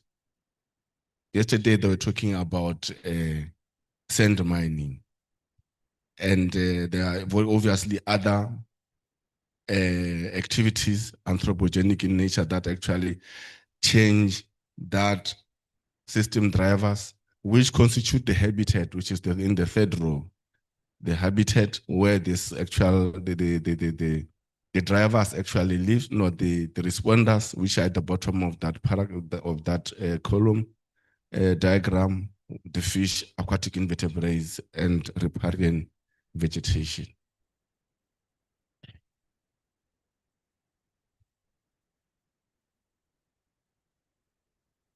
So in our case, we started this program as River Health Program, but it has since changed into River Ecosystem Monitoring Program.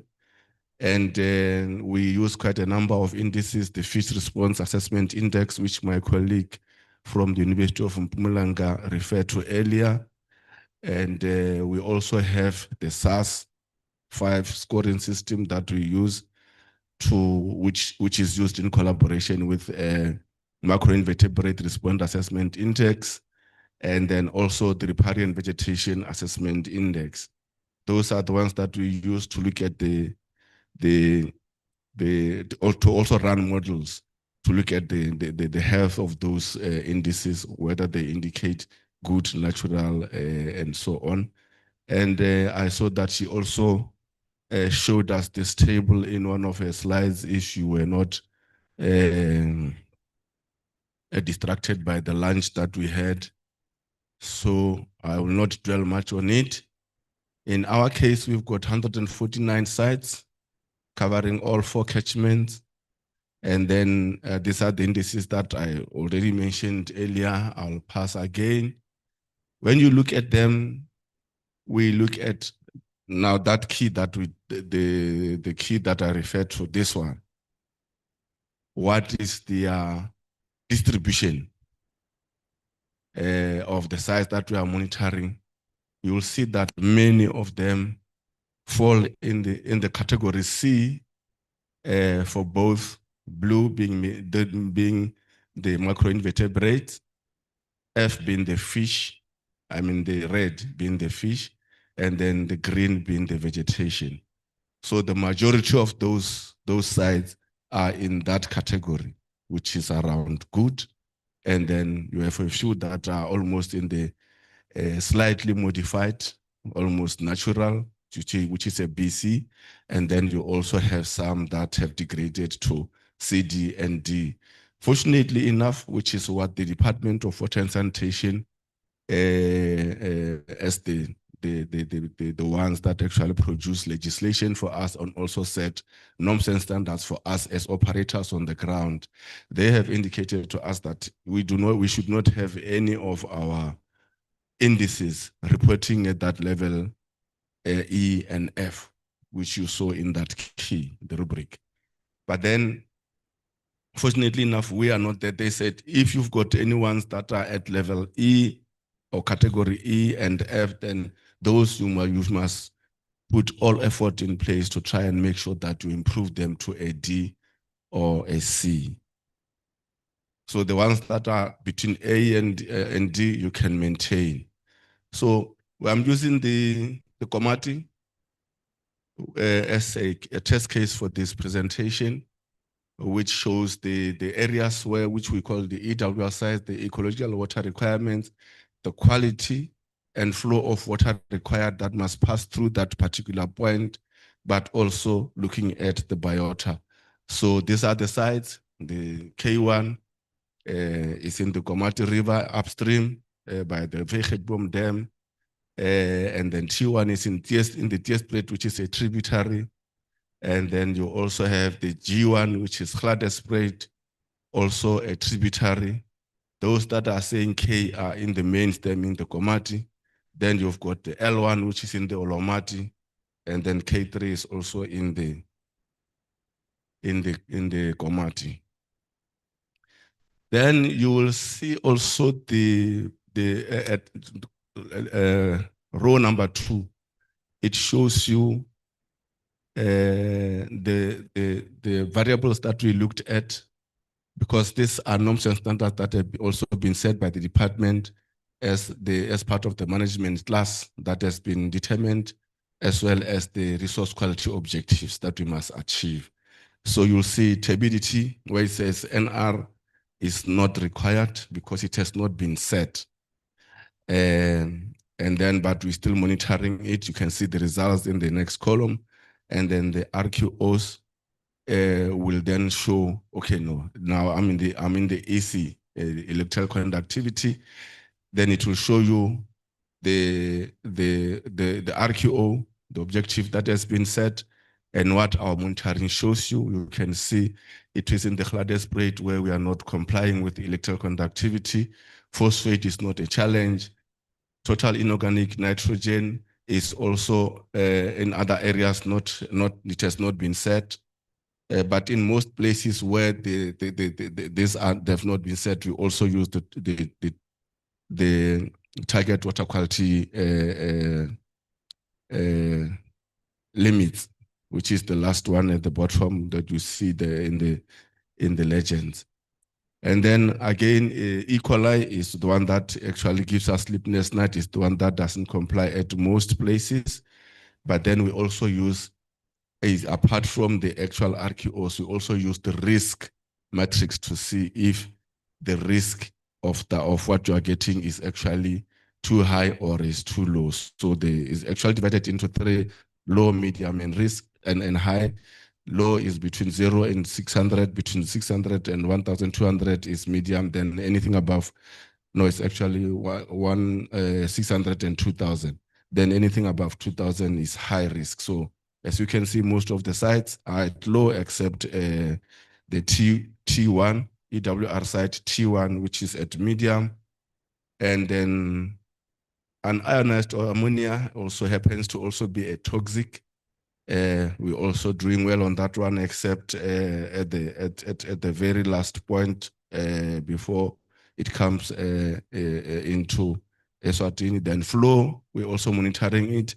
Remember that flow, there are only certain areas where you will be able to monitor because of the geology that allows you to be able to put a measuring structure such as wires and so on.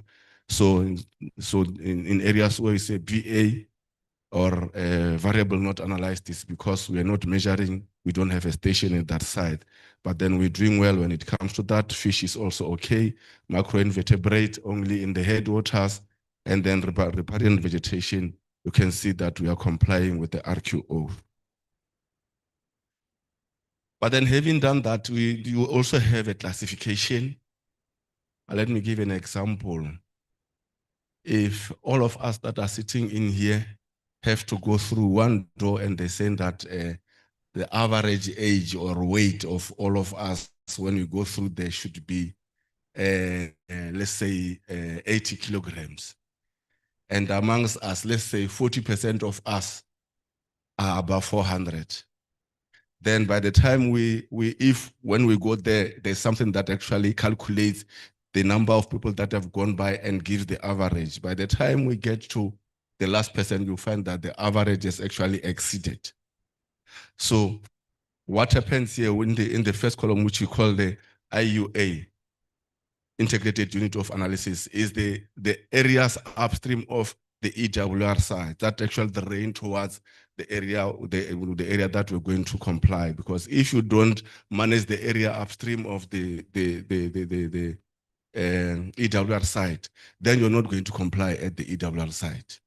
So hence it's important for us to also monitor before we get to the EWR side. So then there's also a management class. Management class 1 is a pristine area, which is almost natural. Then the management class 2 is the areas that where we allow a degradation for development purposes. But then we also have what we call working rivers. The rivers where we've got power stations, we've got lots of coal mining that should actually carry the economic development of the country. Then we come to the water quantity. This is now flow. Then you've got what we call the target ecological category that has been set for that variable. Then if it's a C, the present ecological category is the results that you receive. That's the PEC. So if you receive, if the target was a C and then you got a C, then it means that you've met the target. So that's how it reads. And similarly on the water quality column, you've got the TEC that shows BC and so on. And then the present ecological category also is shown. And then whether we met the target or not is only at EWR side T1, which is in the DS rate where we are not complying. And then similarly on the biota. Biota then pulls up, integrates all the macroinvertebrates, the fish, as well as the geomorphology. And then it looks at whether or not you met the overall target ecological category for that particular area. As you can see again here, we did well, except that there's one site where we were not able to analyze. Almost finishing there. Okay, the challenges that we are facing is obviously because of anthropogenic activities, agriculture, residential area, urban infrastructure that we talked about in the morning. Even my colleagues here talked about infrastructure that doesn't allow fish to migrate upstream and so on for spawning purposes and so on. So those are the activities that are a challenge to us, but we are dealing with them. This was actually shown in the previous presentation by my colleague from University of Mpumalanga, indicating the level of modification, which is around 3 and 4, which are actually unacceptable or just too high. So I'll not go through this again. The dot was for quality, and then we also have one again for quantity, which is this one here, which indicate areas that have been modified extremely for flow.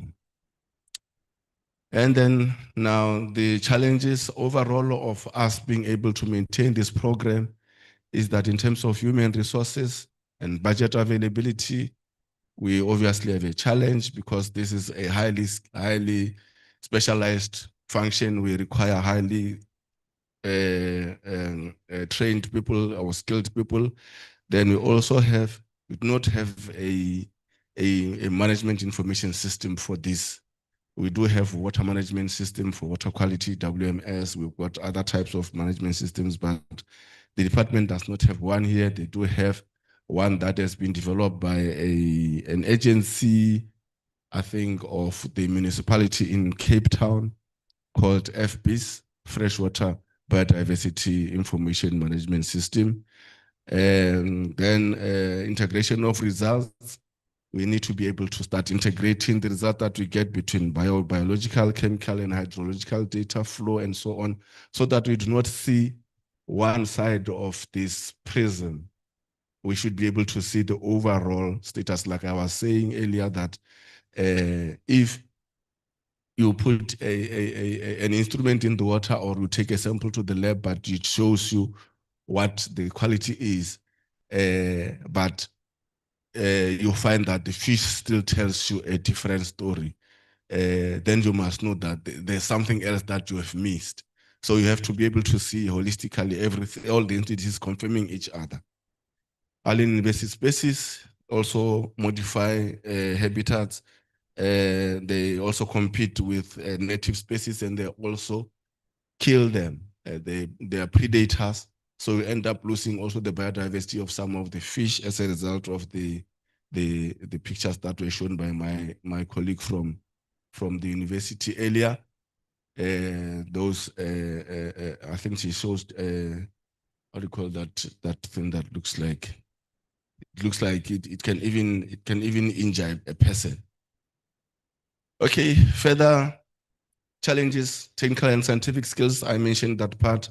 Data and technology skills. We need people with skills in the GIS, data management and analysis, modeling tools and instrument maintenance and calibration. And we obviously also need soft skills, not just and there's also the accreditation that is required in some instances as well. In conclusion, to maintain and improve river health in South Africa includes multifaceted approach. We have various stakeholders and partners that should be involved in these processes.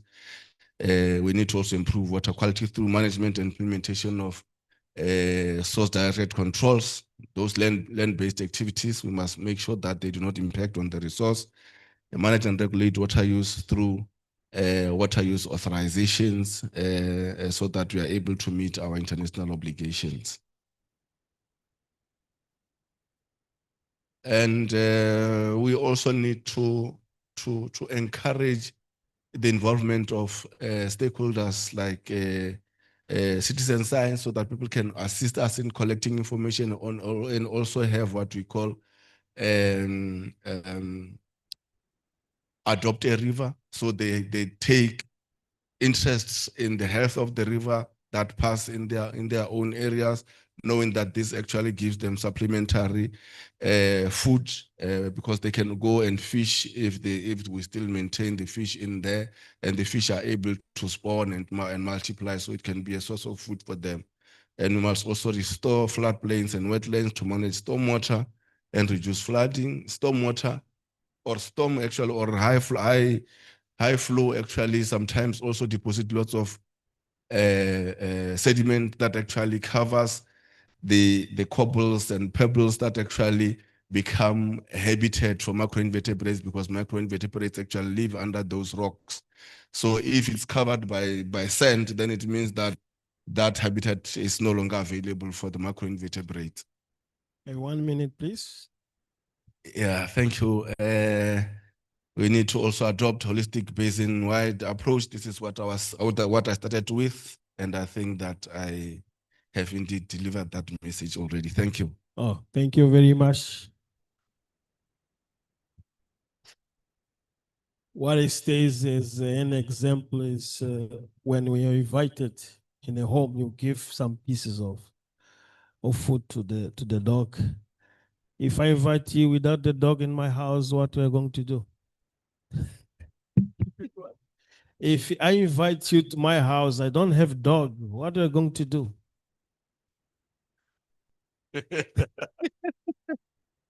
Give the owner first to taste. Thank you. No, I mean, you will have to do the honors of tasting first. Yes. Thank you. Mr. Nyantum, please.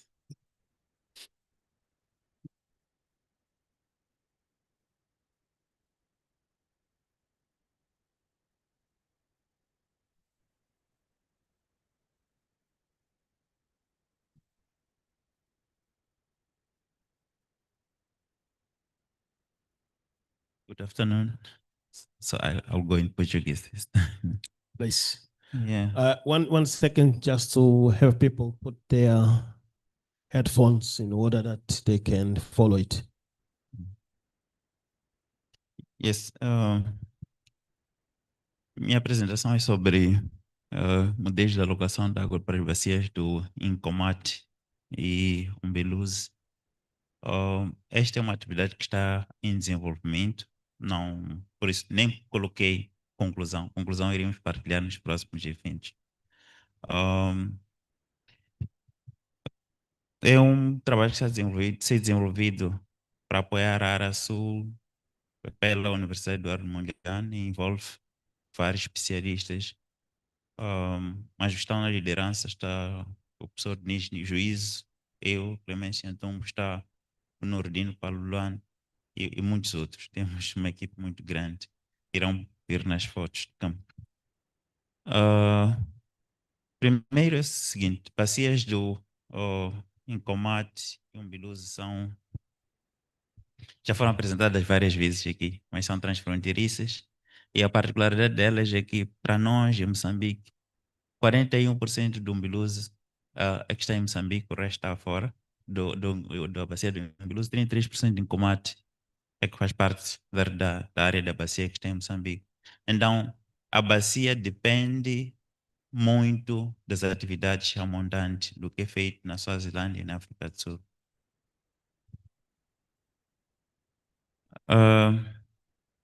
O que faz relevante desenvolver um modelo de alocação para bacias de Incomate em Umbiluze em Moçambique? Primeiro, temos demandas concorrentes, temos na bacia do Incomate, temos desenvolvimento da agricultura irrigada, temos grandes plantações de tomate, do Chinavane e Maragra. Maragra não está operacional agora. Temos a questão do desenvolvimento da indústria. A agricultura irrigada acontece também no Umbiluze. Temos várias unidades de produção, como a Banalândia no Umbiluze. Temos indústria, também precisa dos mesmos recursos. E temos o meio ambiente, que não deve ser negligenciado. A questão do meio ambiente é interessante. Nós, em Moçambique, não temos só restrições para garantir o funcionamento dos ecossistemas ribeirinhos, né, dentro do mar, mas queremos garantir que os ecossistemas estuarinos funcionem. E nós, a Universidade Eduardo Mondlane, fizemos uma pesquisa, mais ou menos 3 anos, no estuário de Incomate, em que avaliávamos o efeito da intrusão salina devido à redução do escoamento, devido a alterações do caudal do rio Incomate. E tem resultados interessantes, porque o nosso estudo não foi baseado em modelos apenas, tivemos muita atividade de campo, incluía diferentes componentes. A componente de hidrologia, mas tínhamos ecologistas, tínhamos pessoas a estudarem a parte social. E percebemos que há regiões que se produzia antes arroz e que hoje já não se pode produzir mais. Tentaram produzir banana, agora já não se pode produzir banana por causa da salinização da água.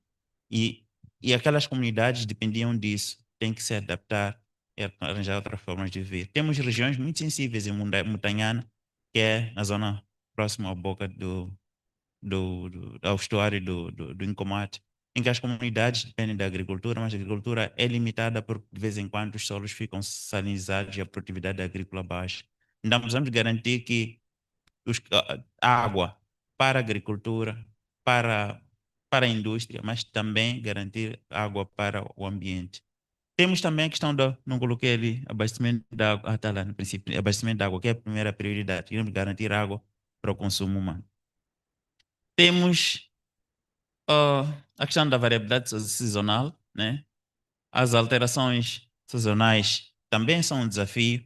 Temos períodos secos, que costumam ser, são os períodos em que nós temos escassez de água, e temos períodos úmidos em que temos maior disponibilidade de água. Então, ter uma forma, perceber essas alterações e fazer a alocação adequada é fundamental.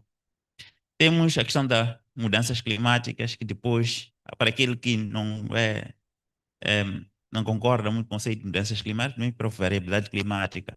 A variabilidade climática conduz a situações de estresse.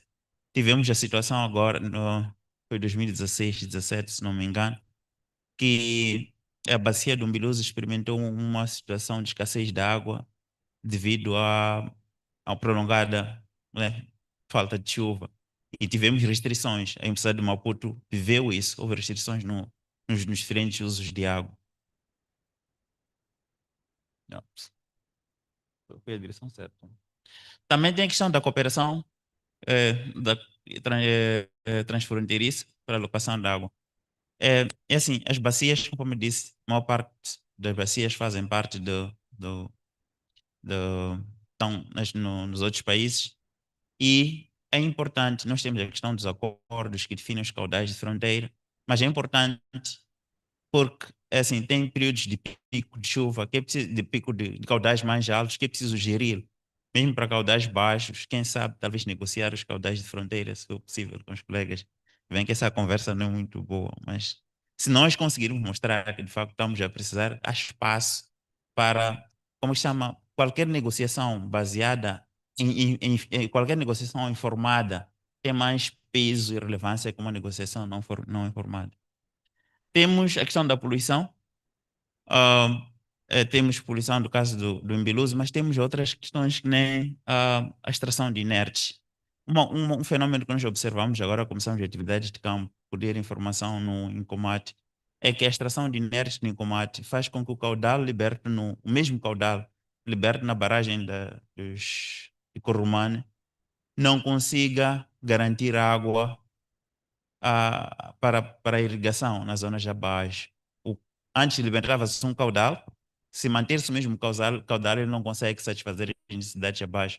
Não precisa fazer-se maiores descargas para garantir satisfazer as necessidades abaixo. Crescimento demográfico, precisamos de perceber, precisamos de responder à questão da evolução do consumo de água devido ao crescimento demográfico. De facto, é uma coisa que não pode ser de forma alguma ignorada. E a questão da urbanização. Crescem necessidades de água devido à urbanização e crescimento demográfico. Temos a questão de outro desafio que nós temos em Moçambique, é a questão de infraestruturas. As infraestruturas têm conduzido a grandes perdas. Então, os volumes de água usados normalmente não chegam aos consumidores. Esses são desafios que normalmente não vão ser resolvidos com a questão dos modelos de alocação, mas é importante pensarmos nisso. Cerca de 25% da água são convertidas em perdas físicas e 45%, se eu não me engano, são a quantidade de água que não chega a ser faturada dos sistemas de fornecimento de água. No entanto, temos constrangimentos financeiros. Se nós construirmos um modelo de alocação, se nós tivermos infraestruturas de gestão de água adequadas, em posições certas, elas nos permitem armazenar água para períodos de pico e garantir que haja água para períodos de seca. Se nós tivéssemos a barragem do Moamba Major construída, teríamos melhores condições de fazer gestão dos nossos recursos e controlar a questão das cheias. Mas temos constrangimentos financeiros para estabelecer sistemas de monitoria e para a construção de infraestruturas hidráulicas. Neste contexto, os desafios, de uma forma geral, são pressão devido ao crescimento populacional e usos diferentes. Temos vulnerabilidade climática, temos bacias transfronteiriças. Esses são os principais desafios que nós temos. E os modelos da alocação, eles visam garantir segurança hídrica para usos múltiplos. Uma alocação adequada para usos múltiplos.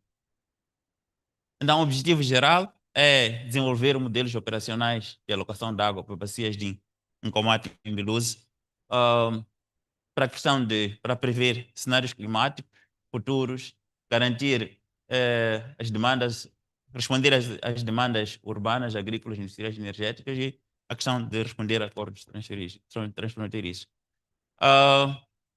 Temos alguns objetivos específicos, que é avaliar demandas atuais e futuras, propor regras de restrições e priorização em casos de escassez extrema e capacitar os técnicos da área sul na utilização do modelo construído.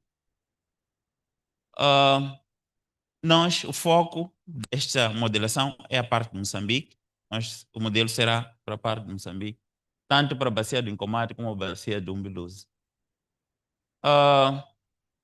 Depois de uma análise e discussão com os colegas da área sul, chegamos à conclusão que nós íamos usar dois softwares de modelação, que inclui um que é open source para garantir que esteja sempre operacional, mas, entretanto, vamos usar o Mike Basin, que é um modelo comercial.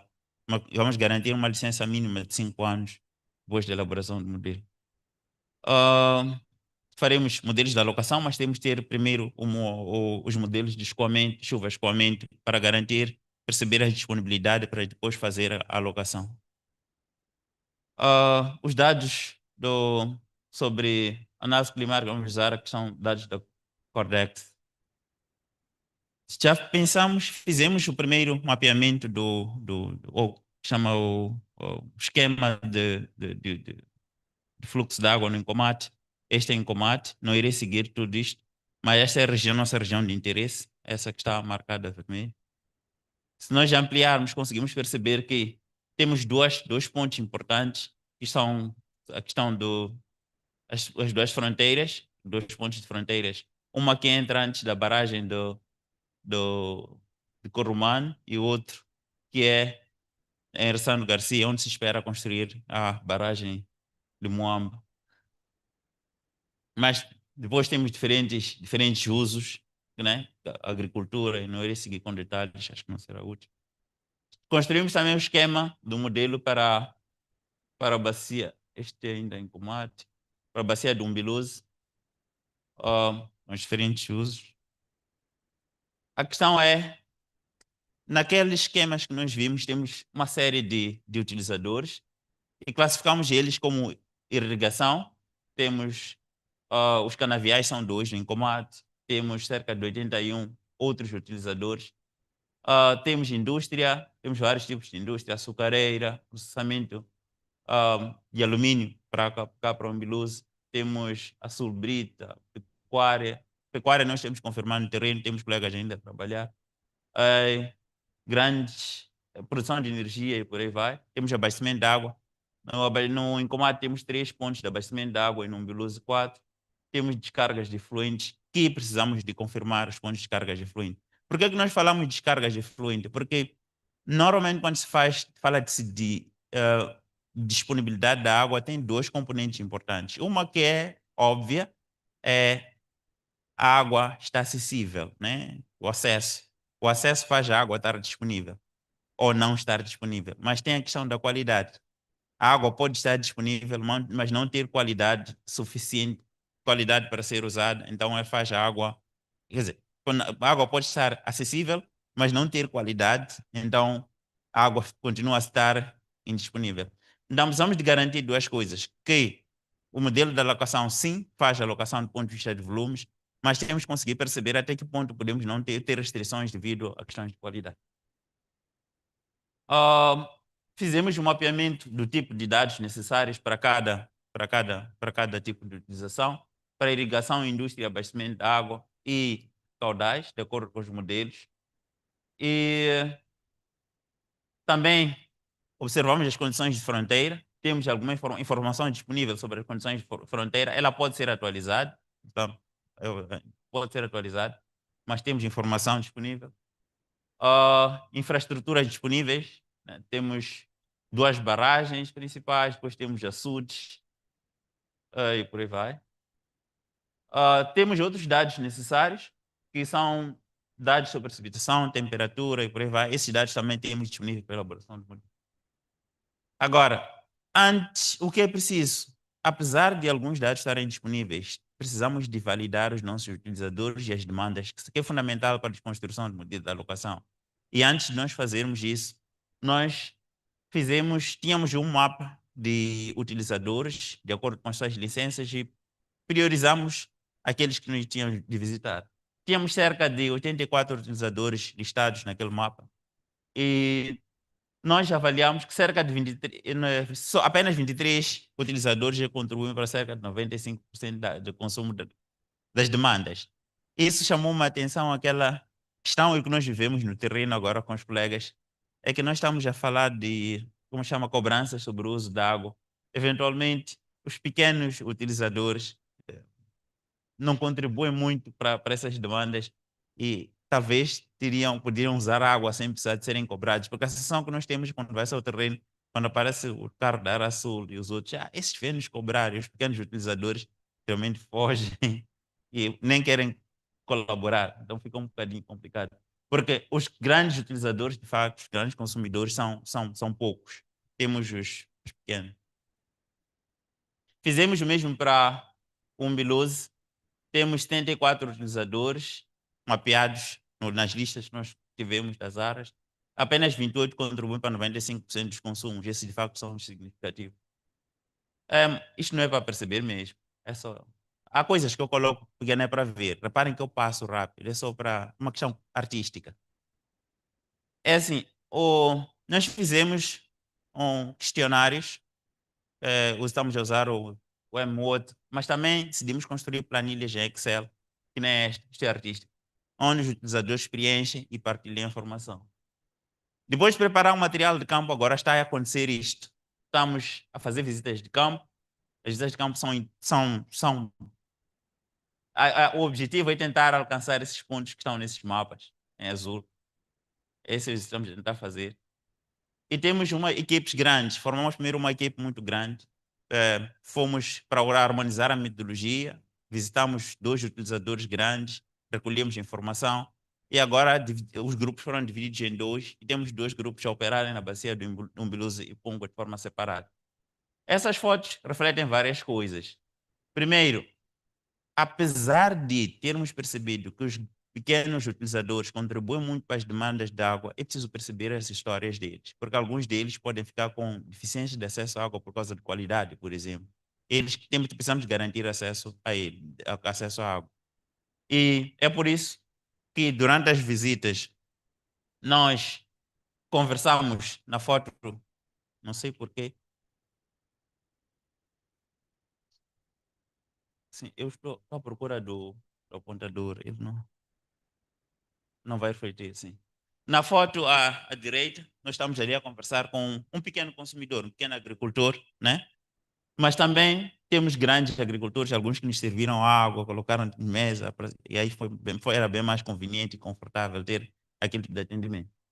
Mas também tivemos aqueles que nos falaram de segurança e nos colocaram capacetes para poder visitar as suas instalações. Então, cada local era uma história diferente e essas histórias são importantes depois para a questão da definição de quem, para a discussão dos resultados dos modelos de alocação. A outra coisa que nós observamos é que temos aqui os que captam grandes volumes de água com grandes bombas, mas temos aqueles que captam pequenos volumes e tu dizes, qual é o volume de água que você capta? Não sabe, nunca medi, ele só tira a água do rio, né? Então são desafios que existem no processo de construção dos modelos. Temos pequenos utilizadores que têm bombas de água e não têm nenhum flow meter para medir os volumes de água, mas temos grandes que controlam os volumes captados. Mas para além disso, conseguimos perceber que temos, de facto, no terreno, processos de extração de inertes. É um processo que, em conversas conforme eu disse no princípio, está-se a refletir. Os utilizadores da água na parte baixa do encomate reclamam ou ressentem a escassez de água, enquanto a barragem continua a libertar mesmo volumes que libertava antes. E pressupõe-se que isso deve estar relacionado com a questão de extração de inerte. Pressupõe-se porque nós na academia não podemos dizer que antes de confirmar, precisamos ter elementos para confirmar. Ok, muito obrigado.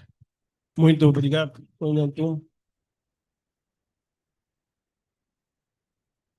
Bom, de forma artística, foi-nos apresentado uma tabela que, na verdade, ela fala. Thank you very much for all the presentation, for all the information that you brought from the academy. Before we proceed with the questions and answers. Just to inform that we still have, confirm first, we still have Mrs. Annalise and Tovela. Please, Soraya, can you confirm if we're still online?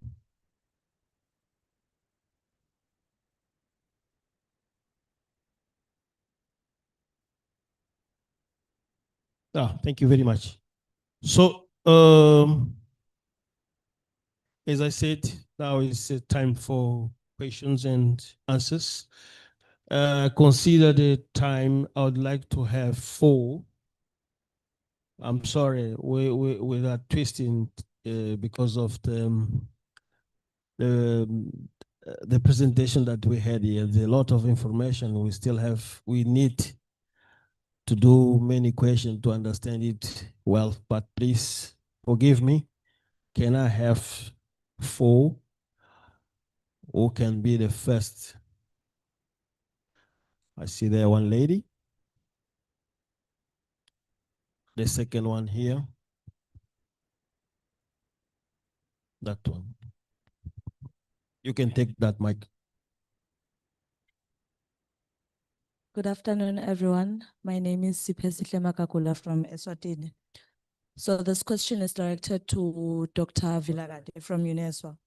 So you mentioned that the university is developing a center for water research and innovation. So as Eswatini Youth in Water also is working towards establishing a youth water research and innovation hub, how can we align or synchronize these efforts? And how can the center ensure that young researcher and community-based youth groups are meaningfully involved in this work?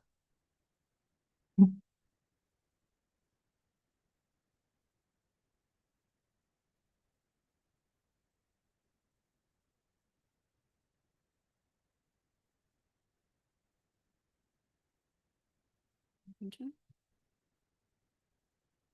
All right, thank you very much, Program Director, and great appreciation to the presenters.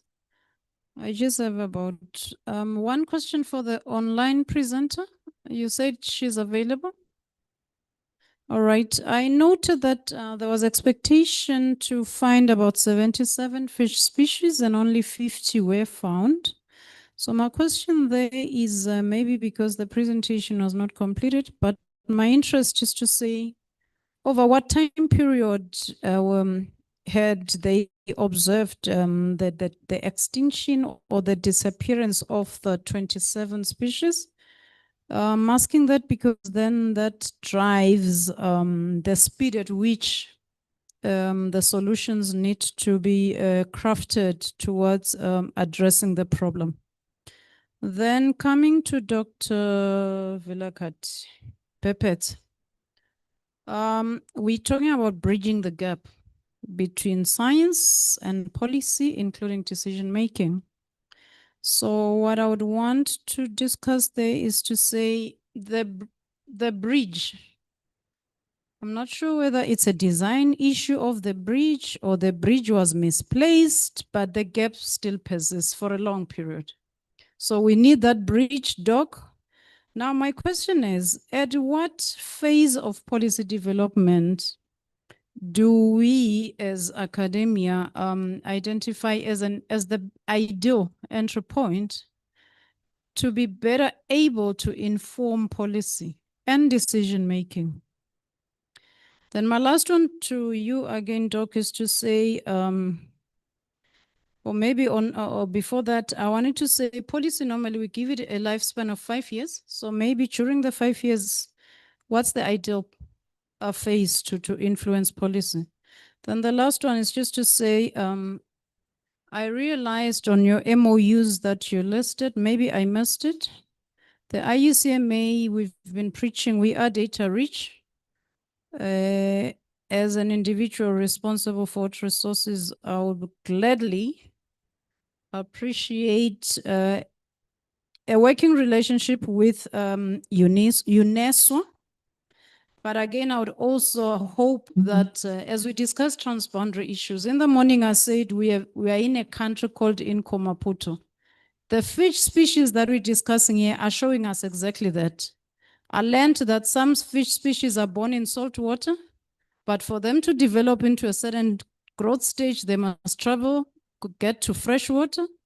Then for them to mature, they must travel again back to salt water. So to them, it's one system. They're just moving up and down. So mine is just to encourage UNESCO to say, maybe you should look into producing academics that are transboundary oriented, such that you also expand your MOUs to the University of Mpumalanga, UP, Mozambique, so that we then get the right kind of skills for the transboundary management of the resource. Thank you very much. Thank you very much. Do I have more one? Ah, there is someone there.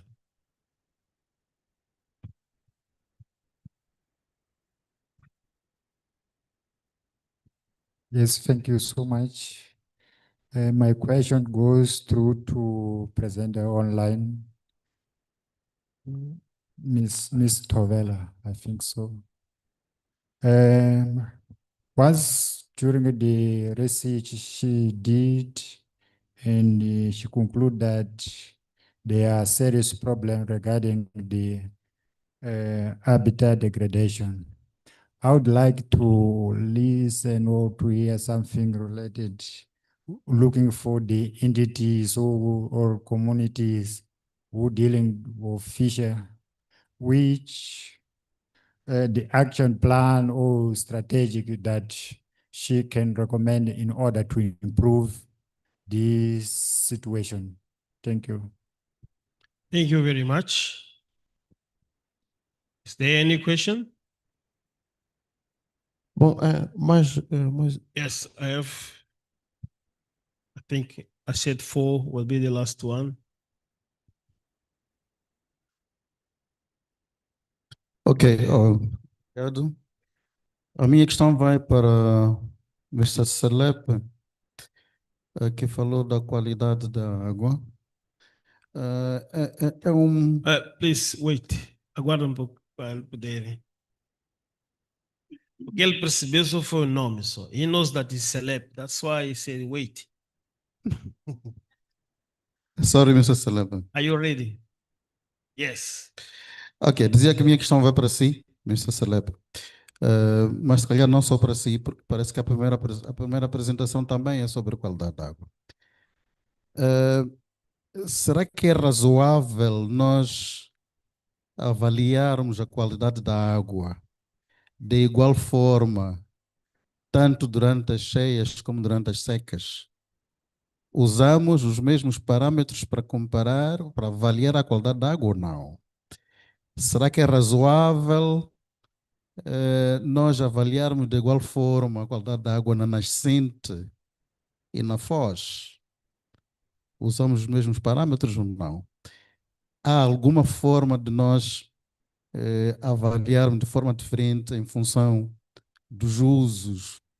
Uma zona para agricultura, por exemplo, uma zona de extração de minerais, a água é perturbada de forma diferente. E se calhar as exigências deviam ser diferentes. Então é esta a reflexão que eu queria aqui colocar. Para a alocação da água,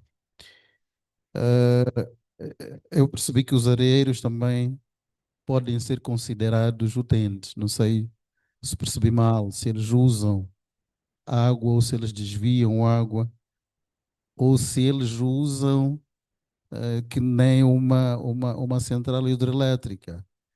Portanto, a água está lá, mas depois ela passa. Queria perceber até que ponto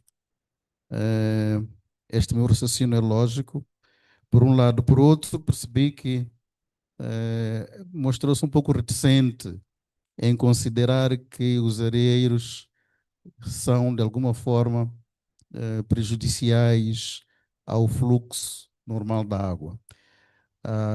Que, pronto, a reticência vinha do fato de não haver nenhum estudo científico sobre isto. O que é que falta para interessar os nossos académicos nesta matéria? Este assunto de águas fluviais versus extração de inertes é muito antigo, já vem há bastante tempo. O que é que falta para interessar a nossa academia para aprofundar o estudo sobre esta matéria? Obrigado. Muito obrigado. Thank you very much. Acho que a questão dos inertes há de ir mesmo para o professor Nhantumbo. Me parece que esta questão que foi levantada vem mesmo para si. I was saying that the last question that he raised, we will address to Mr. Nyantumbu to respond. So please, I'll give time to first Mr. Pilakati to answer the questions. Thank you, colleagues, for the comments and wonderful questions. The first one goes to Sipesihle. She has an interest in our center that we are developing, the Center for Water Research and Innovation. This center is still under development. So I think this is the right stage where engagements can begin with any interested party. The youth in water is one of our stakeholders, so more engagements we also have to maybe engage further on that regard. And then there was a question about the bridge that is not there for policy and science, and I agree with that. And then the question was, how are we, or when are we involved as academia during policy development? I don't know whether I'm getting that correct. In my view, I believe that academia is left behind when policy is being formed. I think I mentioned that that space normally is overtaken by consultancies, which in my view, I think some of those consultants are academics. So there's a competition between the academics that are consultants and ourselves who are doing research. But then for the case of Eswatini, there's an Academy of Science that has been that is now in action in terms of research. So that Academy of Science, I believe that it will be the bridge between a science and not necessarily science, where it may be political science or social science with the development of policy. In my view, that is a starting point because it started being active a year or two ago. And then the comment about MOUs with other universities. I must say that in order to produce a well-rounded student or graduate, we do need to collaborate with other universities. We have some collaborations with universities, but they are not within the basin. Now that, although I didn't mention, now that I'm part of management, if I can say that one, for the university, we are going to explore the niche, especially in the water sector, and collaborate and also produce graduates who are well-rounded for the three countries. I think those are the three questions that were. Yeah, we raised two questions for you, and I think you cover it. But before I come to you, Mr. Selet, I will go to the online, Mrs. Erica Towell and analyst to come in, please. Hello, can you hear me? Yes, we are hearing you. Okay. First of all, sorry because Annelise she had connection problems. So I won't be able to reply for the question raised by the numbers of species, the expected one and the observed one. But we will take notes and in future we will let you know. I think that there is one question for me. It's regarding to what should be my suggestion for the problems we find out when we're doing the pre-assessment.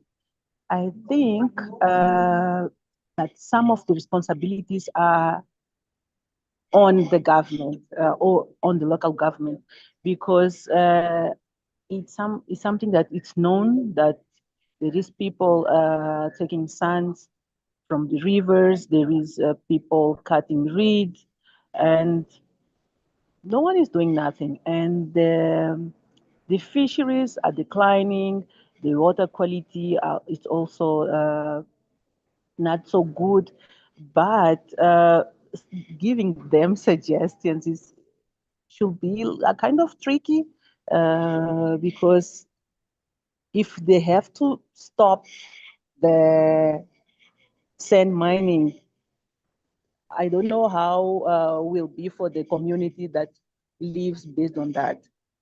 Another question, I think that was regarding to the water quality, if it's fair to collect the same parameters in different points.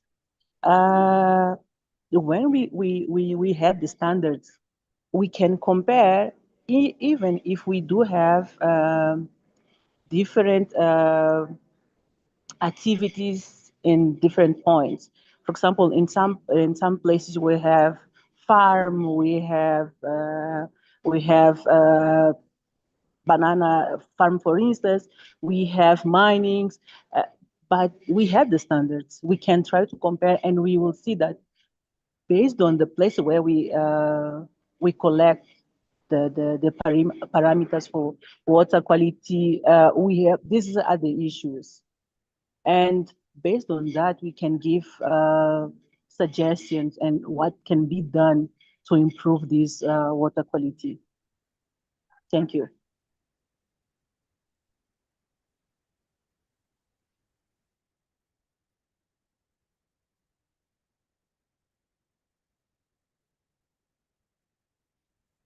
Hello, Miss Erica. Yes, yes. Yeah, the last question for you was regarding the quality of sample the quality of water, but it was using the same parameter even in different time of season. For example, in the rainy season, the dry season, you are using the same parameter. The question was that, and to use to collect, for example, in estuary is that one, not in terms of the local of the points that we are collecting. I think, I don't know if you get it. Okay, yeah. I think that for the estuaries, for sure, it's a different place with different parameters to compare. Like freshwater and estuaries are quite different. Comparing rain season and dry season, I think that it's still fair using the same parameter, because we'll see this based on the seasonality, what are the difference, and how we know we expect to have different things during the drying season and the wet season. So I don't think that we have to change the parameters of water quality based on the seasonality. Thank you very much. We know that you have another appointment, so I'll ask the participant here to give a big applause to you, and thank you very much for your time. Thank you. Well, continuing, we'll give a time for Mr. Selet.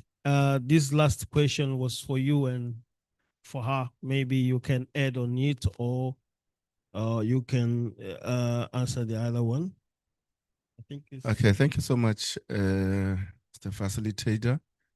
The question was whether we use the same parameters to assess water quality during drought and wet season, upstream and downstream, for areas that have got mining activities and agricultural activities. So the maybe I should start by indicating that monitoring for water quality is activity-based. Activity-based means that you do not measure, because remember that laboratory analysis is very expensive. You do not measure heavy metals in areas where you do not expect to get heavy metals. I'll give an example. In our monitoring program, the only areas where we monitor cyanide and arsenic is in the Cap River, which is where we've got the Barberton mines, because we expect that the rock that they are mining is likely to release those parameters from the geology. Similarly, there's another mine owned by is African Rainbow Minerals, which mines nickel on the side of the same mountains towards Bad Plus is the only area where you monitor nickel. So, but then I think as my colleague already answered the issue of upstream and downstream, as long as the activities remain the same, whether it's upstream or downstream, the parameters will also be the same. Unless if upstream you've got, let's say, mines, and then in the middle you've got something else that you also want to cater for. You'll add over and above what you are measuring with impact from upstream. You'll also add that particular activity, what you expect to come from that. Because normally with the mines, you don't monitor the same parameters even for coal mining and gold mining. So when at the time of authorizing them, and when they conduct their environmental management programs and indicate what their impact is going to be, what measures they're going to put in place to protect water resources, they also, one of the things that we require them to give to us is to do a geotechnical or geophysical, geochemical analysis of the rock composition to see whether it is going to be acid generating or is it going to be alkaline, and if it's going to release any pollutants, what are the likely pollutants that will be released into the water. So then you then adjust your monitoring to be able to mimic what they are likely to discharge into the water resources. So the only difference between upstream and downstream would then be the fact that during the drought, it's between drought and wet season. During the drought, then the same variables will be there, but they will be more concentrated because of poor dilution effect. And when it's raining, then the quality will improve, which means you will get a less dilute concentrations of the same variables. So I have addressed upstream and downstream, and wet season and drought, upstream and downstream. And then mining and agriculture, similarly, like I said, is activity-based. With agriculture, the only thing that at this stage we are struggling to monitor is the pesticides, because there's more than 300 types of those. And their monitoring is actually very, very expensive, and it's not something that is released into the water resources on a daily basis. It's something that happens when it's time for them to fumigate. Some of them will use aircraft, small aircraft, to do that. And when it's windy, then you'll find that the fumes will be swept by the wind into a particular direction. Sometimes they lead to fish kills, but you'll never get to know about their program as to when are they going to fumigate and so on. So it's a moving target that makes it difficult. But things like return flows, we know that manure will have nitrogen and phosphate, and so their impact will also be based on what will come from their return flows. Thank you, Mr. Chalep. and the tier break, you will have more time to explain to Mr. Babot, because I see when he looks to us, he wants to be feeded on these issues more. Thank you very much. At the last, the questions about, yeah, it's for him. Please, Yes. sharp. Yes. Does the inner extraction affects the water flow? That's something, as I said before, I'll keep my answer. We didn't look at it as a case study. It may be, I was involved in different studies, but not into how the inert extraction affects the water flow. And it's something that we can somehow ping pong, like it will increase the infiltration and then the water will not. So, but it's not something that I can give a specific answer now. So it's a question and have to to think about it. Thank you for recommending. We'll bring it as something that we can study in future and build knowledge on that. So, maybe I can comment a bit on the last question that actually Please. interests me, if you Take allow. your time. Okay. Like the issue about selecting water quality parameters normally depends on it's activity based, as it's said. But you have different kinds of water quality monitoring depending on the objective. You might have something that we call a osmotic survey. We can have something which is regular monitoring, but you can have this regular survey. You might be looking at the trends of water quality parameters and how they change over the time, and it's done in a regular basis. And to establish that one, you need first to do a osmotic survey to design the water quality monitoring program, where you select the parameters and you also have the baseline of the water quality, because environmental water quality is not like water quality in the wastewater, in the drinking water treatment process, where the parameters are same everywhere.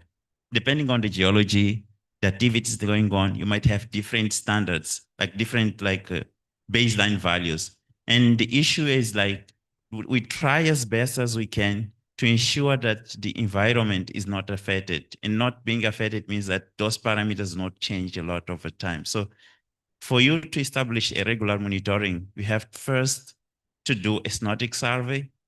You map the possible sources of pollution. You do the osmotic survey.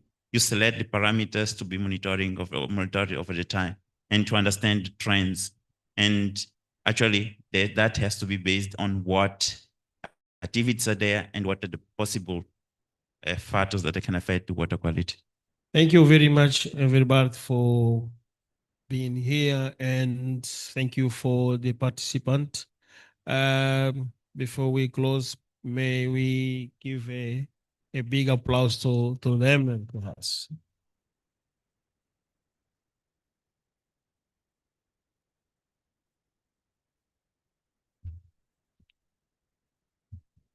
Obrigada, senhores participantes. Nós temos aqui uma lembrança. Eu queria propor, não sei se concordarem, que íamos fazer 10 minutos de intervalo, mas também podemos seguir logo pela sessão seguinte. Assim íamos ganhar mais tempo. O que é que a Assembleia prefere? Vamos continuar ou fazemos um intervalo de 10 minutos?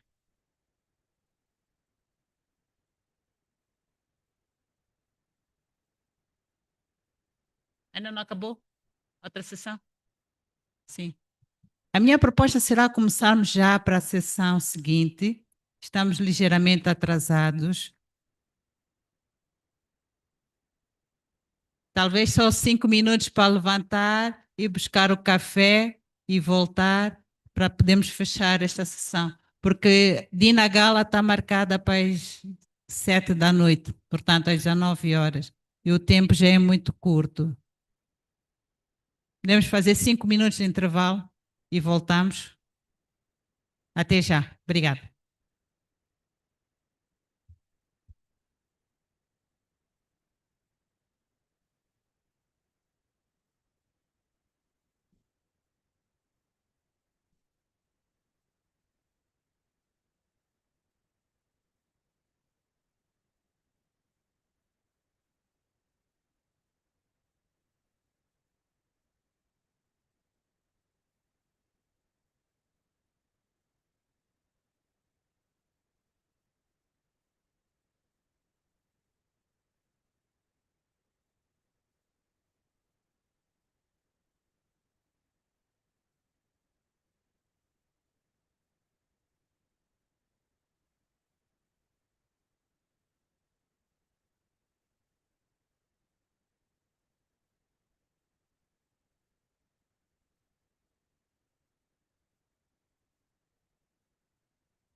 Boa tarde.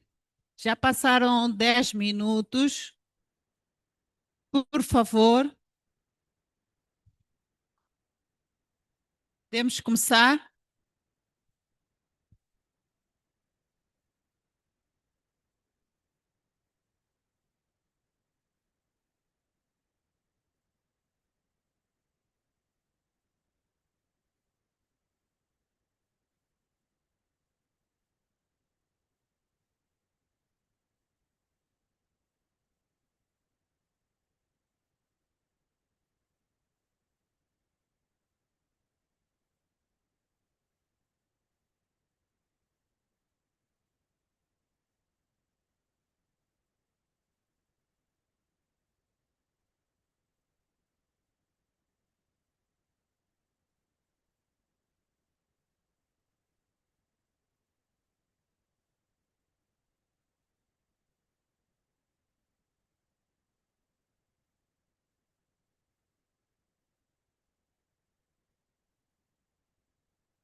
Boa tarde, senhores delegados. É com muita honra que estamos quase a chegar ao fim desta conferência.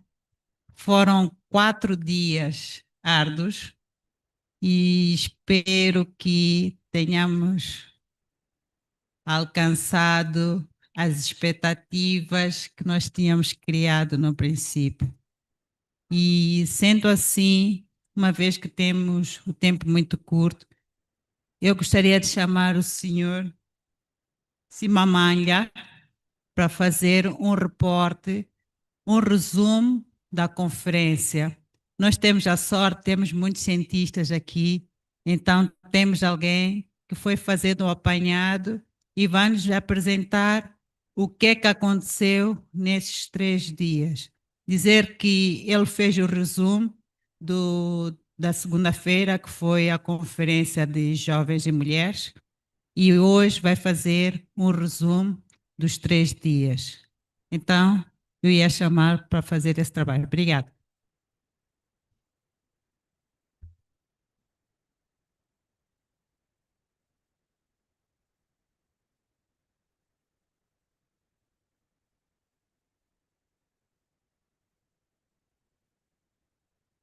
Good afternoon, everyone. For those who might not have attended the Youth and Women Conference, my name is Pamandla Mchunu. Mchunu is a surname that has become quite, yes.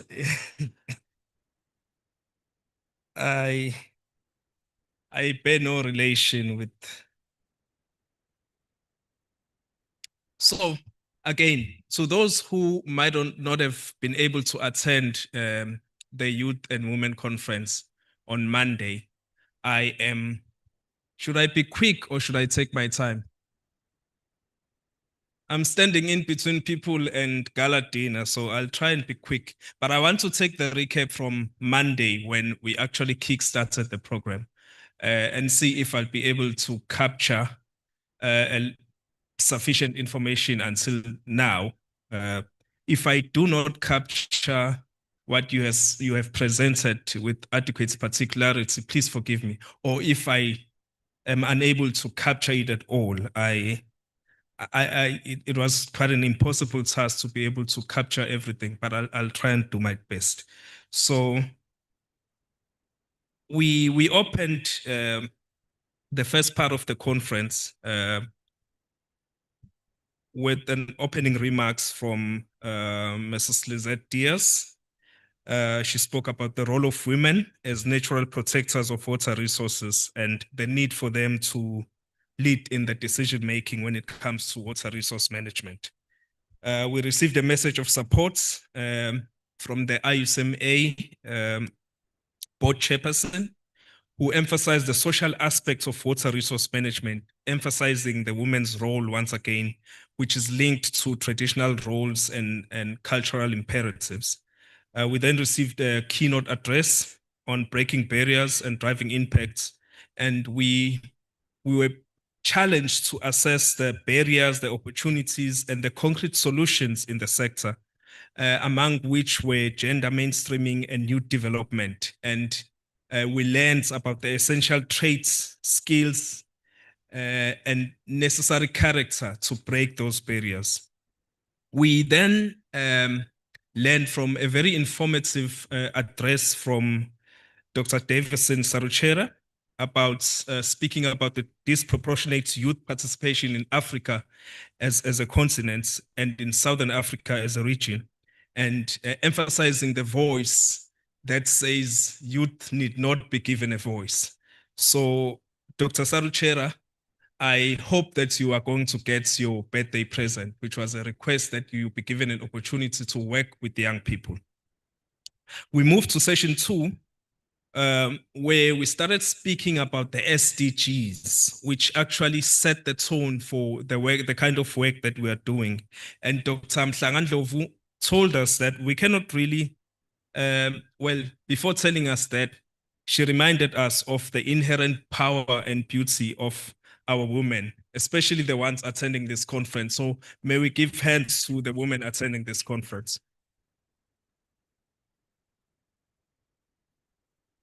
Thank you on their behalf. She then emphasized the need for us to work in achieving SDG 5 as a means to achieving SDG 6, because gender equality and gender mainstreaming were part and parcel of the achievement of SDG 6. We then went into a number of presentations regarding women as brokers of information. We looked at the Sibahle Sibia story from the WWF down in the Drakensberg. We were informed that at Aerosol, only 10 women work as technical staff, and that we are still facing challenges with regards to the requirements of prior experience when it comes to the employment of young people. And we emphasize that women and youth must be given a space in water governance. We then moved deeper now into the technological imperatives and spoke about the adoption of technological quality monitoring tools when it comes to dam safety. And we emphasize that water quality is important for dam safety, and dam safety goes beyond predicting ruptures of the dams. We made examples of development of railways and bridges next to rivers, which sort of like started to speak to one of the further presentations, which asked the question about development planners and town planners and how their decision-making and planning seeks to encapsulate the water resource management arena. We also spoke about, through Mpendulo Mthethwa, data management, hydrological monitoring, and how one must use the correct tools for decision-making. And one such tool was identified as HydroNet. So towards the end of that part of the conference, we read about we learned, in fact, not read, about the journey of Miss Daisy Zululwan. She having informed us that she actually was at one stage forced to do legal work, having no experience as a lawyer before. And that just gave us a motivation of what one can do if they're determined in working in a certain space. We were told by Tana that we are in fact all pieces of one puzzle, and we needed to move away from tokenism when we spoke about youth empowerment and women development. And then at the end, we then read out our 6 declarations, which I would believe we will take to the next conference. So that was just the wrap up of day 1, which was the part of the conference that dealt with youth empowerment and women empowerment at the center. We then moved to the day 1 of the main conference, which was in fact day 2. And we received a number of welcoming remarks and supporting statements, objectives, and themes from REMCO chairperson, the chairperson of the Maputo City Council, the CEOs of the different organizations that form part of INMACOM. And then we received a keynote address from Professor Dennis Fuzio.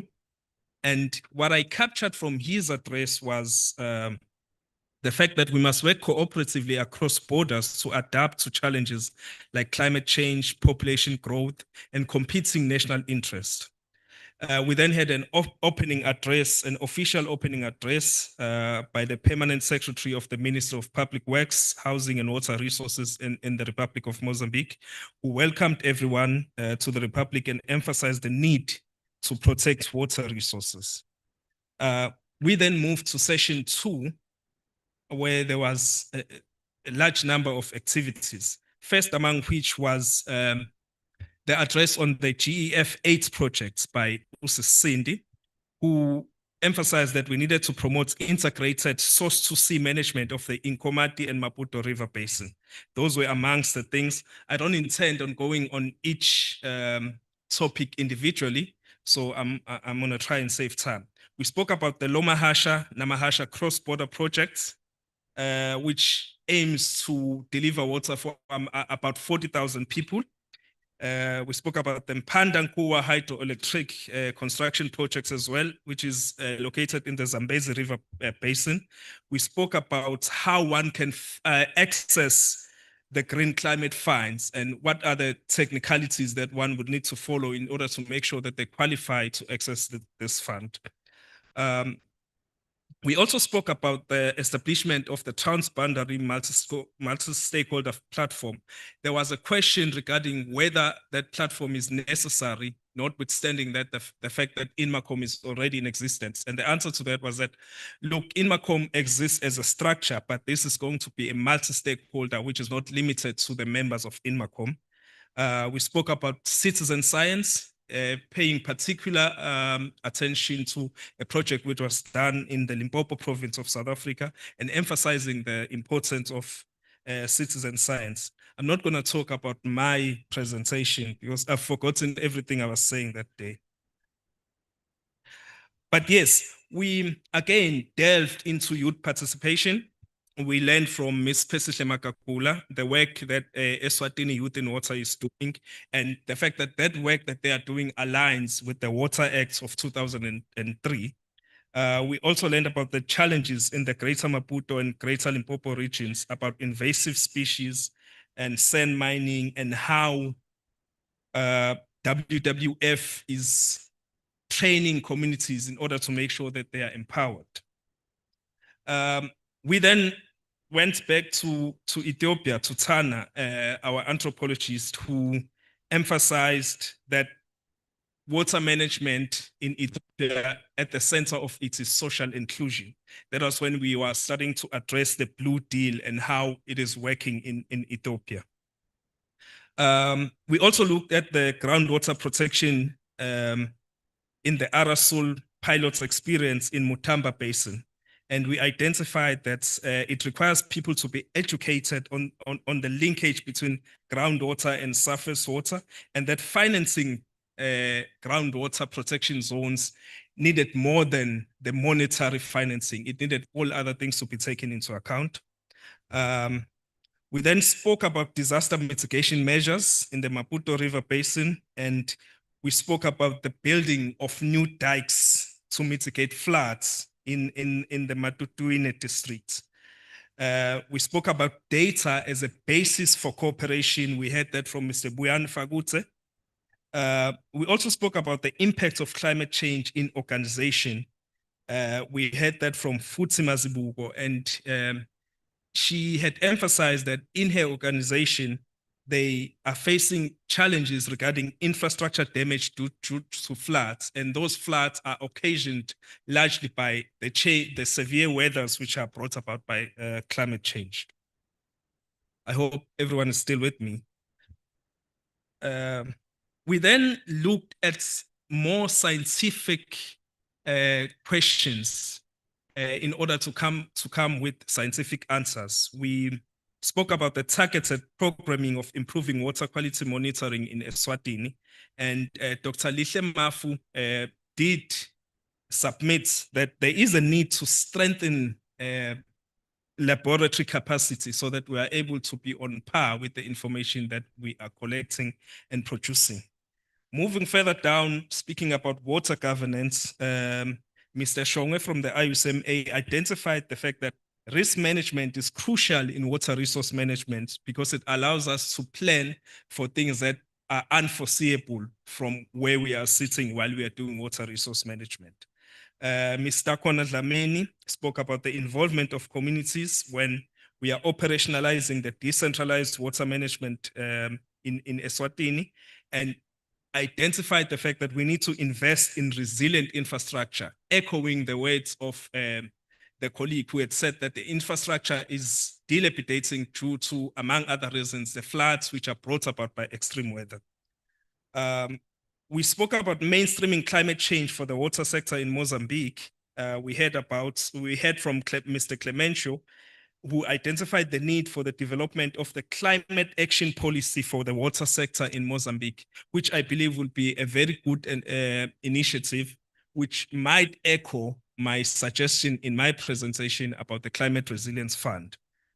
Now, when we move on to speak about the real-time data sharing for transboundary early warning systems for extreme events, which I believe the theme of this conference revolves largely around. We spoke about the need for context-specific data when we heard from, it says here David, it says Mr. in the program. It's a bit too late to correct that. It's Dr. Davison Saruchera. But we had that from him, and he emphasized that we need to get data that is context-specific. We heard from Ernesto and Prof. Manuel Alvarez about the rainfall estimates, the CHIPS data, and the question of real-time data, whether or not real-time data is indeed real-time. Anton Amado spoke about the SIRA system and how it can assist us to track users effectively, water users effectively. And then while we are in the wake of the cancellation of the Cape Town Marathon in Cape Town, we then had a word that speaks about marathon, the hackathon. And I believe it to mean hacking a marathon, because a marathon is something that you run in a long distance and it's tiresome. So I guess the hackathon speaks about finding ways in which one can hack a marathon and be able to be at the finish line without having to go all the distance. So Usisindi spoke about hacking the marathon, using the mentorships and forming stronger regional partnerships within our region. We then went to speak about the Blue Deal.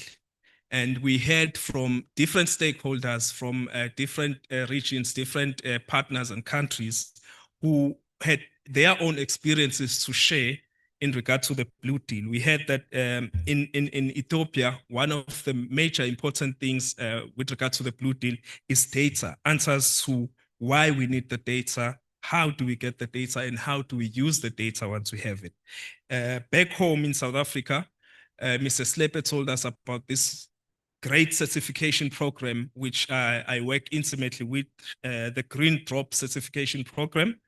He also mentioned some budgetary issues which needed to be sorted and emphasized the fact that wastewater treatment, unfortunately, is something that our local government authorities do not pay large attention to.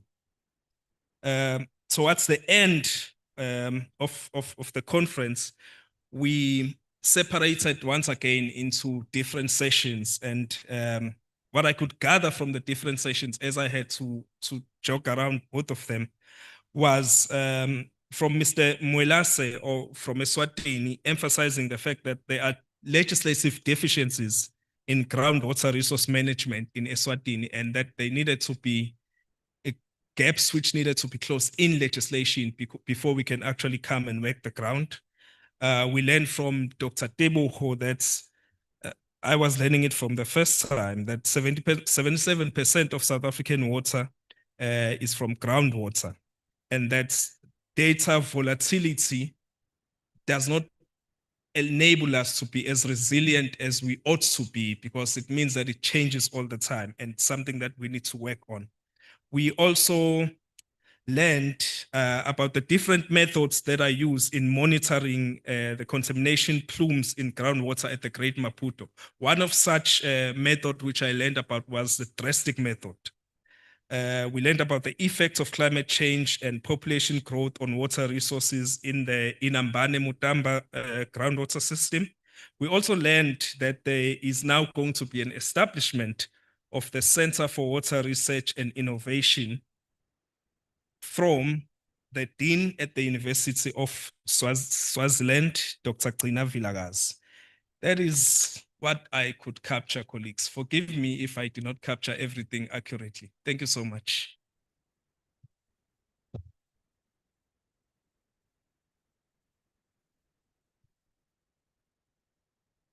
Muito obrigada. Eu acho que captou tudo o que estava. E o que nós tiver, nós no fim vamos preparar um relatório, estará nos nossos websites e terão acesso à informação. Agora gostaria de chamar a senhora Maraica, que vai nos trazer as lições aprendidas da conferência e o que nós podemos fazer a seguir. Senhora Maraica, por favor.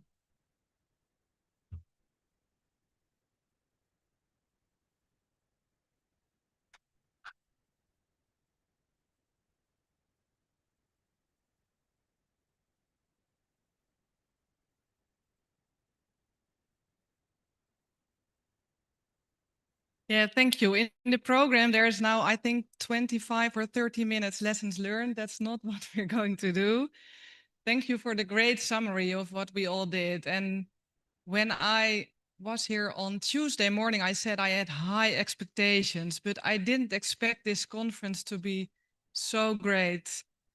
Let me reflect a bit on it.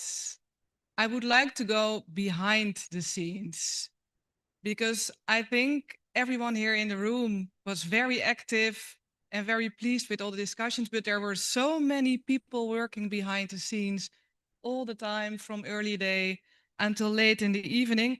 Really impressive. And also behind the scenes, in the margin of all the sessions, there were so many meaningful bilateral meetings. I saw people talking about groundwater protection zones, about the difficulties of water pricing, things that maybe could not be said in the general plenary sessions, but there were all the time small groups following up on what was discussed on content. Really impressive. And there are many follow-up meetings planned already for next week. There will be a meeting on this Shira, this great platform. There will be a meeting on dike management. There will be a meeting on the difficulties with data sharing between countries. And even Ethiopia is going to be part of this REMCO family, and there will be follow-up meetings there.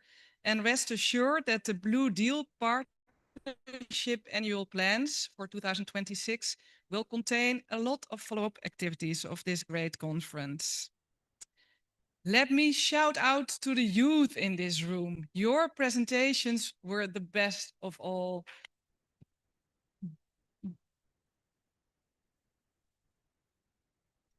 And your questions were all very good.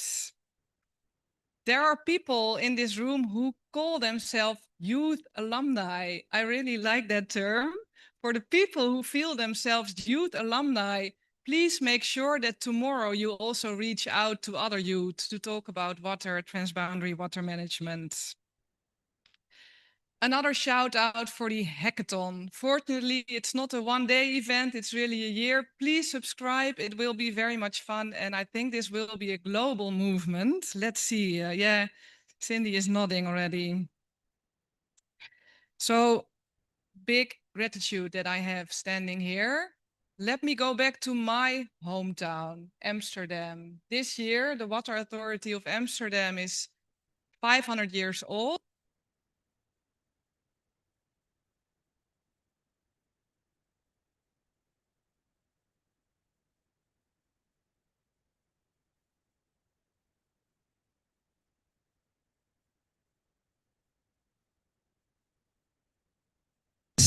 Yeah. Yesterday, a poem was presented. It's now depicted on the Amstel River. And I want to cite it for you in English. You are the mirror of our times. You are the water and you are its voice. So please, after this conference, all go out for more meaningful action and see you soon. Thank you.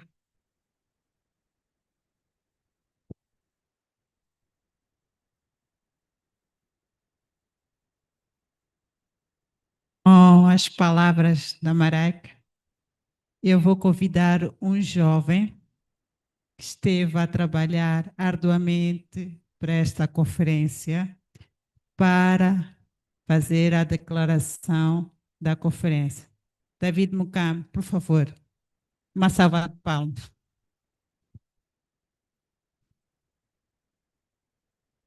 Ele vai ler as primeiras palavras e nós vamos seguir o que ele for a dizer. Estará lá no quadro para nós podermos ler. Muito obrigada.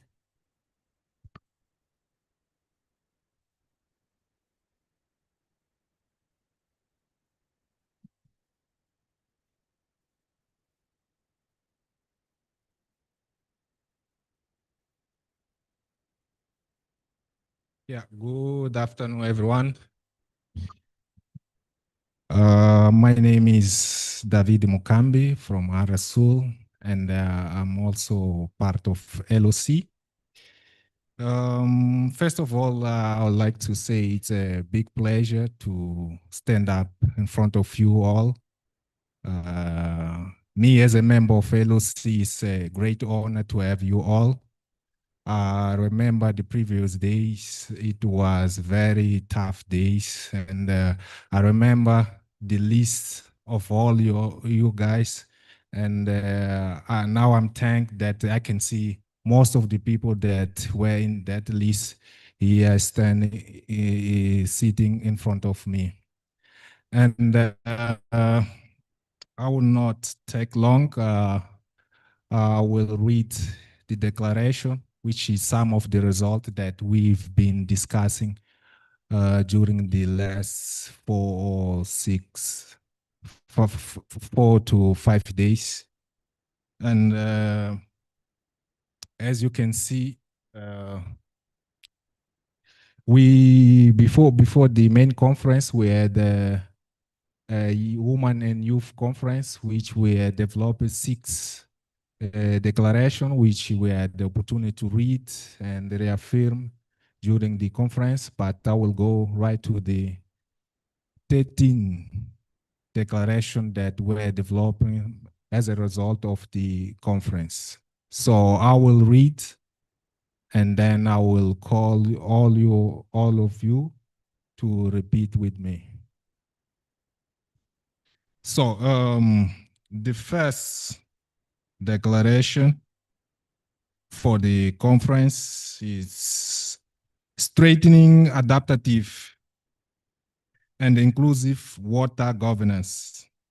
Delegates reaffirm their collective commitment, promoting adaptive water governance framework that respond effectively to climate variability, social and economic pressures, and ecosystem.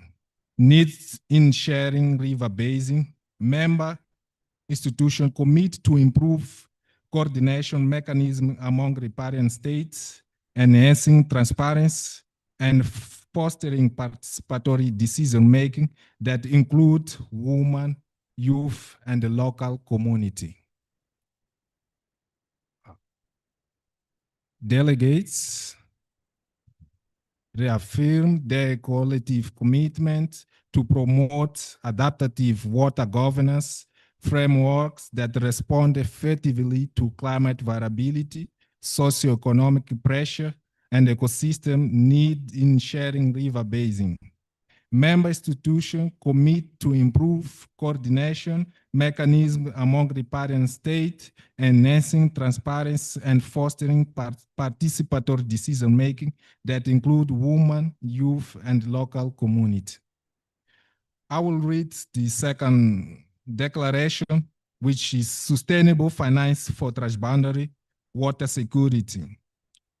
Recognizing the importance of financial sustainability, delegate resolve to strengthening cooperation on innovative and blended financing mechanisms. Basin institution will develop joint funding proposal and capacity building programs to ensure equity resource mobilization for infrastructure, research, and community-driven water projects.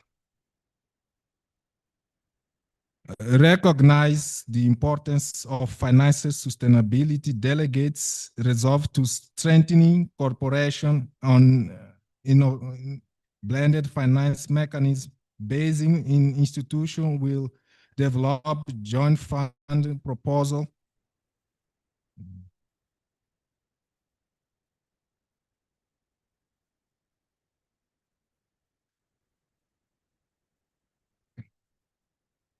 Okay. Let's move to the third one, which is facilitating transboundary cooperation and governance. Delegate endorse the establishment of multi-stakeholder transboundary platform to harmonize basin level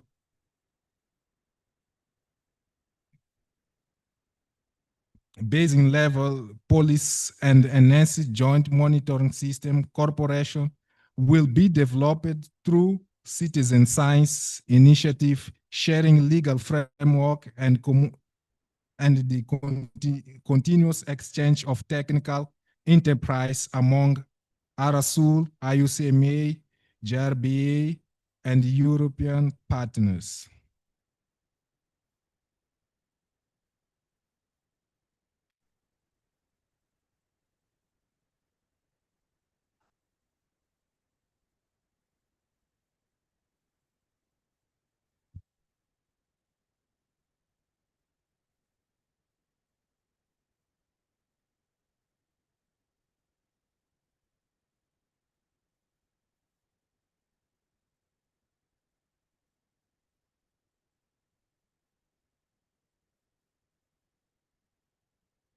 Moving to the fourth one.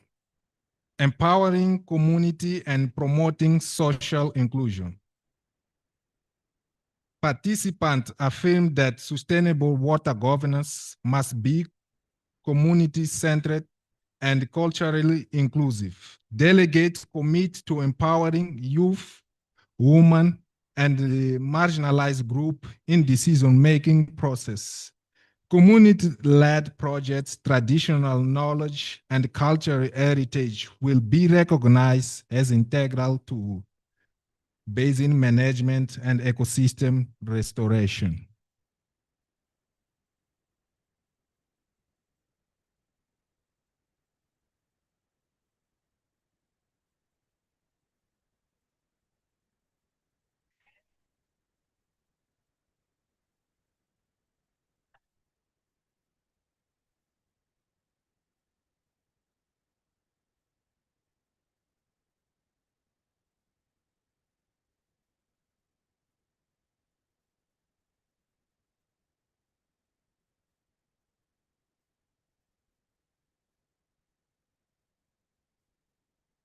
groundwater protection and sustainable use. Delegate acknowledge the strategic importance of groundwater for water security and resilience. The conference resolved to strengthen the protection of aquifer by establishing groundwater protection zones and sharing data platform. Riparian states will promote policies that prevent over-extraction, contamination, and degradation of groundwater system.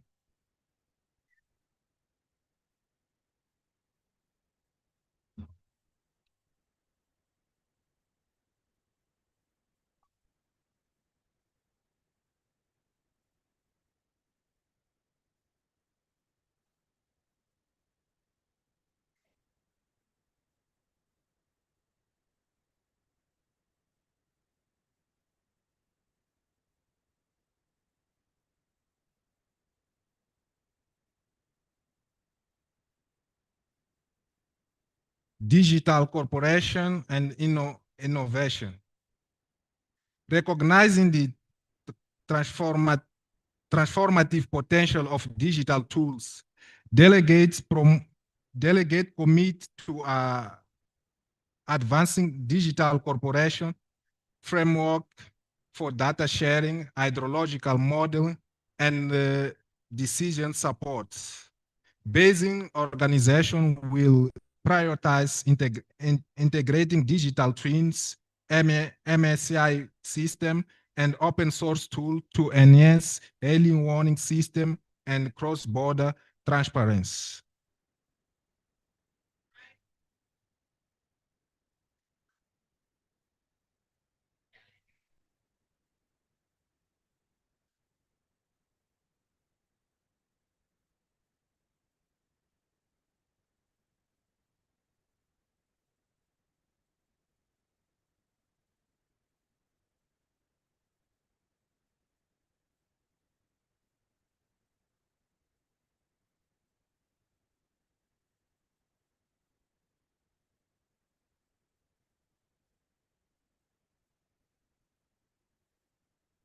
Adaptation and technology integration. Delegates agree to accelerate the adaptation of climate resilience technologies and local adapted solutions. Joint research and data-driven modeling will inform adaptation planning, disaster mitigation, and investment prioritization. Institutions commit to translate scientific findings into actionable policy and basin level interventions.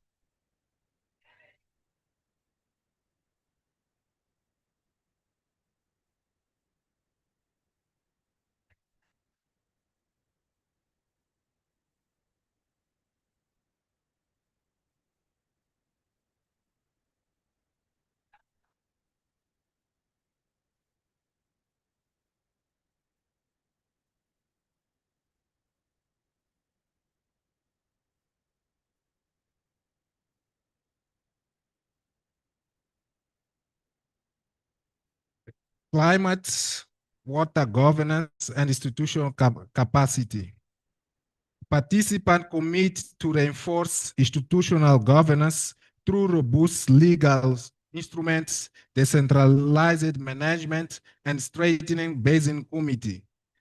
Basin organization will ensure precise accountability mechanism, policy coherence, and consistent enforcement for transboundary that promote sustainable and equitable water use.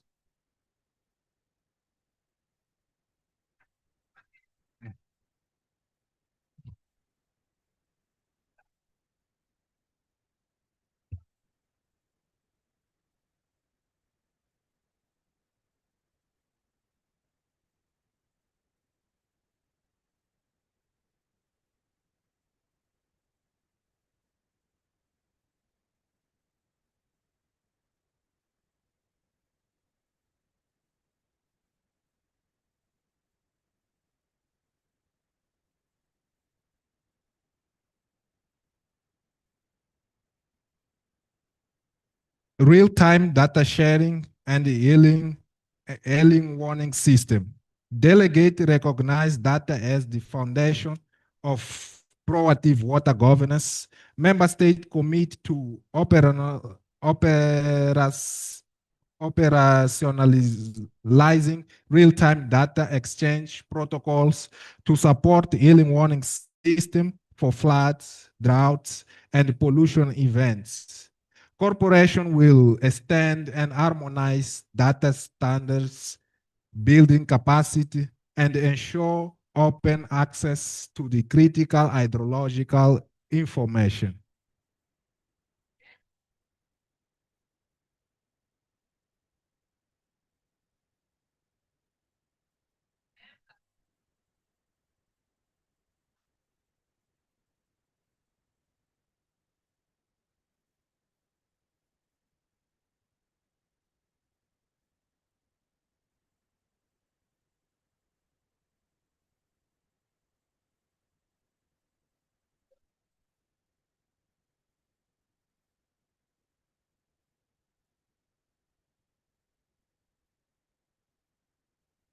Science policy integration. Delegate reaffirm that science must guide decision making. Institution and academia will strengthen co-production of knowledge through research partnership, joint assessment, and practical science communication. Evidence-based tools and model will inform transboundary planning and enhance the scientific credibility of policy process.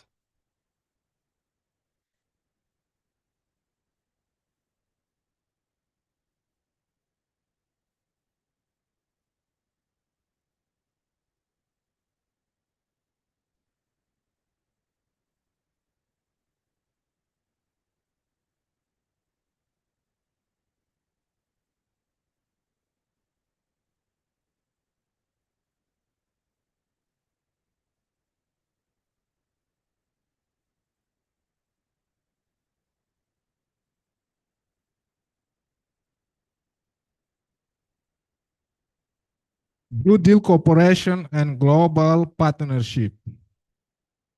Acknowledge the effort of the Blue Deal Initiative. It's commit to deeply South-South and North-South collaboration that enhance capacity development, infrastructure investment, and exchange of best practices, joint process across Eswatini, Mozambique, and South Africa will continue advancing sustainable river basin management through sharing expertise and mutual learning.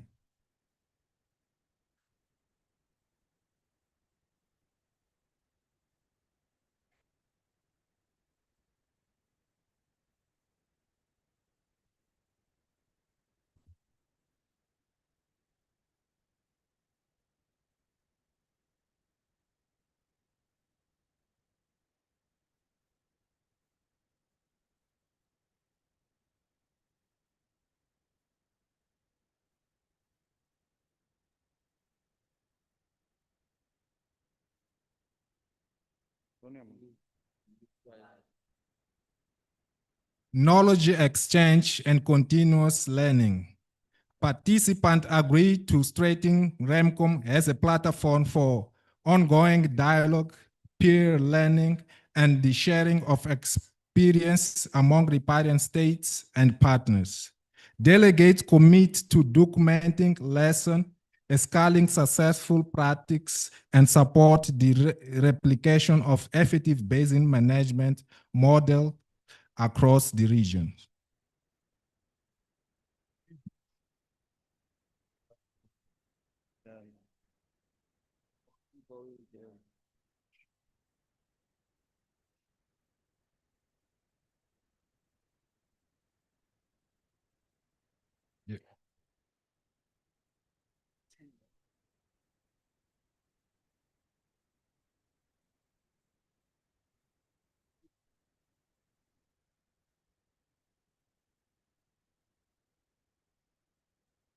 Yes, we still have more.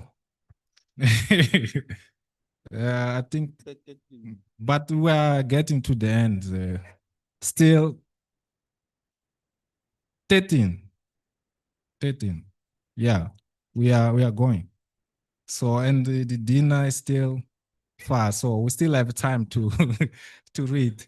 And so the last, but starting from here, I think it will be not be necessary to read because all of you knows.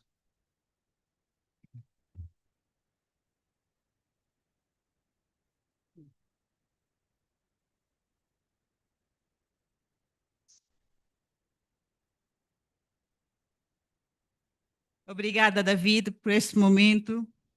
Mas para descontrairmos um bocadinho, eu ia chamar José, que vai nos brindar com 2 músicas gospel, para descontrairmos um bocadinho. Uma salva de palmas para o José.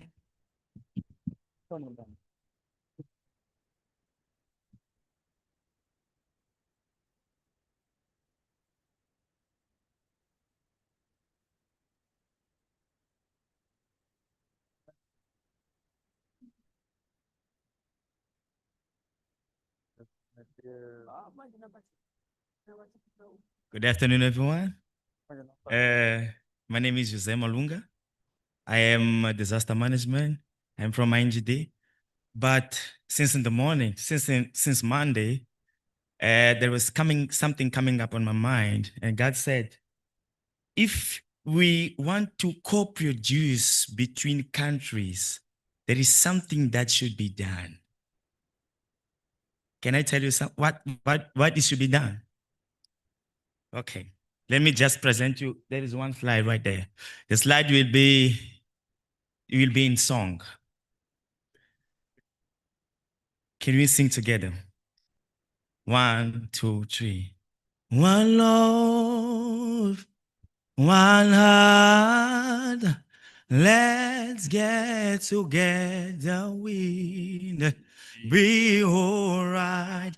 With the soft tone, One Lord, one heart, let's get together and be all right. One Lord, one heart, let's get together and be all. Let's get together. Swatini, Mozambique, all the countries that's in this room. Hey. The second one is, it seems like it is in Shangana. God sometimes he catches us on the bottom and puts us up. It seems like Wahambanati, oh Wahambanati, oh Wahambanati, Siyabonga. Wahambanati, oh Wahambanati, oh Wahambanati, Siyabonga. Wahambanati, oh Wahambanati, oh Wahambanati, Siyabonga. Hey. Wahambanati, oh Wahambanati, oh Wahambanati, Siyabonga. Wahambanati. Thank you.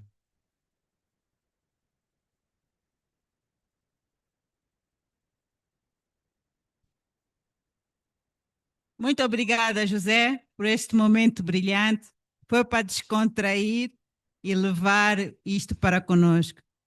Para fecharmos a conferência, gostaria de convidar o presidente, talvez cessante, da REMCO, engenheiro Oscar Sebia, por favor.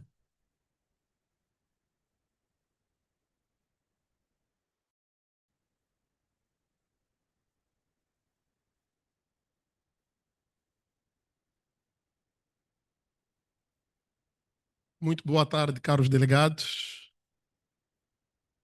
Somos presenteados ao fecho desta sessão da 8ª Conferência da REMCO, com a presença da ilustre senhora embaixadora dos Países Baixos, o qual agradecemos a sua presença. Uma salva de palmas, por favor.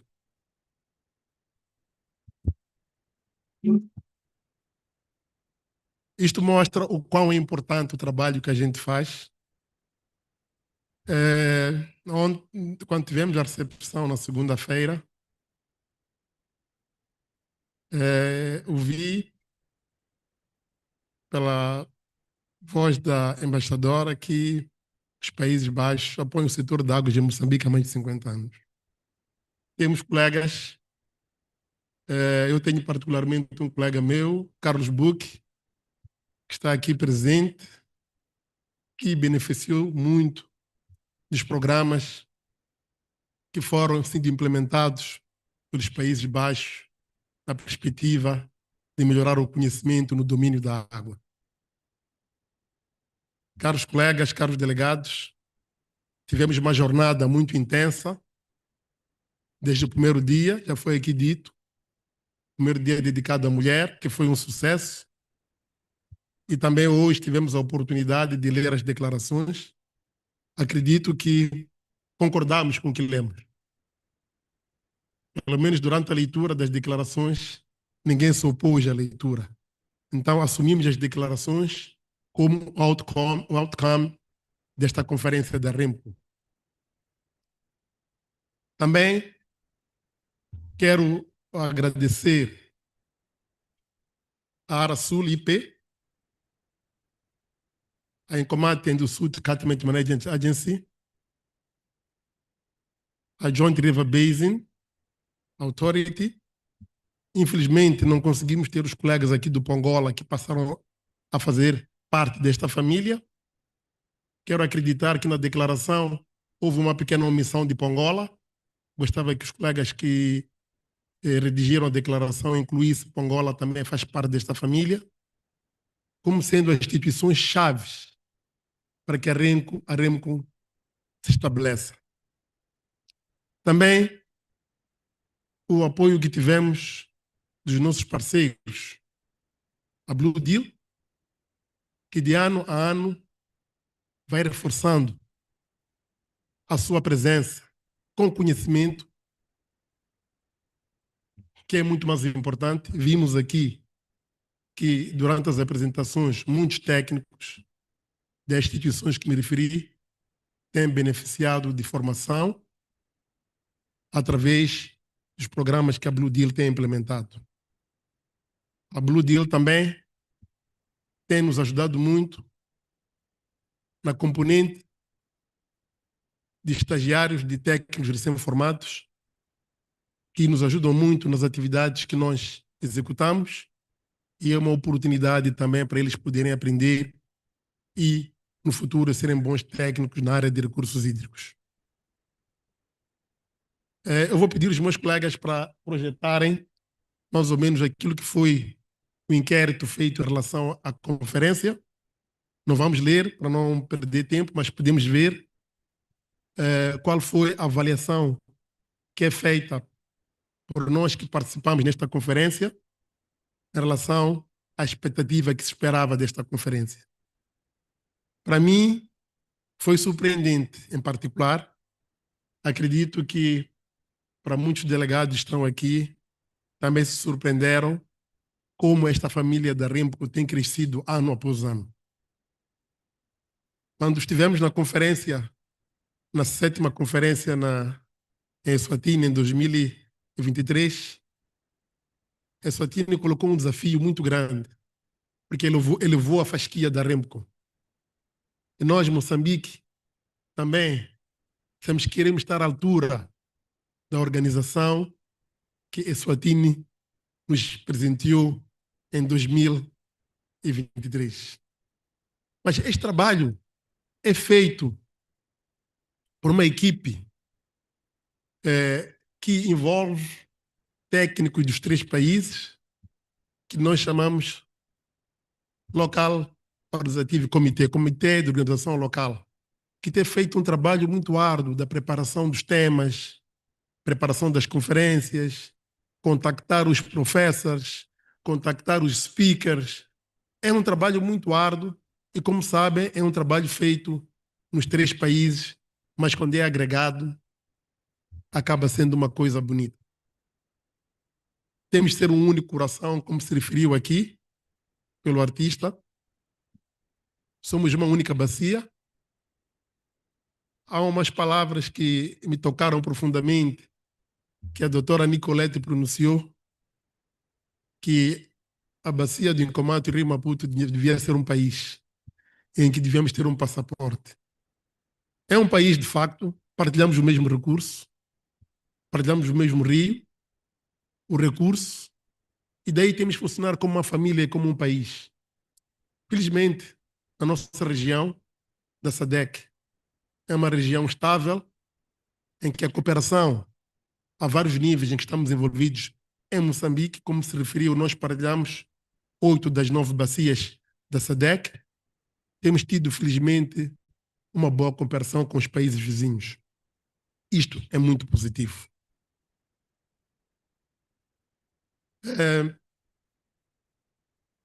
Particularmente, chegado ao fim da conferência, como disse a doutora Lisete, que o meu mandato está no fim. Durante o mandato de 2 anos que estive à frente da REMCO, gostaríamos de ter feito muita coisa. Não conseguimos, mas o pouco que conseguimos tem um efeito inimaginável. Felizmente, a cooperação que nós temos tido é na base das instituições em que nós trabalhamos, que trabalham ao nível operacional, e temos a sorte de, ao nível técnico, conseguirmos alcançar os objetivos que nós pretendemos. A REMCO passará a ser presidida pela África do Sul, como foi dito. Vamos desejar à África do Sul para que continue e vamos dar o suporte aos nossos colegas da África do Sul para continuarem com esta jornada. Também temos a expectativa de poder integrar o Multi-Stakeholder Platform dentro da EMACOM, para que nós tenhamos uma estrutura legal. Isto é muito importante. E também para facilitar acesso a possíveis financiamentos. Dito isto, gostava de... É muito difícil declarar o encerramento, mas gostava de declarar encerrada a 8ª Conferência Internacional da REMCO, e que esta iniciativa, que começou muito pequena, hoje cresceu e nós já conseguimos mobilizar, felizmente, os comissários da EMACOM. Isto é um dado muito grande, porque se os comissários vêm para atender a conferência da REMCO, é um reconhecimento do trabalho que nós temos feito. Dito isto, declaro encerrada a 8ª Conferência da REMCO, que foi um sucesso e que esperamos que a REMCO continue viva para sempre. Muito obrigado.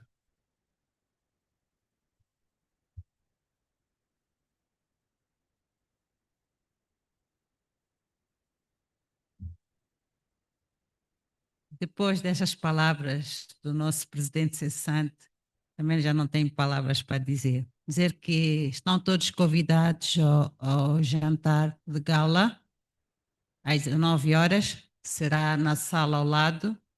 E venham, haverá muitas surpresas, não faltem. Obrigada, até já.